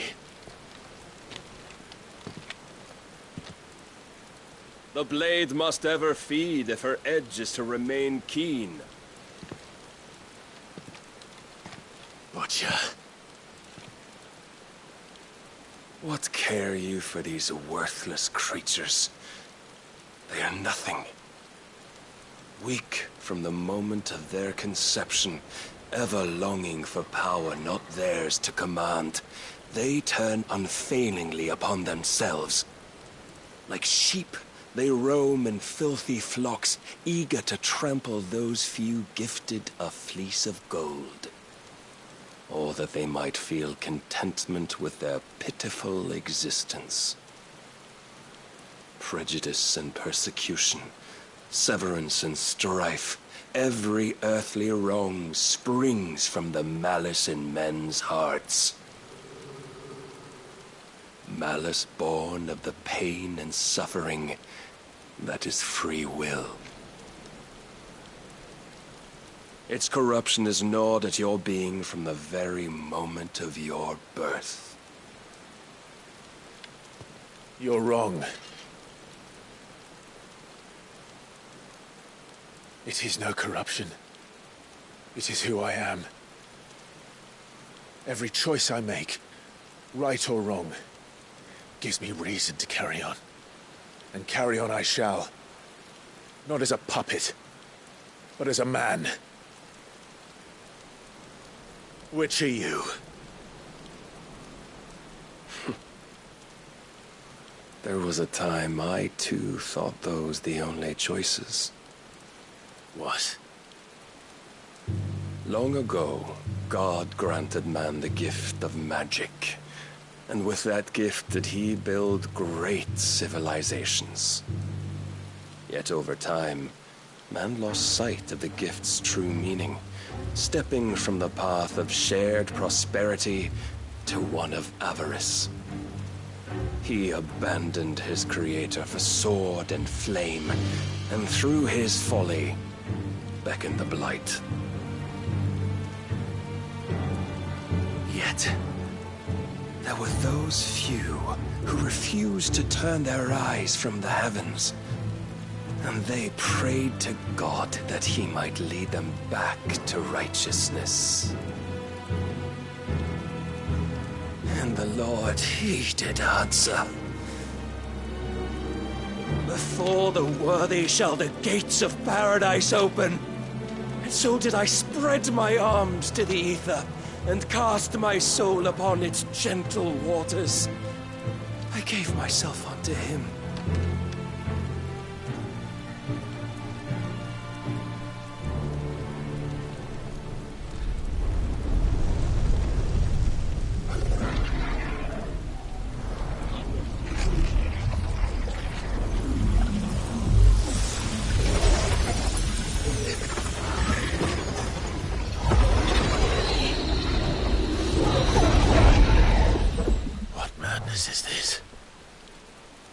My worth proven, the Lord charged me thus. If your kind are to find salvation, they must be made to serve. You see, paradise lies but a single step away. Could we only take it? Could we only leave our transgressions behind? For none save the pure of heart and mind may set foot in the new world. I will save us. But it all begins and ends with you. You are the key, Mythos. And with this humble offering, shall I prove my faith once more. So you forsook your kingdom. You forsook yourself to serve. Tell me, how is that living?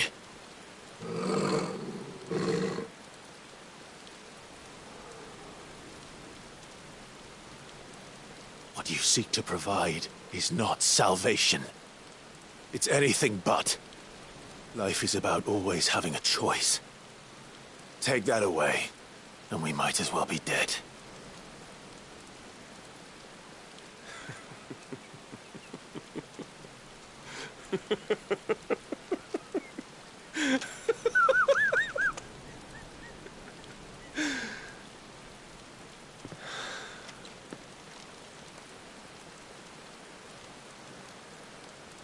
Very well.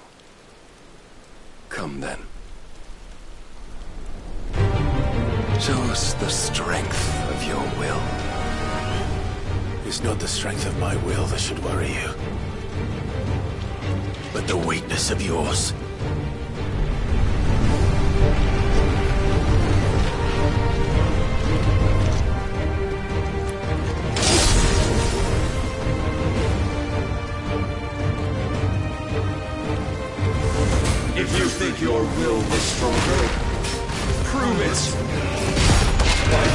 day's end, you shall know the truth.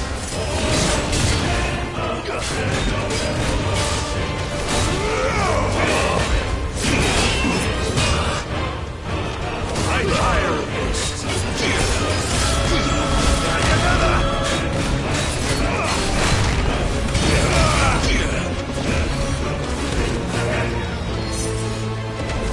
You witnessed with the might of a god, yet still you fight like a man.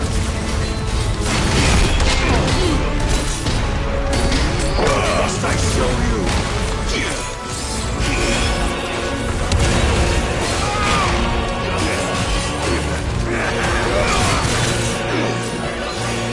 And what you see?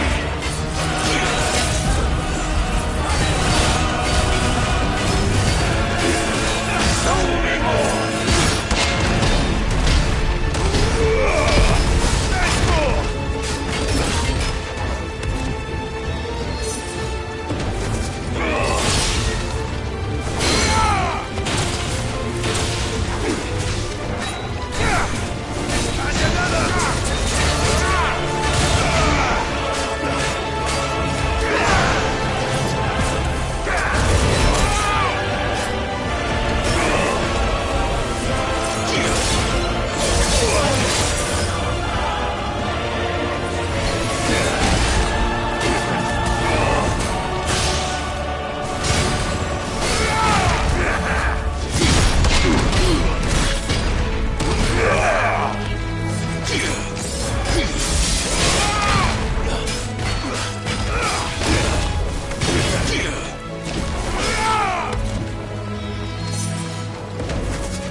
chose you to serve as his vessel, and you cling to this foolish notion of hope when there is none.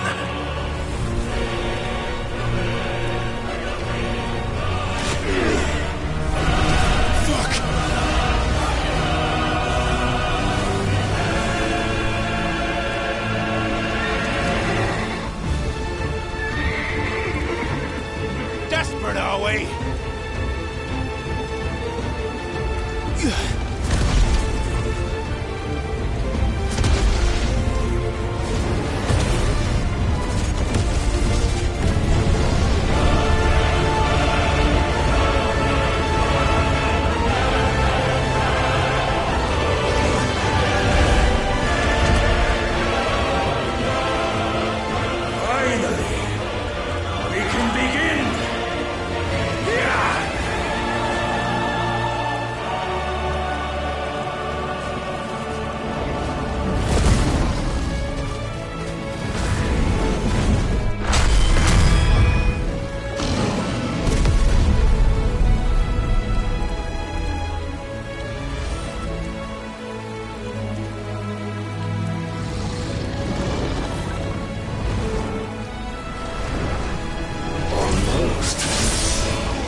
shown the path. Now you must follow it. Free yourself, Mythos. You will not defeat me otherwise. We'll see.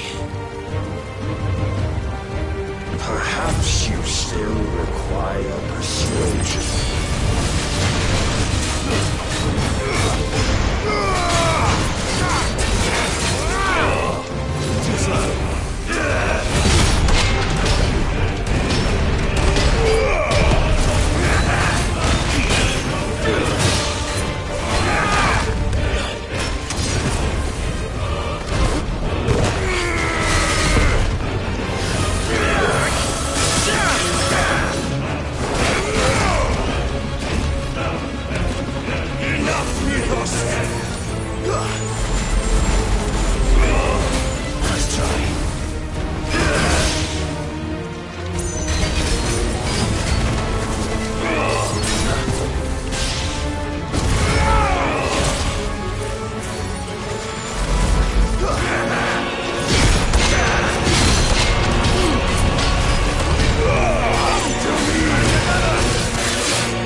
You admitted defeat the moment you turned your back on us.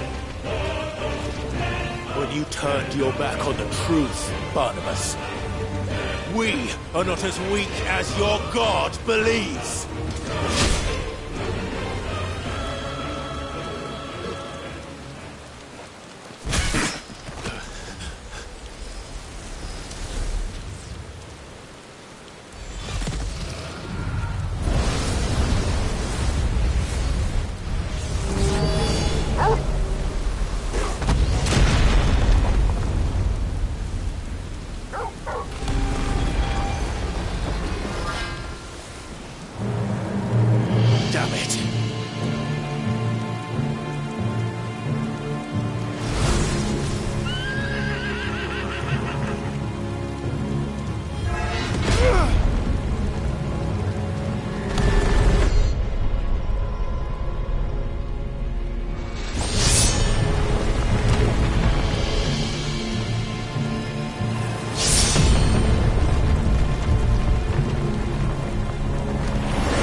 Men know nothing of strength.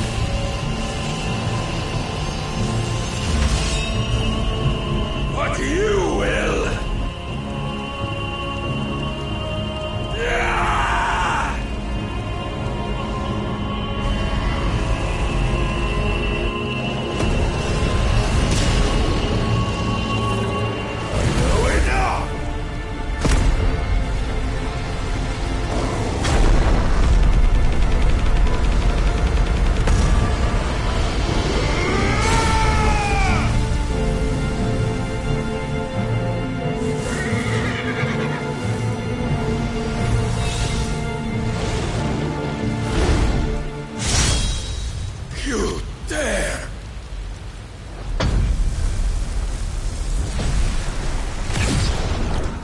Could it be you have made a weapon of your weakness? My apologies.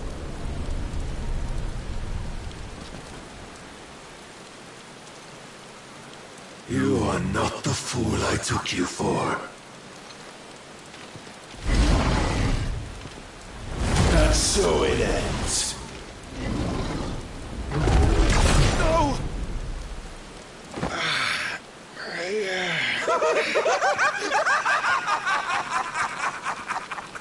Don't tell me you are tired, Mythos! Your stubborn defiance has stirred my long-becalmed heart, filling it with a joy that I have not known for generations! I had thought the tantalizing kiss of self-indulgence a dream forever out of reach. And now that its sweet ruin courses through my veins, I shall not be quick to relinquish it. Show me your work, Mythos, that I might revel in it!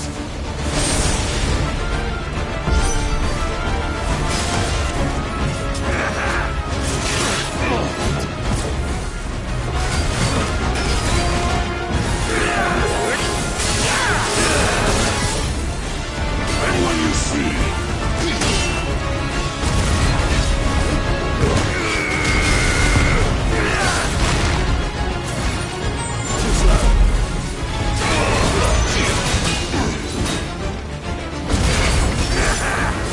let's try.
Salvation is come!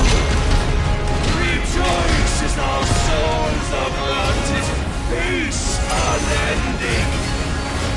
How do you know this day will come? What proof have you? Your mere existence is proof of the Lord's grand design!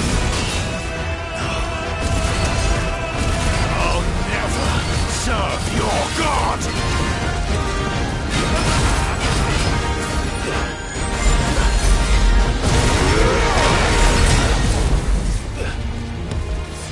Nice try.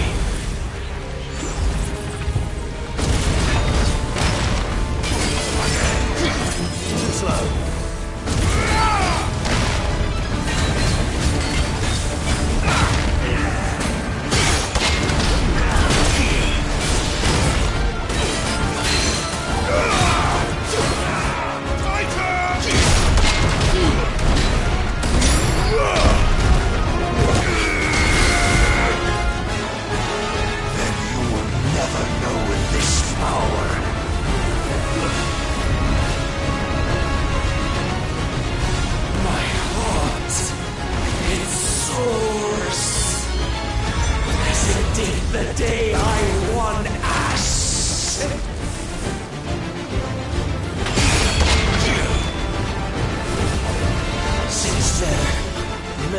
have sought my crown, Ethos, but none could wrest it from my head.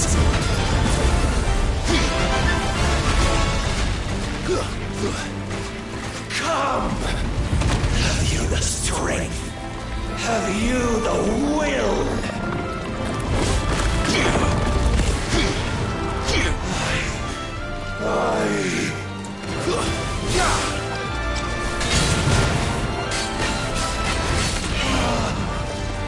The rapture! I am yours, Mithras. Claim me as your prize!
Is at an end.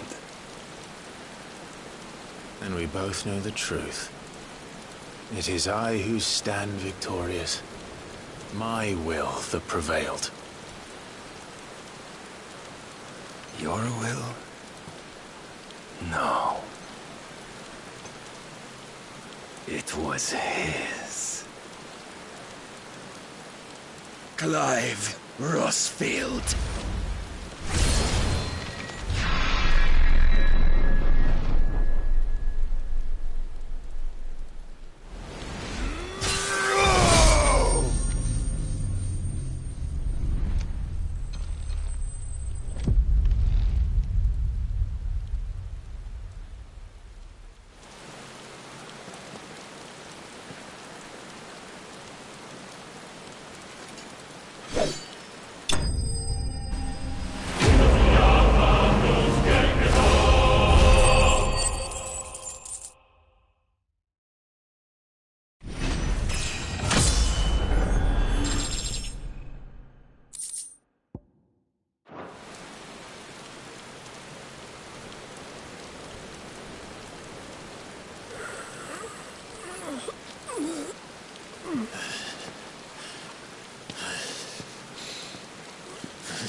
Perhaps there is strength in will.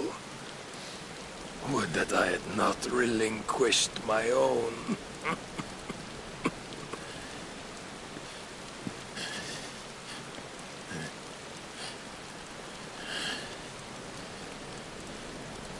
You relinquished nothing, if not will, that made you strive for a new world. Strive to win your master's approval.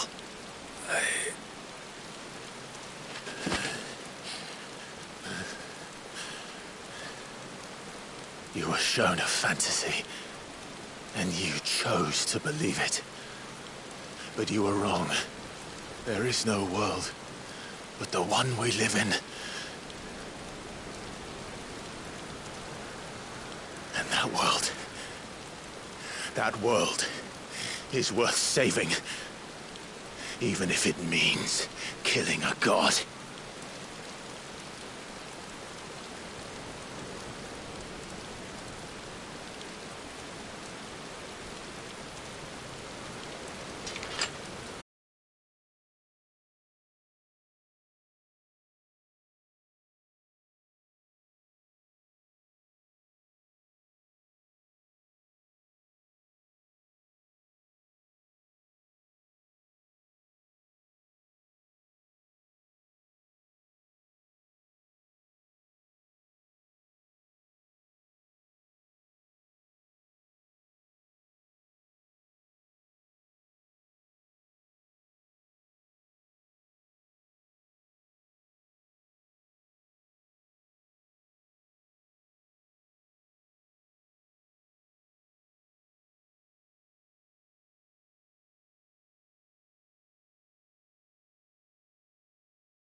Long lost salvation.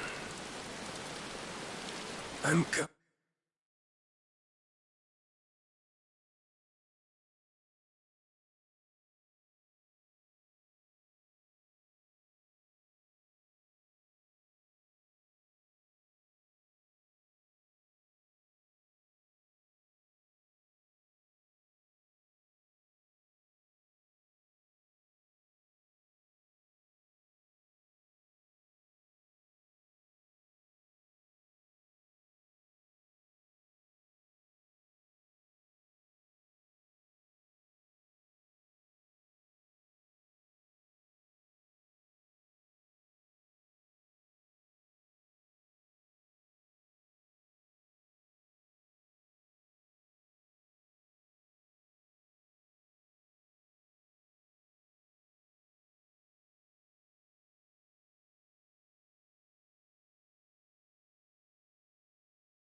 coming home.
Mother.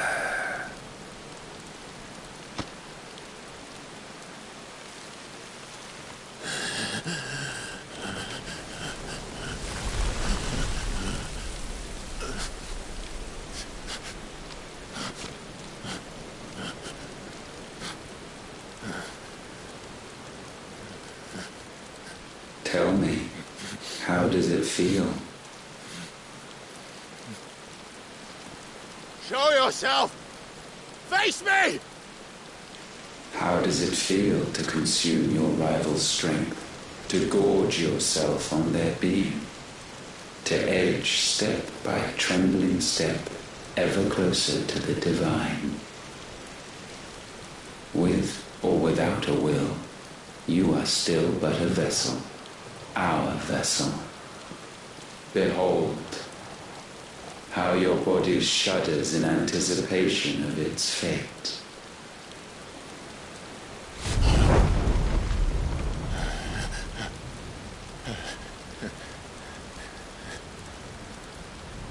Oh, it's not yours yet. No. Come then, O wayward child. We shall await you upon the back of the first worm.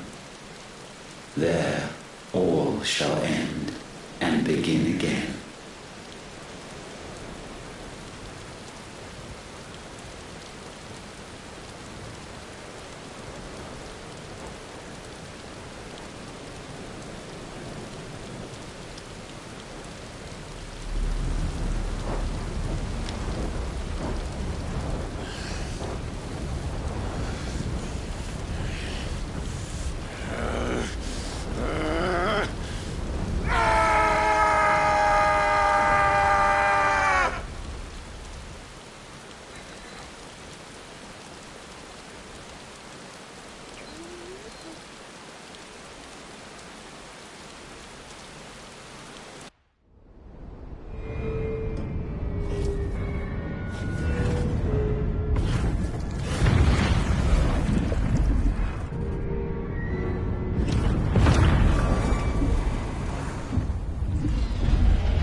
Quickly, my lord, quickly!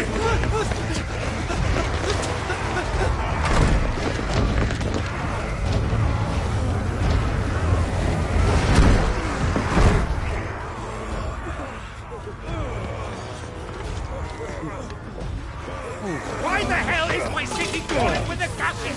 Don't ask me, ask them! Since when was Eugen Hamel one to hide when there was a fight to be had? Since they stripped me of my rank and banished me from the battlefield. Now I'm stuck wiping the backsides of this lot while the city burns and my wife tells off the man half my age! And then you turn up! What the hell are you doing here anyway?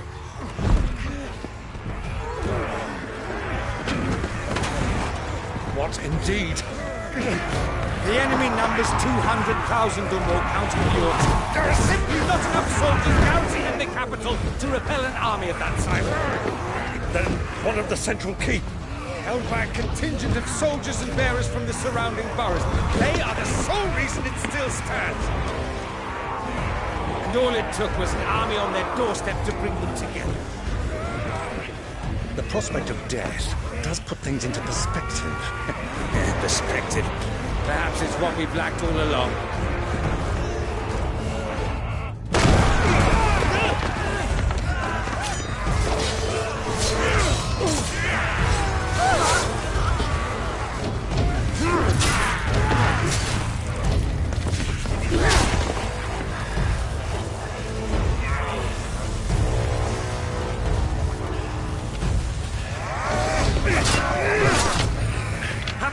I need you to lend me some of your best men, preferably all of them.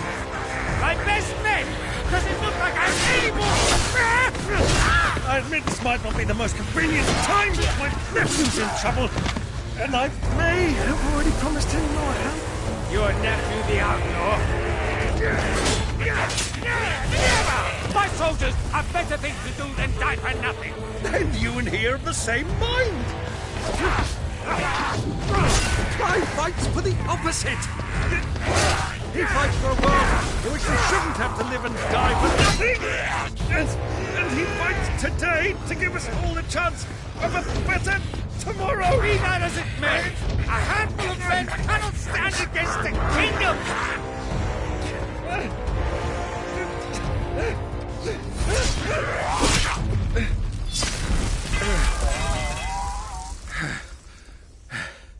Then mayhap they are the wrong men. Well, I'll be damned.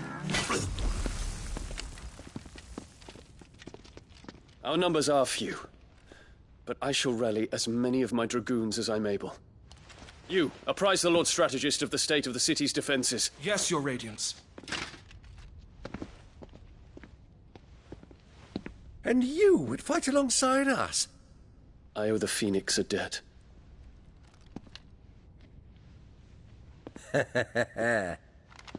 Does this vouch for my nephews? Aye, but I still have my doubts about you. Which we can discuss later. Indeed. You said you had men garrisoned in the keep. Captain, do you know how many yet remain? Allow me to confirm. Commander? Whatever their number, Randalar will be needing Gather the them bodies all. and build a pyre in the courtyard. Quickly. Terence. My lord.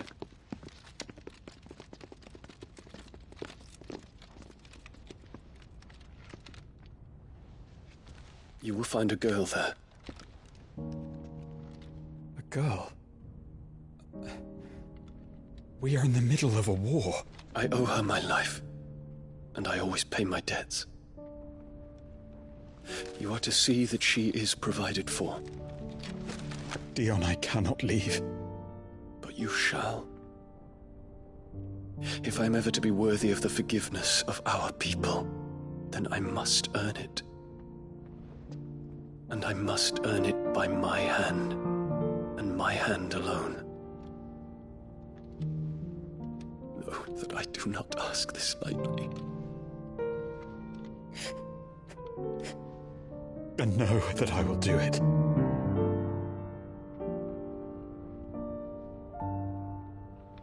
Farewell, Terence.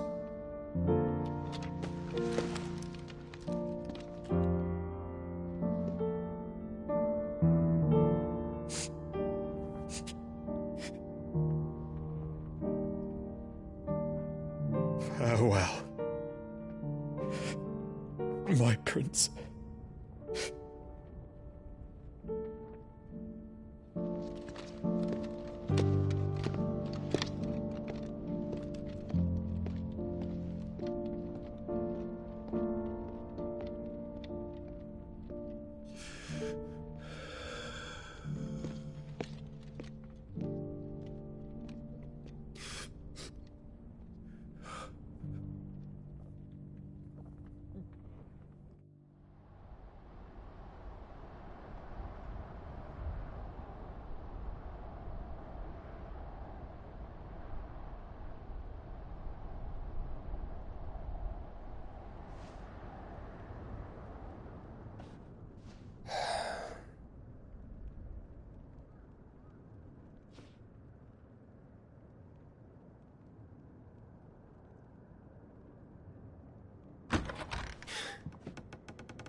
Clive. Thank fuck. You alright? I am. But I'm a damn sight better for seeing you, Joshua. And Barnabas. The king is dead.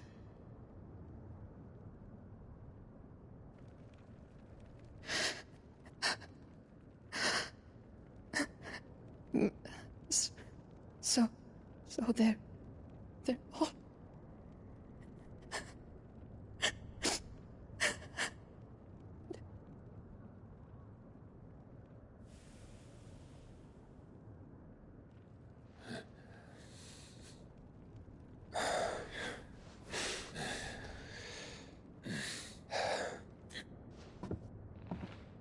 They are, but so is their killer.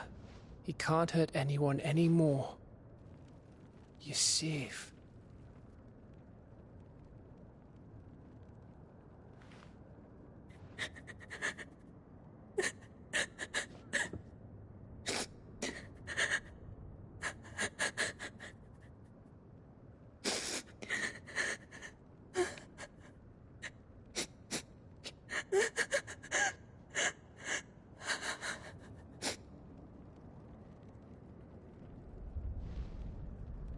Gav, we need to talk.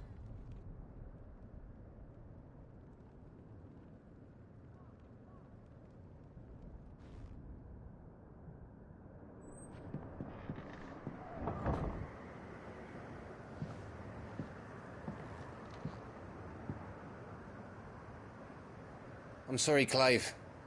You know I want nothing more than to go with you. I do. But I'm glad you're heading back to the Enterprise nonetheless.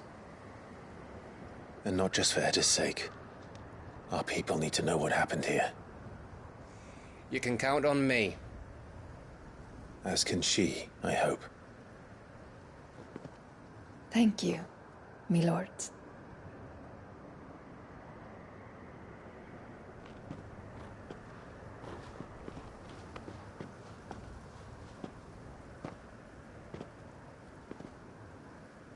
Do you think that was wise? Wiser than leaving a woman with child alone in the Deadlands. They'll be safer at the hideaway. For now, at least.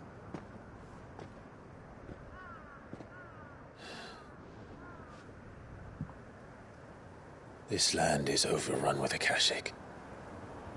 The king himself was long turned, albeit by choice. All to serve Ultima, in his damnable quest to forge the perfect vessel. The chaos Barnabas wreaked upon nation after nation. How many were killed for this? He didn't consider it killing. Or a mercy of sorts. A way to end their suffering. He truly wanted to save mankind, and ultimately use that. As he uses us. But why us? What are we? What are we? We are dominants. That is our fate. But that doesn't mean we have to accept it, which is why we fight. For the right to deny it. Is that not so? It is. For our sins.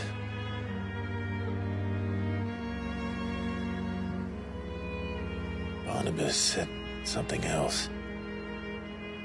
That the Mother Crystals were Ultimas. Ultimas? Are you certain? We know that the Mother Crystals have been leading the land of Ether. And we also know that it's this which hastens the spread of the Blight. But what I cannot fathom is what Ultima stands to gain from that. What did you find at the Stronghold? The truth about Ultima's prize. For so long, I believed it to be you, and you alone. Yet, it is not merely a freed that he desires, but a freed and phoenix both.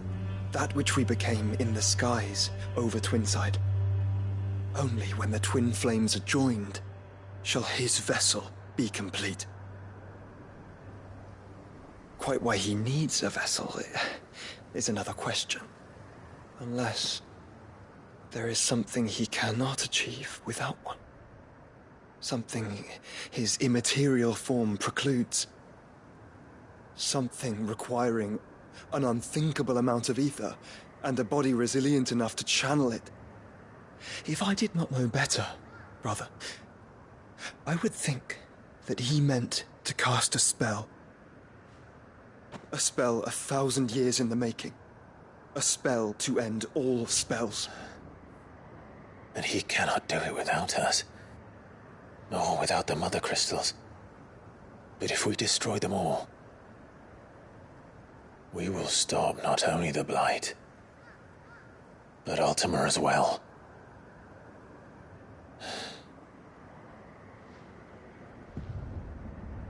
We stick to the plan then, Only this time, we face him together. Well, it's a long walk to Stone here. Let's not keep Ultima waiting.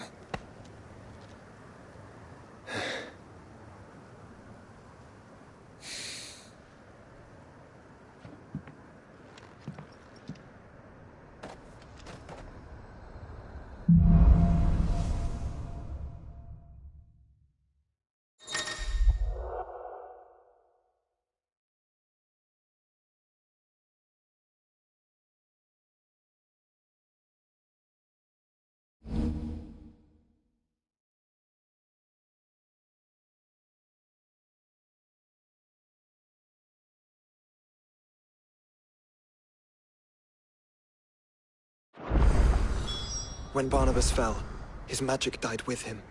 The road to Stone here is barred to us no longer.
You were right, Joshua.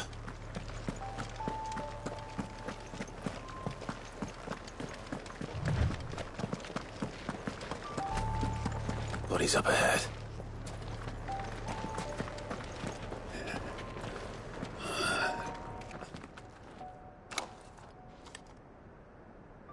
Is there no peace for a dying man? What happened here? The ether floods made savage beasts of my companions. And those faithless orcs, I knew they weren't to be trusted. We were told that they would stay loyal to our cause.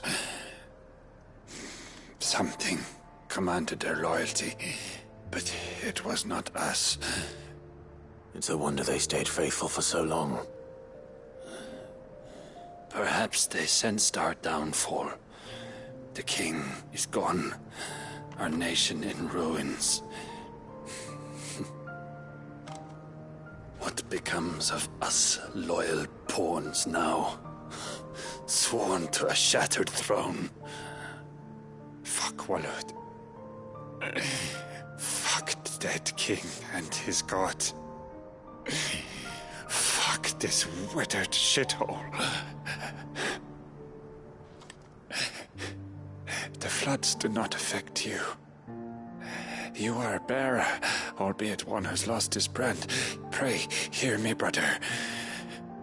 Will you grant this pawn his final wish? Will you lay my dying soul to rest? Of course. What do you need? Finally, some luck. Beyond the castle walls, towards Stonehere, there is a forest. Never turn. My parents are buried upon a bluff, nestled amongst the trees. Theirs was the only love I ever knew. I was torn from them in life, but perhaps I can return to them in death. Take my ring. See that it rests beside their bones.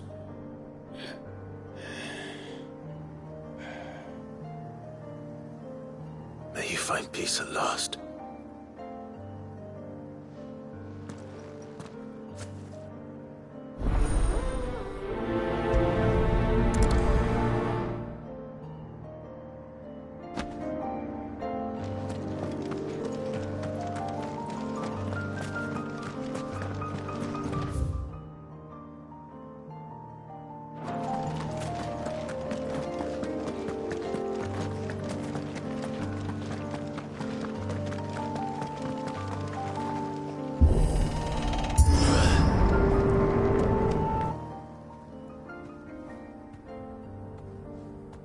Don't tell me. The only way to the capital is through that gate, just as you surmise. There's an army down there, Joshua. Yes, but I don't see any dominance.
caution, brother. All right.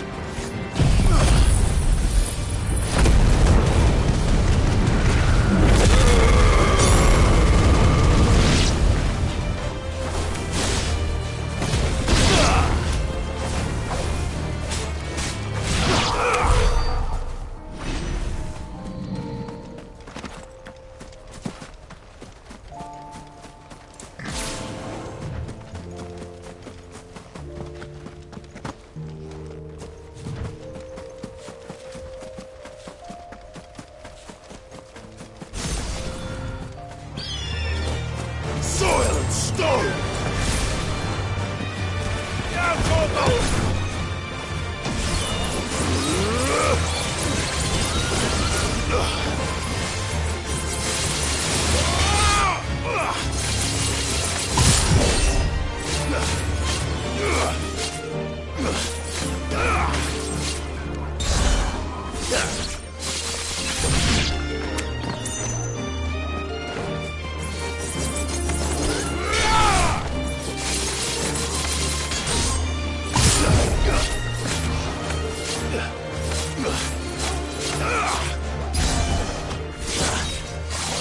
It's over!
Fine how.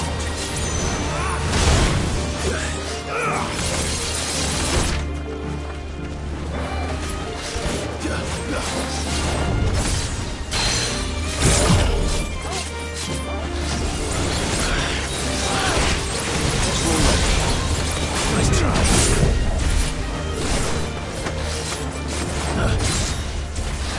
Nice try.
Not an unturned soldier in sight. Then we end their suffering.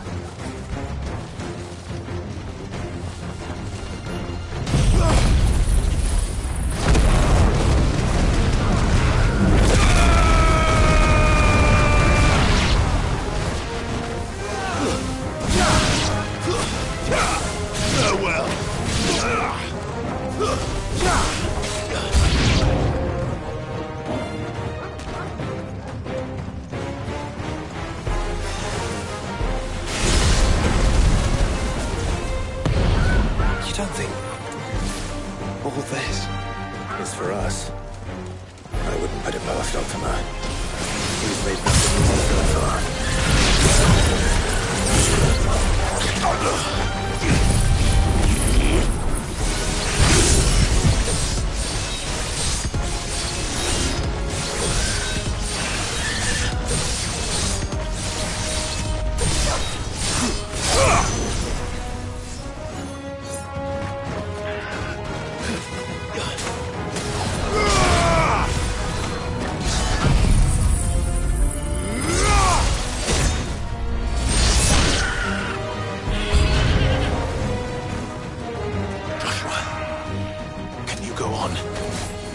choice.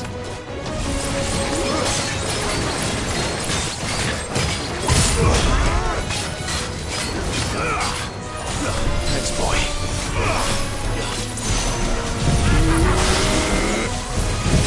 You're good.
Joshua, this one's bigger than the others.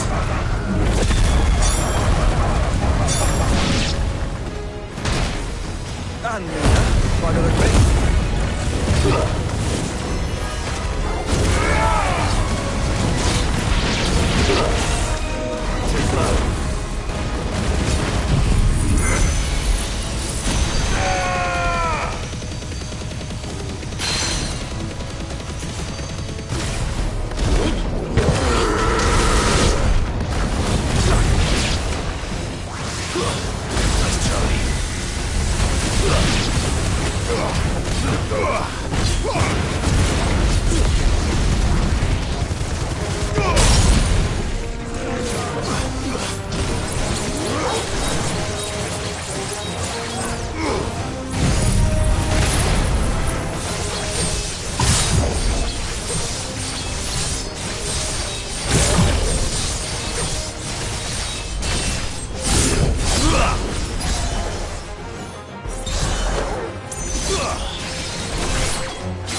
We can rest here if you like. Don't worry, I'll be fine.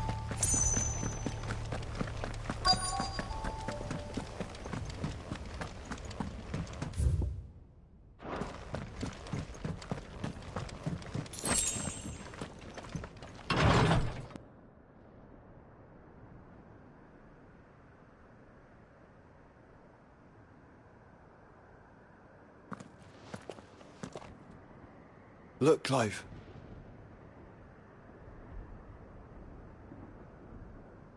By the Founder.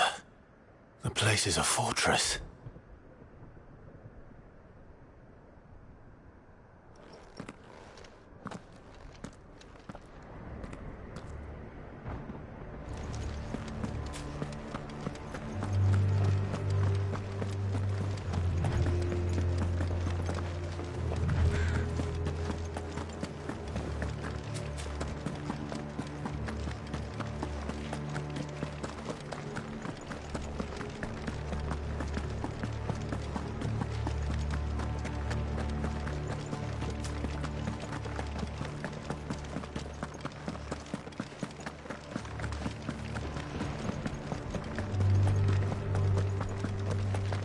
No villagers.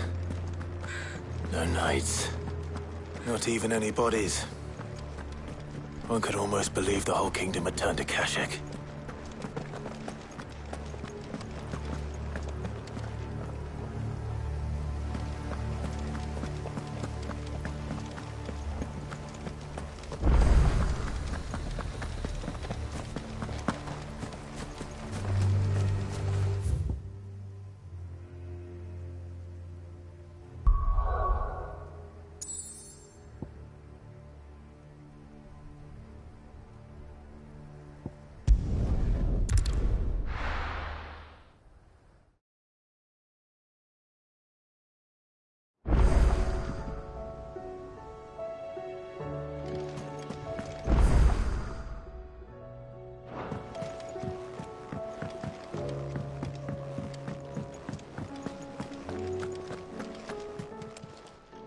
Still alive, are you?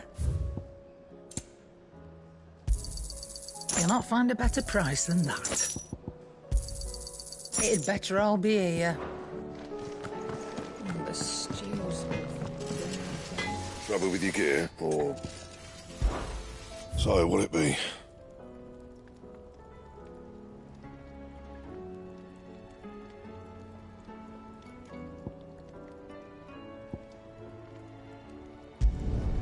Not bad, if I do say so myself.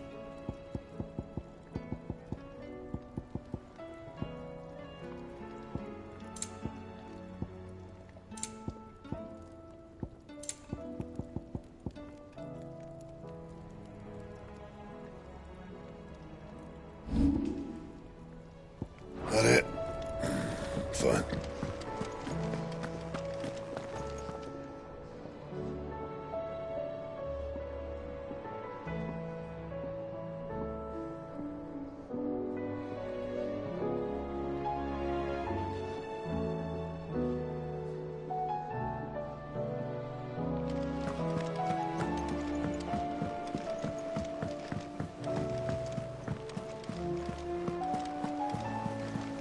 Covered in nicks and lumps, the lot of